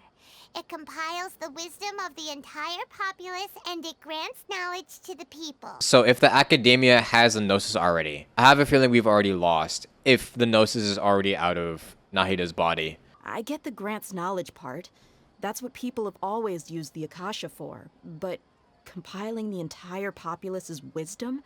How does that work? Maybe it has something to do with the dreams and the fact that nobody dreams at night. Did she mean that the sages enter new knowledge into the Akasha? Most of information in the Akasha comes from the Urban Soul. Oh, yeah. That sounds about right. What do you think? Well, we're thinking again. I want to say that it's something about people not dreaming. That doesn't sound right. No! I need to carefully think things through. Nah. My mind feels exhausted, even though I haven't done too much thinking. What is going on? Is it this? Are they sucking out my brain juice? The Akasha is causing our mental fatigue? Huh. Now that I think about it, my head's been feeling unusually heavy. When the desert dwellers set off on their quest for knowledge, a sage once said, "Knowledge always comes at a price." Compiling the entire country's knowledge. You think the Akasha pulled a 180 and is extracting information from us? But how would it do that? How do you extract memories? Who knows? The Akasha can put knowledge into our heads, so who's to say that it can't also poke around in there? True. We don't know any specifics. What's the point of doing something like that? Just think about it. If you could combine the knowledge of every single person in Sumeru, then you can basically turn Sumeru City into a single massive brain. Yeah. This hive mind could make breakthroughs in problems that even the smartest geniuses can't crack. An excellent deduction. And the analogy comparing Sumeru City to a massive brain? I love it. In that case, She says she's smart. we should take off our Akasha terminals right away. Maybe that'll solve this problem. Are we gonna be able to? Uh-oh. Yeah, I was only wearing this for show in the first place. Didn't expect the sages to cook up such a conspiracy. Mark my words, when this is over, I'm getting evidence and exposing this whole thing to the public. How does everyone feel? Okay, everything's fine. We didn't explode. I noticed something else. Huh? What is it? I feel like at the end of every day, there is always the sound of a beep. True? Oh, that! Paimon knows what you're talking about. It's a single soft beep that sounds like it's coming from the Akasha terminal. The sound of a beep. Could it be a prompt tone for when the Akasha is operating? Heard the same sound in Port Ormos. That's probably an important clue. We weren't using our terminals, but we heard a beep anyway. Oh, there it went. Traveler, did you hear that? I heard it too. Our ears aren't messing Uh-oh. with us. There was What? definitely a beep, but it sounded like it was coming from inside my head. Oh god, the screen's getting darker. We took off our Akasha. No, it didn't even work. Phase runtime has exceeded its expected length. At this rate, there may be casualties. But we cannot lose all of our progress.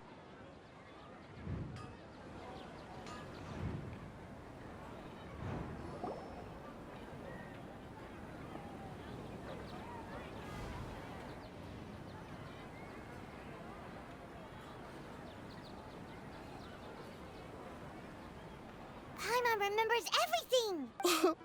Good.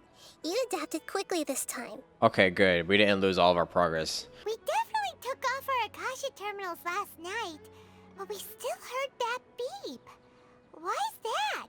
Yeah, we probably failed at severing our connections with them. That was our first mistake, was putting these on. But now we can at least confirm one thing. The Akasha definitely has something to do with whatever's trapping us in this cycle. Oh, Paimon doesn't get it. Why would the Akasha go this far if all it wants is everybody's wisdom? It's extremely difficult for lab rats in an experiment to understand why they're being treated the way they are. If we're lab rats, then what are you? Nahida, you've never told us anything about yourself. I guess I'm the moon. You're an illusion? Anyway, knowing who I am won't help you get closer to the truth, so you should focus on other things. Don't get distracted and miss any clues. Wait, is she lying to us? Dia helped us a lot yesterday, so let's go find her. If Paimon's reading the time correctly, those kidnappers should be showing up soon. We do it all again. I like the art that they show in these scenes now. It's actually really cool. Ah, there you are. I've already taken care of those kidnappers. My lady, did you get hurt? Hold on. Something's not right. Dia? She didn't get What's hurt this wrong? time. Why are you both gawking at me like that? You didn't get hurt this time. Huh? What do you mean this time? Why are you so surprised that I managed to get out unscathed? Those kids were amateurs. She sold her sword, didn't she? Shh! How did you know about my greatsword? I haven't told anyone about it. Oh, okay. She Please, still did. Don't tell Miss Dunyarzad. How did she not get hurt? So Dia's lost her memories after all. During your battle, did you feel anything strange? Anything strange? You already know that I got a new greatsword. If I had to say something, it's weird how such a new weapon could feel so familiar. It's as if I've already used it to fight a countless number of battles. Both mercenaries and warriors heavily rely on muscle memory. Only knowing the theory of battle won't get you anywhere. Traveler, what do you think? Could it be because we removed our Akasha terminals? Yeah, Paimon's feeling really hopeful. Is it possible that we've already broken free? Yeah, we already have. Oh, you're right. Earlier in the Samsara, something like this would have never happened. We'll know for sure at the end of the day. I have no clue what you two are talking about, but it's still dangerous here, so... You want us to take Dunyarzad somewhere else to rest while you check if there are still more kidnappers around, right? How did you know what I was gonna say? Uh, Can you read minds? Forget it. Go and do your thing. We're gonna have to explain this every single time. The art in this is really nice. I like the storytelling they're doing with this. Whew. It's finally nighttime. Aside from Dia not getting injured, everything seems to have stayed the same. Listen, Nahida, we found out that Dia got out just fine today, even though she got injured every other time she fought the kidnappers. Do you think the Samsara has been broken? Have we saved Dunyarzad? I wouldn't say we're that far yet. We're definitely getting there, though. Really? Good job on all that progress. Get some good sleep tonight. That's all you have to say? Hey, what kind of an answer is that? Tomorrow will come. Everyone assumes this is common knowledge, but the only way you can know that for sure is if you experience tomorrow. How many todays has it been? Is it possible that today will be followed by yesterday? Does tomorrow truly exist as anything beyond a made-up concept? This is deep. This came out of nowhere, but... It's even possible that this entire world is a lie, and the history of the whole world has just been one endless Sub-Zero's festival. That's really deep. Okay, no more. Paimon's brain is already shut down. Very philosophical. Too much for Paimon. That's why it makes no sense to waste your energy thinking about things you will learn tomorrow. Get some good rest. You know, use the bathroom and flush your anxiety dookie away. What? What? Huh? Hold on, what did you just say? Did Paimon hear you correctly? Huh? People always say they feel a sense of relief after they take a duk-duk. Duk-duk? That's why I suggested What? we could try that. What? Is that so strange? Huh? What is she saying right now?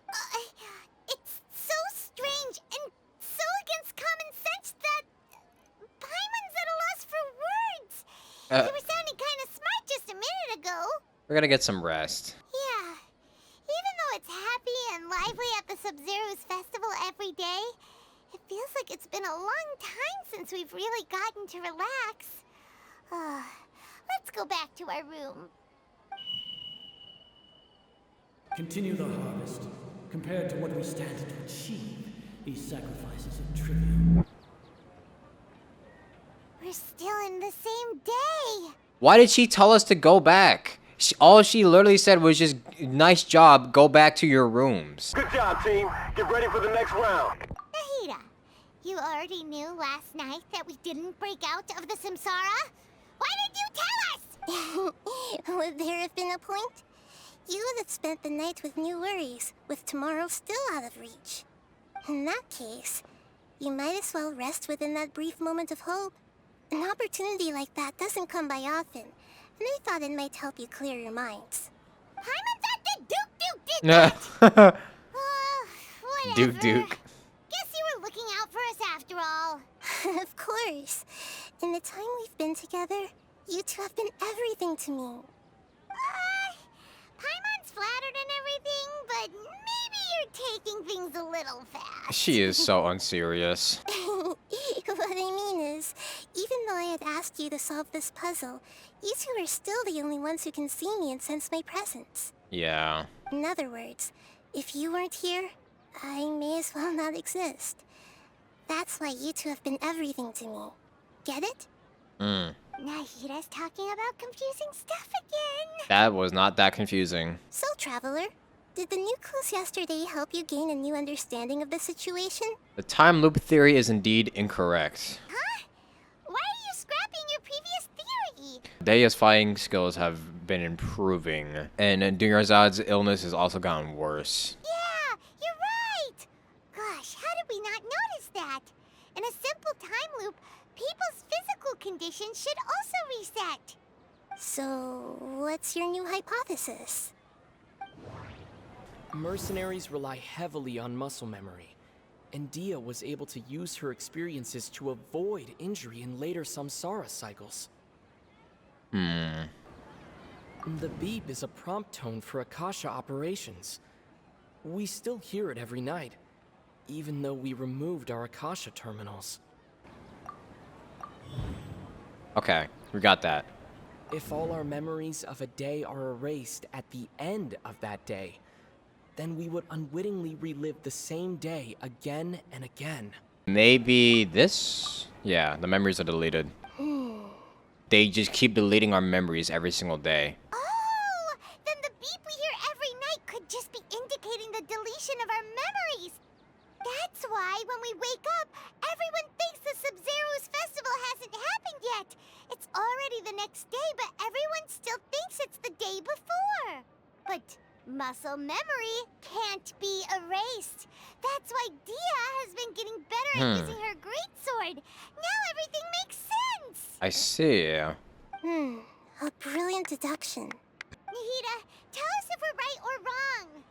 To put it simply, it's as if you've mistaken a pyro crystal fly for a firefly in the night. You lost sight of its true Oh my nature goodness. because you focused too much on your perception that it glows. Please stop speaking like an English major. That isn't simple at all. Still the wrong conclusion. Why don't you go talk to Miss Dia again? You might learn something new. Right. She did help us find our latest clue after all. Let's go. I know she's not allowed to give us the answer straight away because it would blow our minds, but like, can you at least be a little less vague? There you are. Really took me a while to find you. As expected, Dia also didn't get hurt today. Get hurt? Why would I? Don't underestimate me. Well, you're still getting used to your new greatsword. Huh. Truth be told, I also think it's pretty strange. It just suddenly felt so familiar in my hands and... wait a second! How did you know I got a new greatsword to begin with? I didn't tell anyone about it. She did. She almost didn't question it. Traveler, could you explain the situation to her today? Paimon's gotten a little sick of doing it. We don't actually need to explain everything. You suddenly became proficient with your greatsword because we lived through this same day many times already. We've lived through this same day many times already, and our memories of the day are erased every single night. What happened to you guys while I was gone?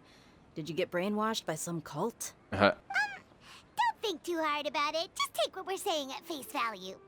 Alright then, let me get this straight. You're telling me that my body's already gotten used to this greatsword, but my brain just doesn't remember it? Yes, your memory's being erased every day. Then I'd have to disagree. That's impossible. What? How? If we've actually been reliving the Sub-Zero's festival day after day, then what happened to the things we used, the money we spent, the food we ate? Okay, that's a good question. Yeah, you're actually right. Common sense says my wallet should have emptied itself a long time ago. There's no way I wouldn't have noticed that. The sages were behind this if they utilized the entire city's resources as well as information supplied by the Akasha. Right. They could use the Akasha to record what everyone did that day, and then use the city's resources to replenish everything. That would take so much. They had to do that in a single night, too. It's not very likely, but it's also not impossible. No, it is impossible. I've got proof. You have proof? Where? Does she have less money than before? You two are surprisingly serious about this nonsensical discussion. Fine, I'll play along for a little longer. Come with me, Miss Dunyarzad. Please come along as well. I still can't guarantee that this area is safe. Dunyarzad has not said a single word in so long. This is it. Huh? This is a wooden training dummy. What about it? See those marks on the dummy?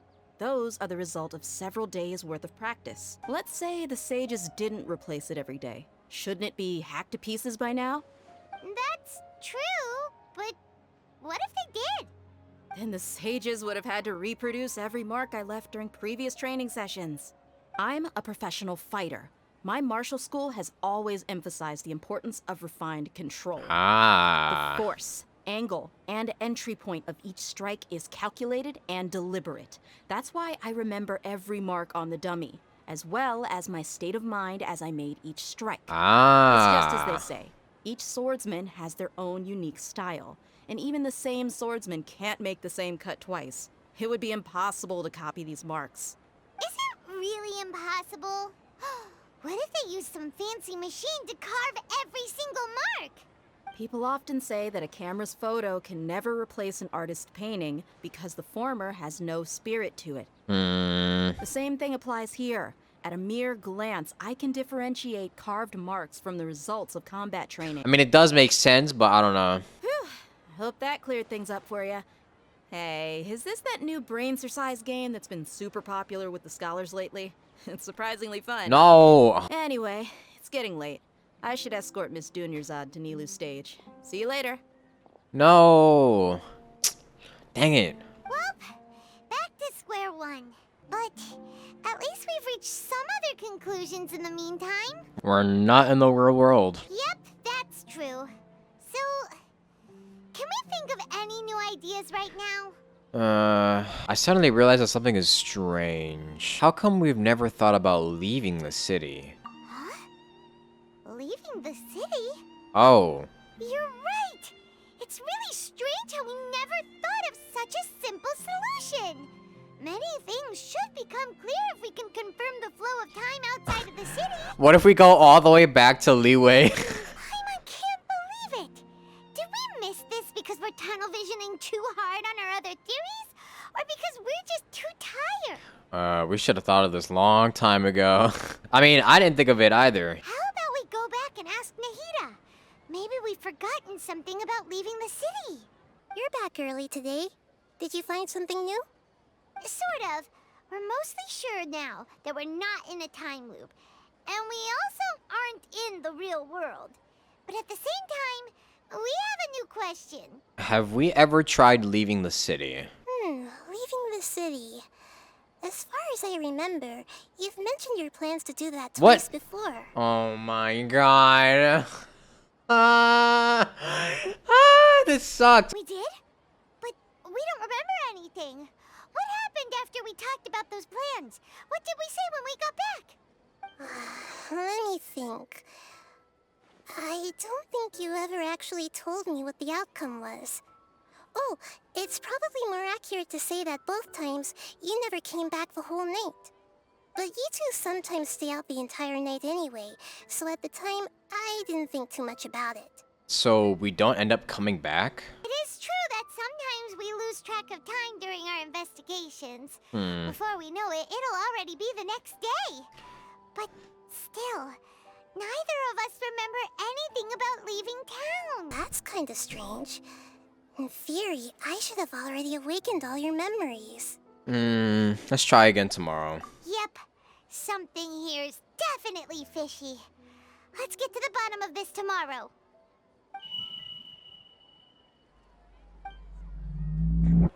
Our memories are back! Alright, here we go again. Let's go and try to leave the city today. About that. Well, where should Paimon begin? What do you mean? Traveler, aside from your memories that were just restored, I have another message for you. Wait, from who? Wait, what? Listen to it and you'll understand. Can't go back. There are countless spaces here. Our Sub-Zeru's festival in Sumeru City is just one of them. Oh, okay. Another voice line. Let's go. This is my own voice? Traveler, you should be missing 2 days worth of memories. Paimon will fill you in. 2 days ago. Wait, so something happened that we don't even remember? Plan from yesterday. I'm b-hopping my way out the city. See ya. Bye-bye. Why can't we leave the city? What is the academia up to now? Don't ask me. It's not like I can tell you anything. This is a direct order from the Grand Sage. Just wait until tomorrow. Oh, of course, yeah. They're gonna keep us in here. I have a real emergency. My goods have already arrived at Port Ormos. This guy is so tired. Don't hurry, they'll be stolen. That's your problem. Make sure you make a request in advance next time. But it's not like you can just predict business matters in advance. It looks like the Academia already announced a lockdown for Sumeru City today. You said... How completely unsurprising. You're saying this right in front of this guy, by the way, Paimon. Let's go and question them. Hello, sir. Why can't we leave the city today? Here we go again. Don't ask me. I don't know either. We just received an order that no one is allowed to enter or exit Sumeru today. They didn't tell us anything else. So the Academia doesn't trust you at all.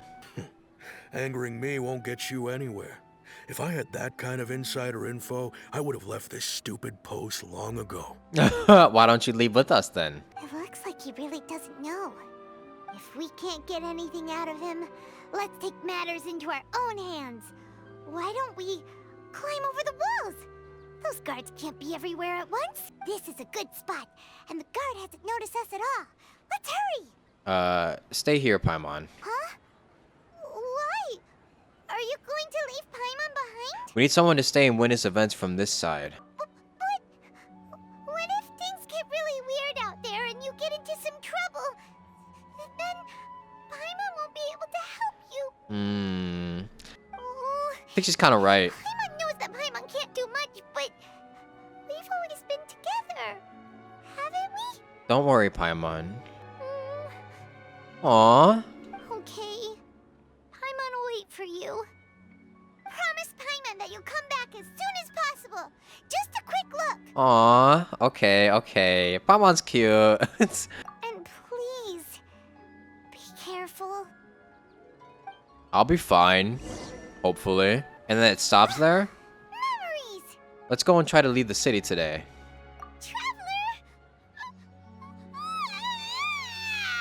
Wait, what happened? What's wrong, Paimon? Paimon would never see you again. You just disappeared. Paimon waited for you for hours and hours at the city wall and you never came back. You promised Paimon that you were only taking a quick Oh. Okay. What did I promise? Paimon, calm down. He's here now. I don't think he understood what you were saying. Aw. Paimon doesn't care. Paimon wanted to go look for you, but you also said that Paimon should stay. Paimon was so worried and so scared the entire day. Aw, I feel so bad. No, I'm sorry, Paimon. I didn't mean to. Okay. Paimon will forgive you. The most important thing is that you didn't actually disappear. Oh, Paimon was so scared that you had gone into another world. So we straight up disappeared once we left the city. Okay. Paimon, can you tell us your perspective of what really happened yesterday? I see. Using two people's different perspectives. After that, you left the city. Paimon kept her eyes on you the whole time, but then you Oh. disappeared. He in an let- instant. That man literally just went poof. My final message. Goodbye.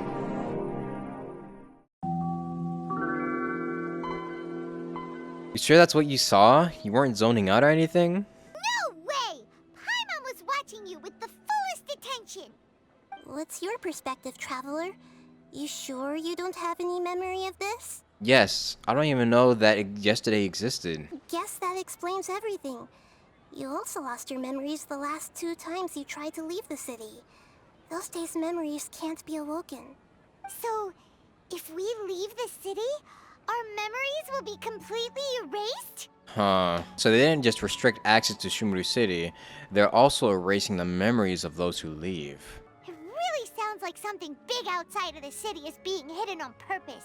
But this way, we'll also never discover what's outside. If our memories will be erased, can we leave behind something other than memories? Something like a message? But how can we send it back? They'll probably notice it and then get rid of it. Don't look at me like that. I'm not used to being stared at. Well... Okay. You want something that can pass on messages, right? Give me some time and take care of Dunyarzad for me. Yep, now we're talking. Okay.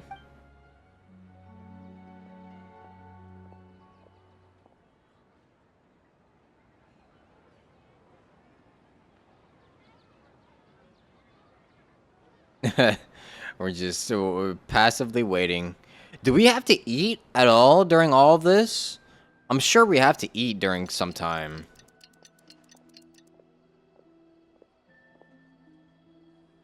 I'm done. Here you go. What? Isn't this just an Akasha terminal? I made some little changes.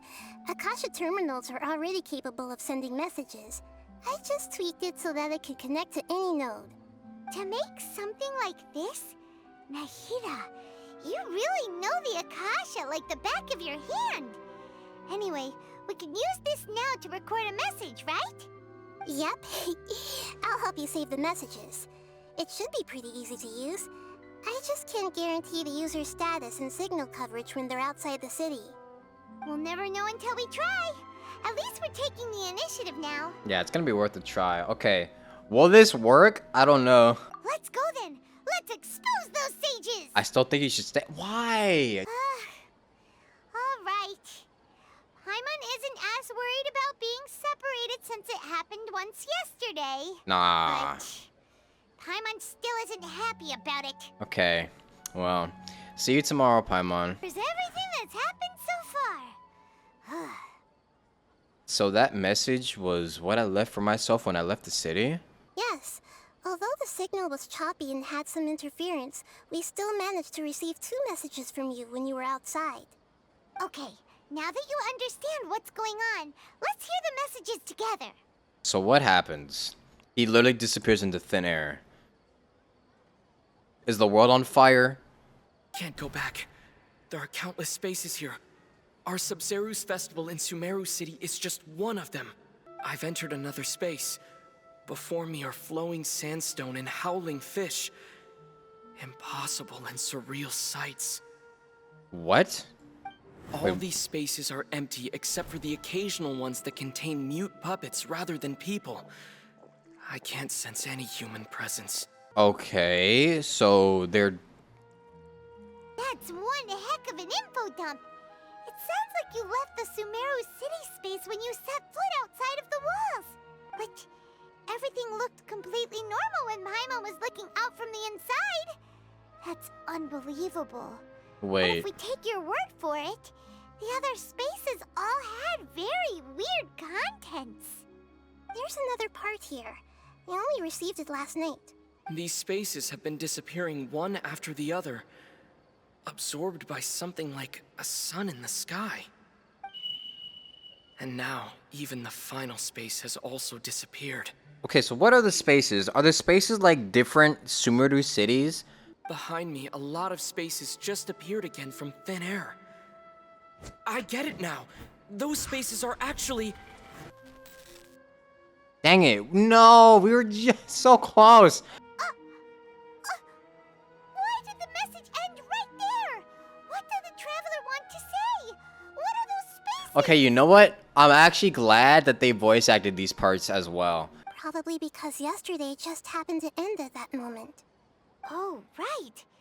Paimon did hear a beep from the Akasha. Did it come from here or from the message? The message. It should have come from the Traveler's Akasha terminal. After the beep, Traveler said even the final space has also disappeared.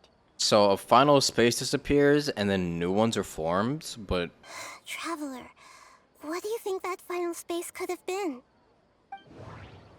My impression is that each day in this samsara only ends at the sound of that beep from the Akasha. Oh, so that's what it is!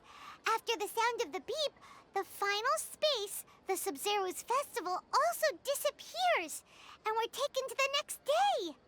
Later on, Traveler also mentioned a bunch of new spaces materializing behind them. Do lots of new spaces appear every day? Okay, so it's definitely just like, it's like different scenes. Paimon's head is spinning. Just what are these spaces anyhow? Well, consider this. For all the horrors of the Archon War, at its heart, it was just a game where a bunch of gods fought over 7 seats. Oh my goodness, can you please stop being vague? So no matter how strange or spooky things may look on the surface, maybe all they point to in the end is a small and simple secret. Wow, the Archon War, huh? That's an analogy and a half.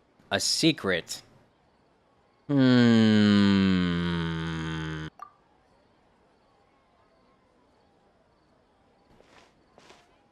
Give me some time. I need to organize my thoughts. My boy is confused. I am confused too, because I feel like we're just hitting dead ends. I might have amazing battle skills, but my brain is not that big. Do you want some alone time to think? Alright then, Paimon won't disturb you.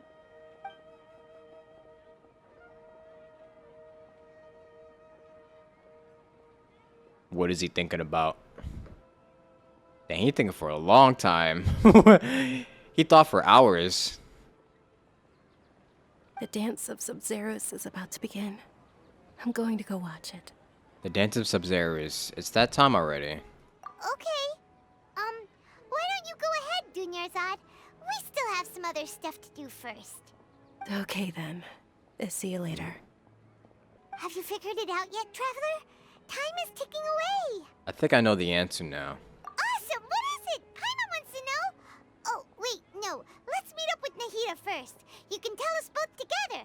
This time, we're gonna get to the truth. I think it has something to do with Sub-Zero's festival, doesn't it?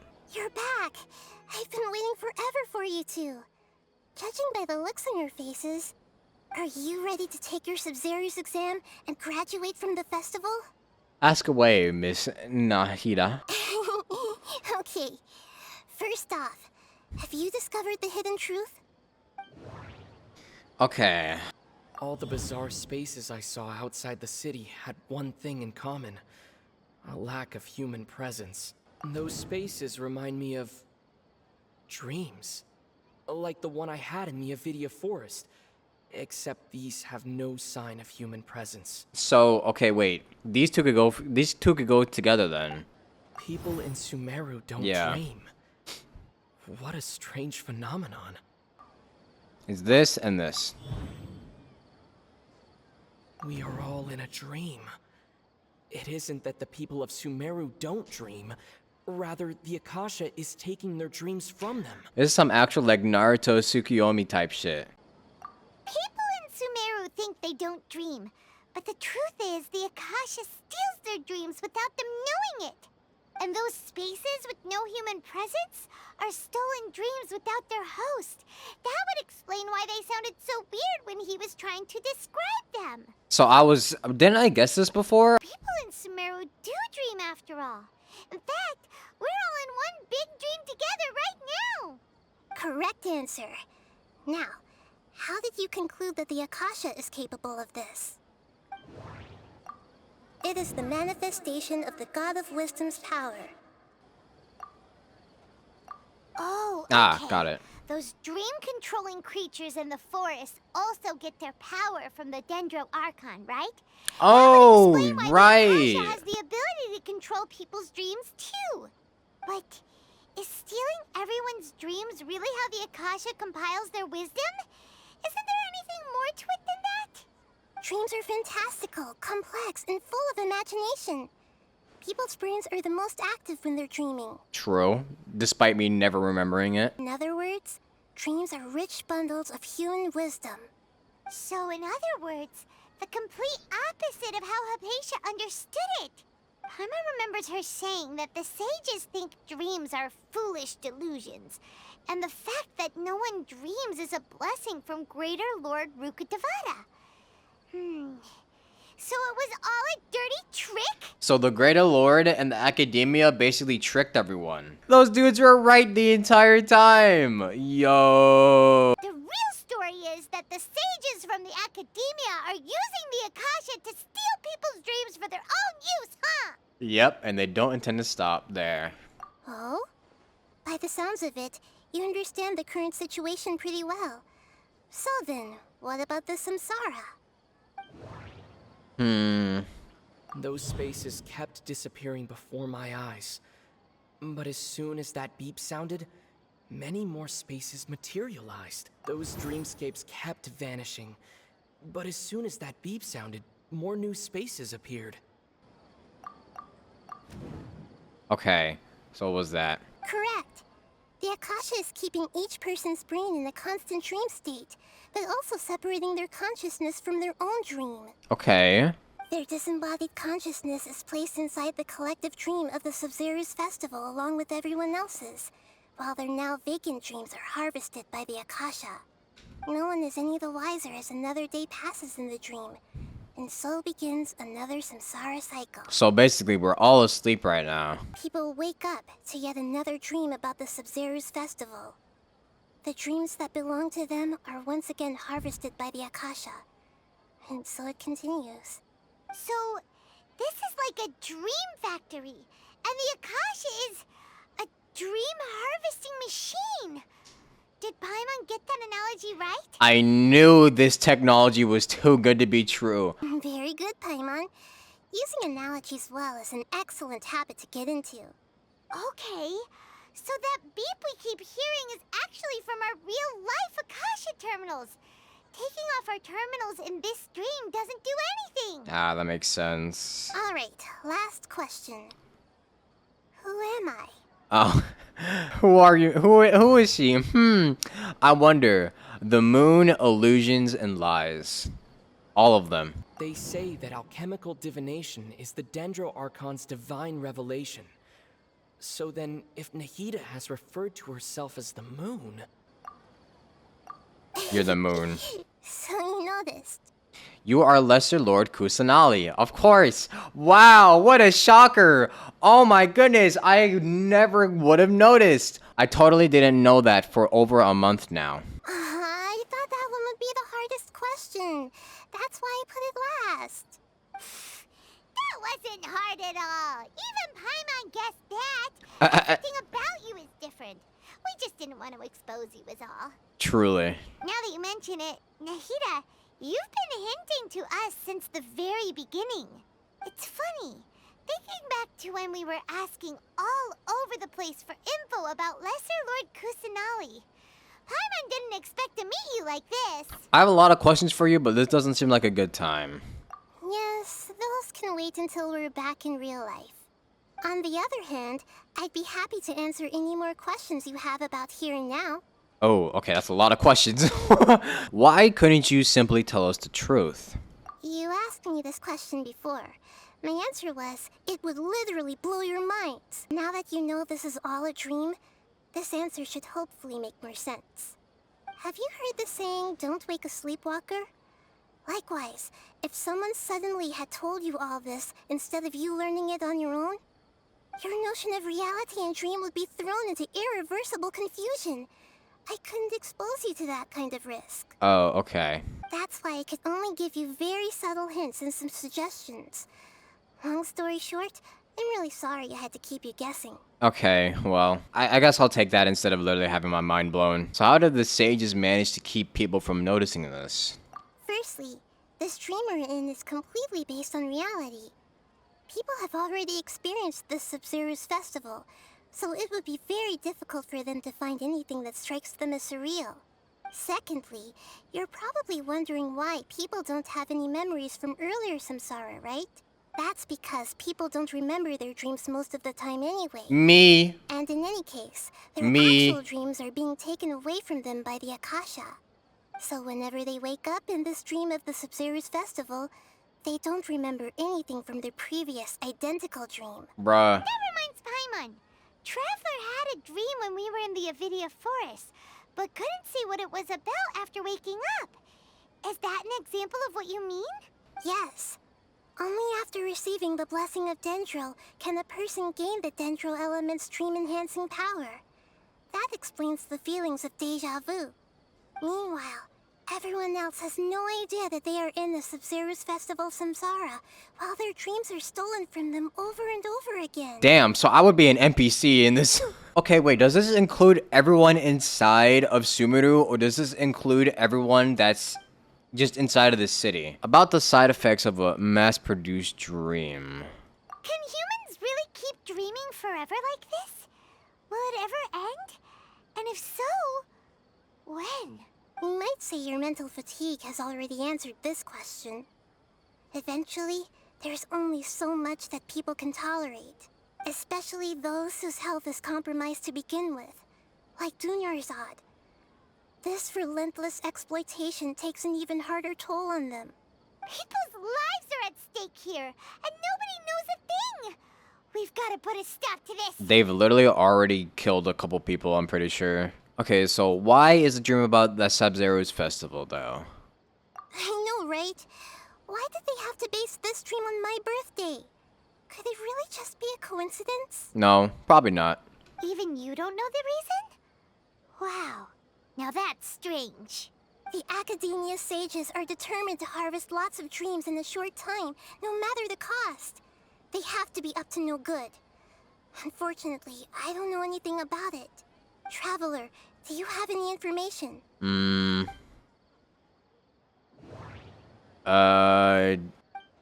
The Grand Sage said, "Go celebrate the birth of that god to your heart's content." Did he mean something more?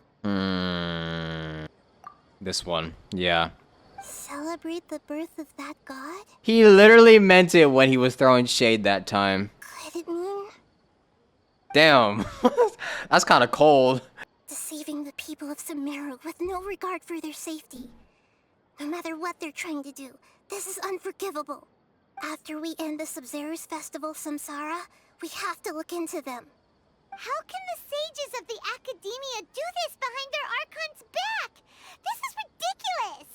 In the end, I'm just the moon. The real sun is long gone. Dang. A sun and a moon? Nahida's talking in riddles again. It's not even that hard to figure out, Paimon. Oh no, here we go again. Oh no, oh no, oh no. We're out of time today. I'll tell you how to break free of the samsara tomorrow. See you then. Good morning, Nahida. Wait. Now that Paimon remembers everything, should we instead say good morning, Lesser Lord Kusanali? Hey, what's wrong, Nahida? She good? You don't look too good. Wait, where is Dunyarzad? Wait. Wait. No. Don't do this to me. Where is she? I'm afraid that what you're thinking right now is correct. No. Shut up. Don't tell me. Did Dunyarzad already disappear? No way. Are we too late? The real Dunyarzad's consciousness has indeed disappeared. It can no longer endure the constant dream harvesting. Bro, no way. You gotta stop right now. Do not do this to me again. Oh my god. Dude, really? Paimon can't believe it. Wait, so what about that other Dunyarzad? Just what is she? Is she also going to disappear? She's actually something like a puppet, but not completely. The real Dunyarzad's consciousness could no longer keep playing her role in this dream. So another Dunyarzad appeared to replace her in the dream. Just like the grass and the trees, that Dunyarzad is just a building block of the dream that helps to keep it going. But personality-wise, she's nothing like the real Dunyarzad. Yeah. Puppets are stiff and can't copy a living person's vitality. After all, they're just there as filler. Yeah. You know, speaking of which, the old Dunyarzad might not have been too different from a puppet. What do you mean by that? Dunyarzad truly believed that she met you within her consciousness, and it was you who inspired her. So you do remember her after all. Yes. Back then, her family was overly protective of her. No one cared about her personality or thoughts. It was as if she only lived to stall her Elazar. What a horrible way to live. I just gave her a little wisdom so she could look at life in a new way. So that she could be her own person. But even so, she's still... It still meant a lot to her. Far from it. I'm still a long way off from being a real Archon. Damn. I couldn't even save her. If I were a competent Archon, I wouldn't have let my most faithful follower die at the Sub-Zero's festival with so many regrets. Nah, she's gotta be alive. She's probably alive somehow. Please don't beat yourself up over it, Nahida. It's the sage's fault, and theirs alone. I'm not beating myself up. All I did was to rationally observe the distance between myself and a real Archon. Yeah, that's called beating yourself up. Don't be like that, Nahida. Even real Archons are still allowed to be sad. Aww. To prevent more tragedies like this, we must end the samsara as soon as possible. Great, but how do we do that? Although the Sub-Zero's festival dream is under the Akasha's control, only humans can dream. Even the Akasha is unable to create them. That means this dream belongs to a host who created it. Huh? So, how should we find that person? Well, if this is someone's dream, then everything here must come from deep within their consciousness. Which means, with the power of imagination, they can change anything in this dream. With the power of imagination. Imagination? What do you mean by that? Imagination means breaking through what you perceive as normal. Like when the server at a tavern brings a plate to you, you'd naturally assume that food is on it. Yeah. However, if you're the dream's host and you become aware that you're dreaming, when you imagine gold and more on the plate, Then golden mora becomes on the plate. the dream will respond in kind, and the server really will bring you gold and mora. Ah, so it's like lucid dreaming, kind of. But right now, our host is unaware that this is a dream. No matter how many times they're served, it will always be food. We find the host, and then what? Find some way to make that person realize that they're dreaming. Usually, once that happens, the person will wake up and the dream samsara will be broken. How are we going to find them, though? If it could be anyone, it'd be like looking for a needle in a haystack. And even if we did find them, how are we supposed to make them realize they're dreaming? After all, like you said, don't wake a sleepwalker. Well, we gotta make this one. It's extremely difficult, yes. But the only ones who can do it are you two. Remember, everything you've achieved up to this point has all been for the sake of finding the host and ending the samsara. As for me, during this time, I'll be out of town. What do you mean? Where are you going? Out of town? Are you going to that place full of dreams where the traveler went? Yes. I want to try something. There must still be a small wisp of possibility. That she's still alive in there. Hurry and go. Dreams are supposed to be fantastical, romantic, and full of pleasant surprises. Unnecessary things like this samsara need to end. Paimon's still a little upset that we've come this far only for Dunyarzad to... Nah, she's not dead. Such a good person, with such a simple wish. But fate was against her. I feel so demoralized. Nah, she's not dead. Saving Dunyarzad is what kept us going this whole time. But we mustn't lose hope, Traveler. Dunyarzad would definitely want to see us save everyone else. So let's break the samsara for her sake.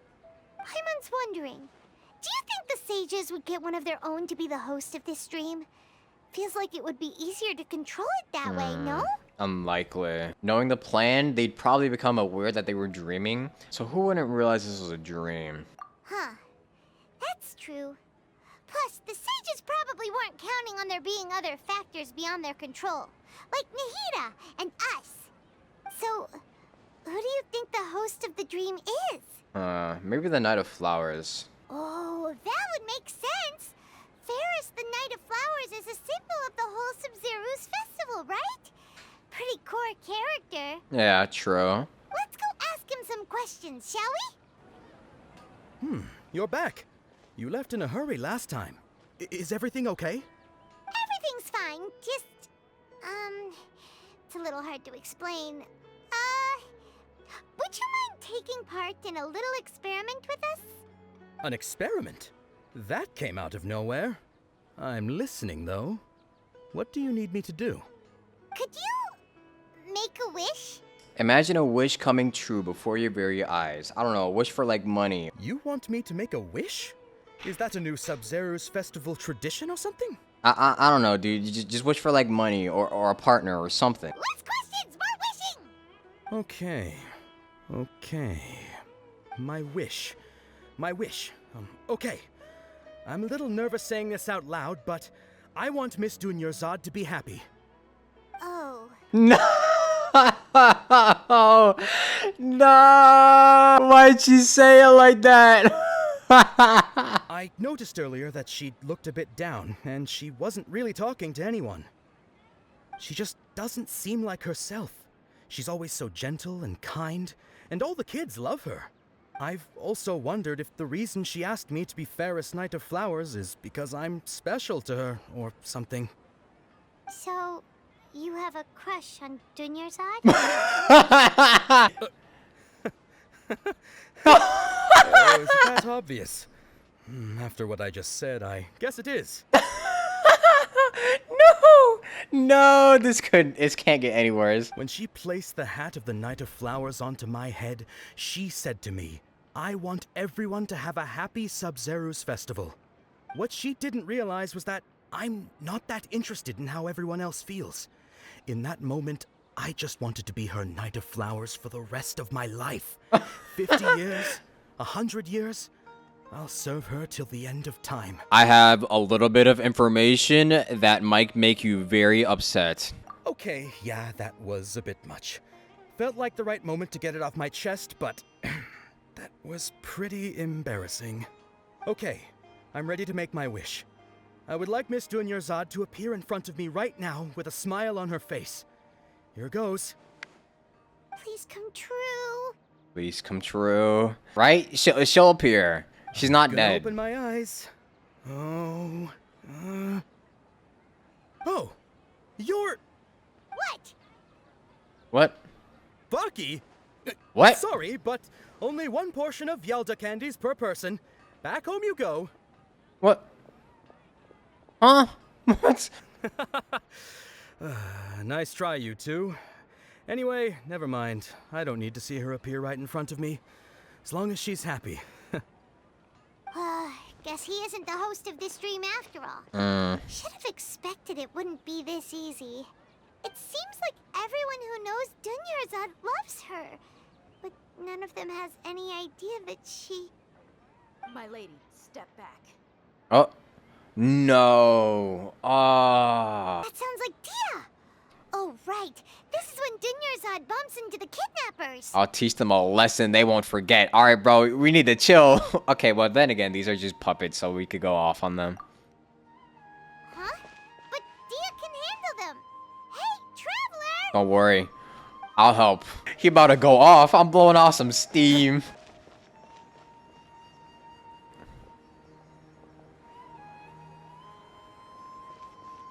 Oh, it's you. Great timing. Please take... Take Dunyarzad and leave. Hey, this is my job. The Homayanis pay me, not you. You're wasting your breath. You...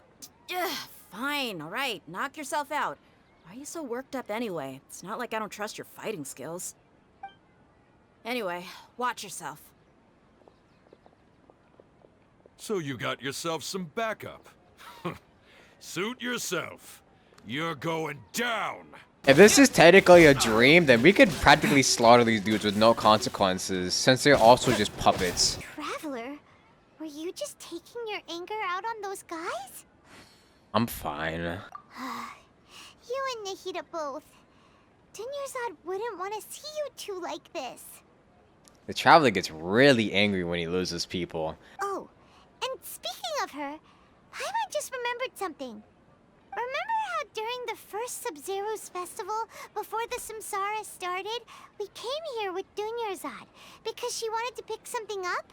She said it was because she had forgotten something. Oh, yeah. I do remember that. Okay, so Paimon's memory is working so far. Anyway, Paimon also remembers that she is staying somewhere around here. She pointed it out to us the night before the Sub-Zeru's festival. Yeah, we should check it out. Yeah. Even if it's only a tiny clue, it'll probably still help us more than this needle in a haystack search. This is the place. It's rude to enter other people's spaces without permission, but desperate times call for desperate measures. True. This is just a dream anyways. Hey, the windows are unlocked. Okay, Paimon's gonna take a peek inside. Are we really committing crimes if this isn't reality? This was only a temporary residence, so there was pretty much nothing inside except this book on the table. Should we open it?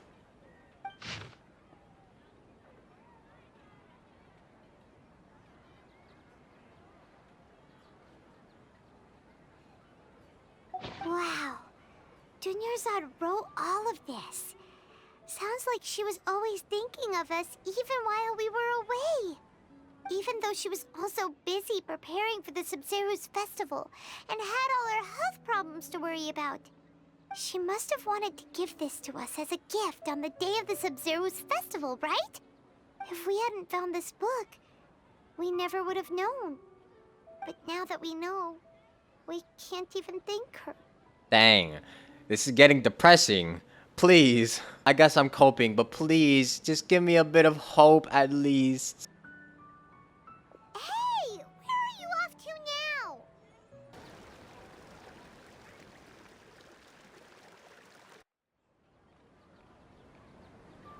now? Ooh, very pretty. It's Dunyarzad's puppet.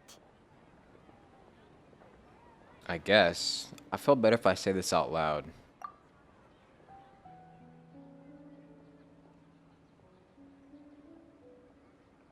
Thank you.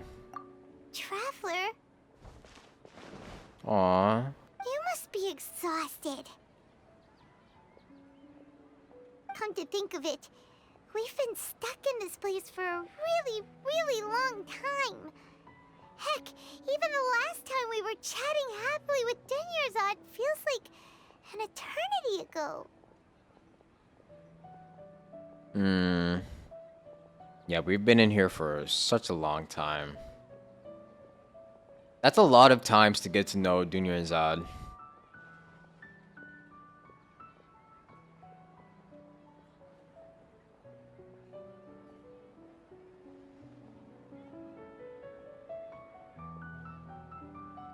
Aww.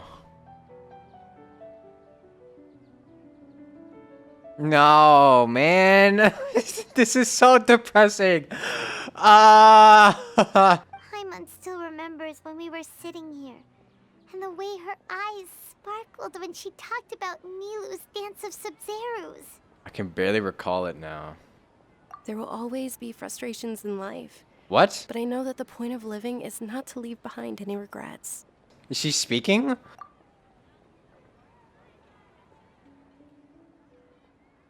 That was what the real Dunyarzad said, wasn't it? Does that mean... She's still alive, isn't she? Is that the real Dunyarzad? Yes, Traveler. What is it? Oh, so she's still just a puppet. But just now, how come... Let's not leave behind any regrets. What? Where are we going this time? To watch the Dance of Sub-Zerus. Okay, she's gotta at least be able to be alive to watch this. And then kill her off. If you're gonna do that, if you're gonna kill her off, just kill her off after the Sub-Zerus festival. Please. If you continue to resist, we will have to order an investigation into every single event organizer. Shut your ass up. The Grand Sage has already granted you much leniency. I advise that you exercise tact. Shut your ass up. How did things turn out like this? Stop right there.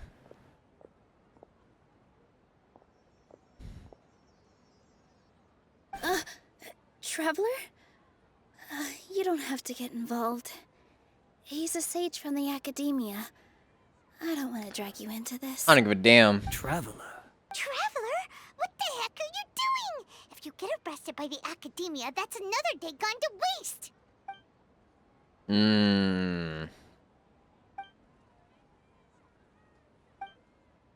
They're puppets. Wait, they're not reacting. Have they been scared stiff? Yeah, they're puppets. Oh, of course. If this is the sage's plan, they wouldn't put themselves through this. So they're just substitutes. What is this? What happened to the Grand Sage and his entourage? So what's up with those flowers?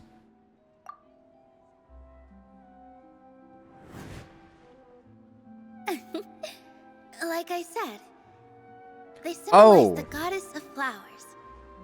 It's just a shame Wait, that those all are the- the real Padisaras went extinct after her death. Oh, so those aren't even real. Yes.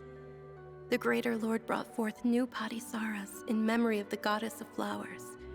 But she ultimately could never truly replicate that beautiful shade of purple. So they're not even real in the first place. That beautiful shade of purple. Aren't these flowers real Padisaras? Just like the ones from the legend? I didn't even notice.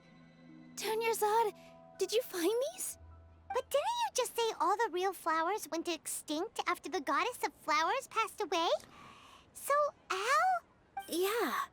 What's going on here? Nilou, close your eyes. Huh? Imagine that the Grand Sage and his entourage are not here in front of you. You guys are acting weird.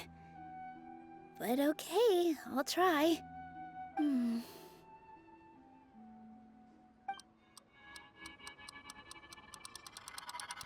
Hey! We're free! They disappeared! So Nilou's the host. What a surprise! Purple body Saras don't exist in the real world anymore. But in Nilou's subconscious, they can appear as decorations on the stage. Yeah, because she wished for them. It's just like the example Nahida told us. People assumed there will be food on a plate, and Nilou assumed there would be real patty Saras in the flower pots. Nice. Has that been there the whole time? Huh. So when you saw the flowers, you instantly knew it was Nilou? Correct. But if we want to end the samsara, we need the host to become aware that they're dreaming. Okay, we got a lot of explaining to do then. How should we make Nilou realize that? Am I dreaming? Okay, well, it didn't take long. Huh? How did you come to that conclusion? So I'm right. Is this Lesser Lord Kusanali responding to our celebration of the Sub-Zeru's festival? Wrong guess, but you aren't completely wrong either. The point is, what made you think this is a dream? As far as you know, people in Sumeru don't dream, right? Yeah, but have you heard the tale of the first sage? To prevent a calamity, he went on a journey to find the Dendro Archon. Uh-huh. Ooh, sounds familiar. Dunyarzad told us a story like that when we first arrived in Sumeru City. So it was about the first sage, huh? Yep, but in the part you heard, he hadn't become the first sage yet. There's more to the story. His piety and wisdom were acknowledged by the Dendro Archon, and she finally gave her blessing to him. Okay. All kinds of spectacular scenes appeared in front of the first sage, as if all the knowledge in the Whoa, world was trippy. being painted onto a canvas right before him. He was captivated. After who knows how long, he mastered all the knowledge he could comprehend. Afterward, he said to the Dendro Archon, "I miss my parents, my wife, and my children. I've been away from home for far too long. They must be worried." So did she give him the illusion of it? The Dendro Archon smiled. The next second, the sage found himself lying in his bed, as if he had just woken up from a dream. His wife, lying next to him, said, "You're off to search for the Dendro Archon today, aren't you? Yeah. Have a safe journey, my love." In the end, the first sage took care of many disasters in Sumeru City, and founded the Academia. What a happy ending. I see. So, the first sage was dreaming ever since the beginning of the story? He never went on his journey? Yes. But his faith and determination were conveyed to the Dendro Archon, so she blessed him in the form of a dream. Okay, so... Paimon understands where you're coming from now. That's a really interesting connection. But we really gotta wake up soon, like the sage in the story. Now that Nilou's aware of it, this dream should be over soon. I see. Well, it just so happens that today's Sub-Zeru's festival is almost over too. You can dance now. Let us see. Cutscene time? Since we're in a dream, let's make this final dance of Sub-Zeru's as beautiful as we can. Cutscene time. I've been waiting a long time for this. Over 2 months, I think. Maybe. Don't know. But a long time. Please dance your heart out.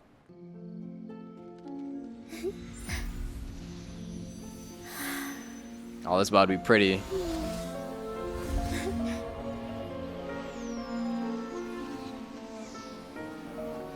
Ooh. The wait is over, everyone. I dedicate this to our god, the Dance of Sub-Zerus.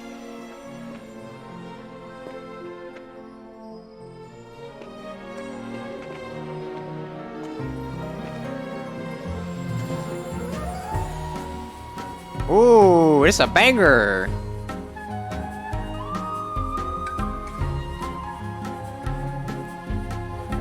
Okay, okay.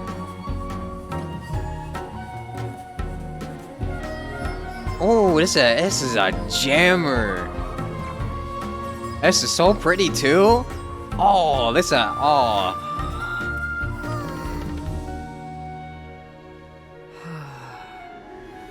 I'd be lying if I said I had No, regrets. come on, I would don't. have loved to see Nilu's dance.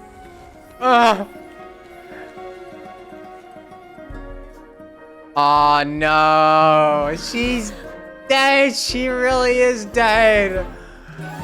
Ah.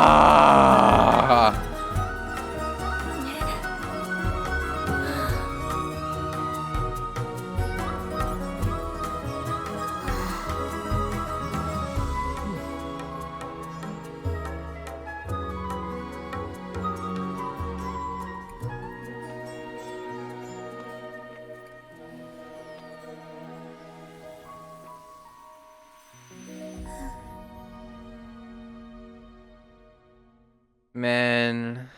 Okay, well at least I got my wish. Oh, good morning, traveler. Oh, Paimon feels like she's been asleep for the longest time. Good morning, my head hurts. Paimon's head feels super heavy. Did we oversleep? Do you even remember going to sleep last night? No. Paimon thinks it was after the Sub-Zero's festival. The Sub-Zero's festival! Have we finally escaped from the Sub-Zero Samsara? I remember now. Quick, take off your Akasha terminal! At the end of the Dance of Sub-Zeros, I think I saw... quick, we need to see Dunyarzad. She's alive, right? Right? Come on. Please. Right? She's fine. She's not in her room. What happened? Let's go to the usual spot. Huh? What usual spot? Yes! Yes! Well done, Traveler and Paimon. And thank you, Dunyarzad, for organizing the Sub-Zero's festival for me. Wait, what? Wait, what? Oh, yeah, she's disguising herself as Catherine. Yes! Finally! Oh, thank goodness. I'm sorry, who are... Yeah. Dunyarzad! You're okay! Oh, don't scare us like that! Oh my goodness, I'm so happy. Oh, Traveler Paimon. I have something amazing to tell you. I just had a dream, and I saw Nilou performing the dance of Sub-Zeros. We did it! Oh, thank goodness. You're actually Nahida, aren't you? Paimon felt like Catherine was acting weird when we met at the Sub-Zero's festival. And Dunyarzad, did you save her? It's a really long story. We shouldn't disturb her. Her consciousness is still weakened. Let's chat somewhere else. It's so weird. How about by the Traveler's favorite bench? It's so weird hearing Catherine speak with Kusanali's voice. Let's talk about Dunyarzad first. It's such a relief that she's alright. After we parted on the last day of the Sub-Zero's festival, I left the city and saw what the Traveler had described. Among the countless dreams, I found one that was growing fainter and fainter. This proved my suspicion. Okay, so that was the one with Dunyarzad in it? Once Dunyarzad could no longer bear the Akasha harvesting her dreams, her consciousness began to dissipate. But this also meant it escaped the Akasha's control. Such a small fragment of consciousness can't last for very long, though. It will return to its original dream, where both will gradually fade until they completely disappear. I used all the power I had to keep her dying dream alive as long as possible, but it still wouldn't have lasted for much longer if it hadn't been for you two breaking the samsara. Oh, she was on the verge of death then. So it looks like we did manage to save Dunyarzad in the end. And not a moment too soon. It's a very happy ending. A true miracle. Thank you. Huh? Why are you two smiling so happily? I thought you'd be so moved that you'd start crying. I need to spend more time observing human emotions. Bruh. Both are fine. Everyone reacts differently Outro. Alright, you two must have a lot of other questions for me, right? After all, you saved my faithful believer.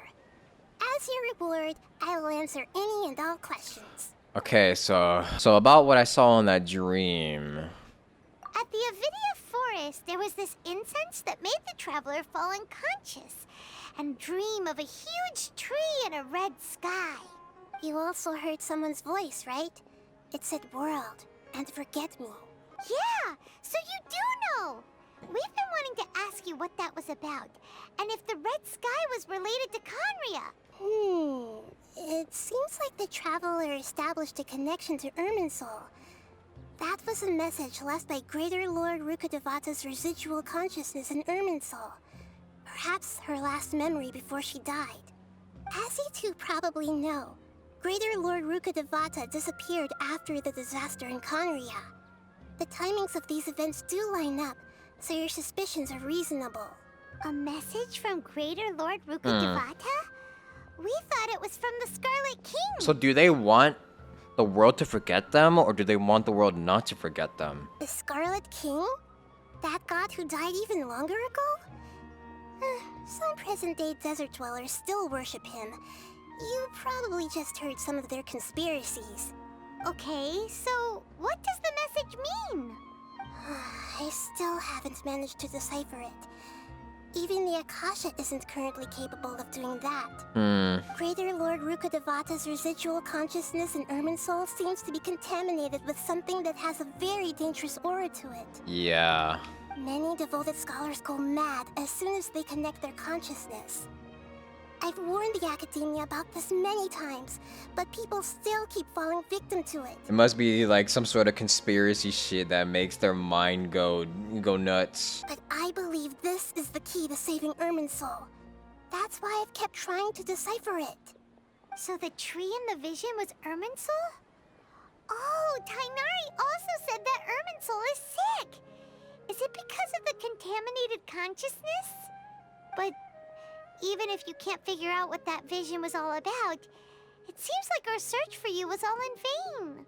The traveler wasn't affected after coming in contact with that consciousness. I've never seen anyone like that. With you here, we may have a chance at deciphering it. No, we must decipher its secrets. I've already eliminated all other factors that might affect Irminsul. This is the only one left. This puzzle has life and death at stake. It could determine Irminsul's fate, as well as Tevat's. If Irminsul is like the tree that also has like ley lines as its roots, well, I don't even know what's gonna happen to Irmin. Like, what would happen if Irminsul was like damaged or some shit? So why do you look like Catherine, huh? To be accurate, I'm using the Akasha as a medium to occupy Catherine's consciousness. How did you do that? Poor Catherine. Oh. Does this mean you can also occupy other people's consciousness? So wait, she can mind control people, technically? Theoretically, I can enter anyone's mind as long as they're wearing their Akasha terminal. Okay, now that's scary. The Akasha is the legacy of Greater Lord Rukkhadevata. As Lesser Lord Kusanali and the first Akasha terminal, my consciousness has always been linked to the Akasha. I've always respected my people's free will, so I've never actually occupied their consciousness. When necessary, I just borrow this bionic Snezhnayan puppet. Wait, what? Bionic? Huh? What? Wait, they just confirmed the theory of Catherine being a robot. No, Catherine's not even real. Hold on. Did we just learn some deep, dark secret? So Catherine is... No wonder Paimon felt something was off about her. What about your own body? Why do you need to borrow other people's? Don't you live in the sanctuary of Surasthana? That story begins a long time ago. After Greater Lord Rukkhadevata disappeared, the sages found my newly born self and took me back to Sumeru. At that time, I was young and weak. The sages kept me in the sanctuary of Surasthana, ostensibly for the sake of protecting me. But I've hardly heard from them since. Oh, huh. However, I do understand that they had hoped to find Greater Lord Rukkhadevata instead of me, a symbol of her passing. So, the sages basically put their new archon under house arrest? How dare they! Why don't you teach them a lesson, Nahida? In some ways, they aren't wrong. Greater Lord Rukkhadevata was omniscient and omnipotent. Even after her death, the Akasha is still empowering this nation. And I'm still really far away from being able to call myself the God of Wisdom. Moreover, the Academia is also more proficient at governing this country. Bruh. My existence has little meaning. Everyone's got to start somewhere at least, though. Come on, if you're gonna be like this, you might as well just give up your gnosis. Wait a minute. Yeah, you got a lot of believers. Just look at the Sub-Zero's festival. Everyone who showed up truly loves you. Thank you for the kind words. But I honestly don't need physical freedom as long as I can connect my consciousness to the Akasha. Trying to find a way to save Irminsul is my life's mission and top priority. I will work on that, and try to live up to being a deity in the meantime. Every once in a while, I will also take up the duties of the God of Wisdom and enlighten a lost soul here and there. Doing all that should be enough. She's doing the bare minimum. Alright, so about the Sage's plan. This is a big conspiracy. What if we just release all this info to the public? What would happen? There's never been any big problems with the Academia's governance of Sumeru. This is the first time I've seen them step out of line. I wonder what caused them to go down this path, and what they hope to achieve. Even though the city's residents haven't noticed anything strange, if the Traveler hadn't broken the Sub-Zero's samsara, the situation could have become dire. I tried to do some investigating in the Akasha, but I couldn't find anything suspicious. And all the people of interest seem to purposely avoid wearing their Akasha terminals. I think they're deliberately trying to hide something. Yeah, there's a conspiracy going on. Oh, that reminds Paimon. In Gandharvaville, there was a sage who had invited Tainari to join some kind of project. Could it be related? Regardless, I need to first investigate the sage's motives, make things right, and punish them if needed. But I'll have to be discreet, or they'll see me coming. So, has no one realized the issue with the Akasha? Like, no one? Not a single person at all? You mean how the Akasha stops you from having dreams? Yeah, it's been such a long time. No one's noticed something's up? It's not that no one noticed. It's more like no one cared. Wow. Ultimately, it's all rooted in the sage's misdirection. We truly live in a society. Misdirection? The sages convinced everyone to believe that being unable to dream is a sign of rationality and wisdom. Not dreaming is a badge of honor in Sumeru, even if the truth is that their dreams are being reaped by the Akasha. With their propaganda in place, the sages can maximize their use of the Akasha to facilitate their research. Besides, Greater Lord Rukkhadevata must have created the Akasha in the hopes that it could be used to its full potential. That's why I've never come out strongly against this. Anyway, the perspective advocated by the sages drowned out any voices of doubt. By now, even those who never use Akasha terminals find it too shameful and embarrassing to talk about their dreams. Corruption at its finest. Wow, they really got everyone in a chokehold. I hope my answers were satisfactory, seekers of knowledge. To be honest, maintaining Dinyarzad's fading dream took a lot of mental energy. I think I may need to rest for a while. Wait, hold on. Wait, we need one more question. Oh, and you don't need to worry too much about the sage's activities for now. The Akasha won't be able to conduct another project on the scale of the Sub-Zero's samsara in the immediate We haven't future. asked them one question we got here for. Go and get some sleep. No. Leave everything to us. Oh my god, they're literally forgetting. How could you forget? What a relief. Oh no. Traveler! This is truly the most exhausting birthday I've ever had. Hello? Wake up! Hello, traveler? You there? You forgetting about someone? Traveler? Paimon? Why am I here? Do either of you know? Hi, Catherine. Maybe you were sleepwalking. You know you can't wake up a sleepwalker. We happened to walk by, so we thought we'd wait for you to wake up. Very convincing. I see. Huh. I should visit my maintenance personnel sometime. Oh, I'm fine. I better go. She really is. No, she really is a robot.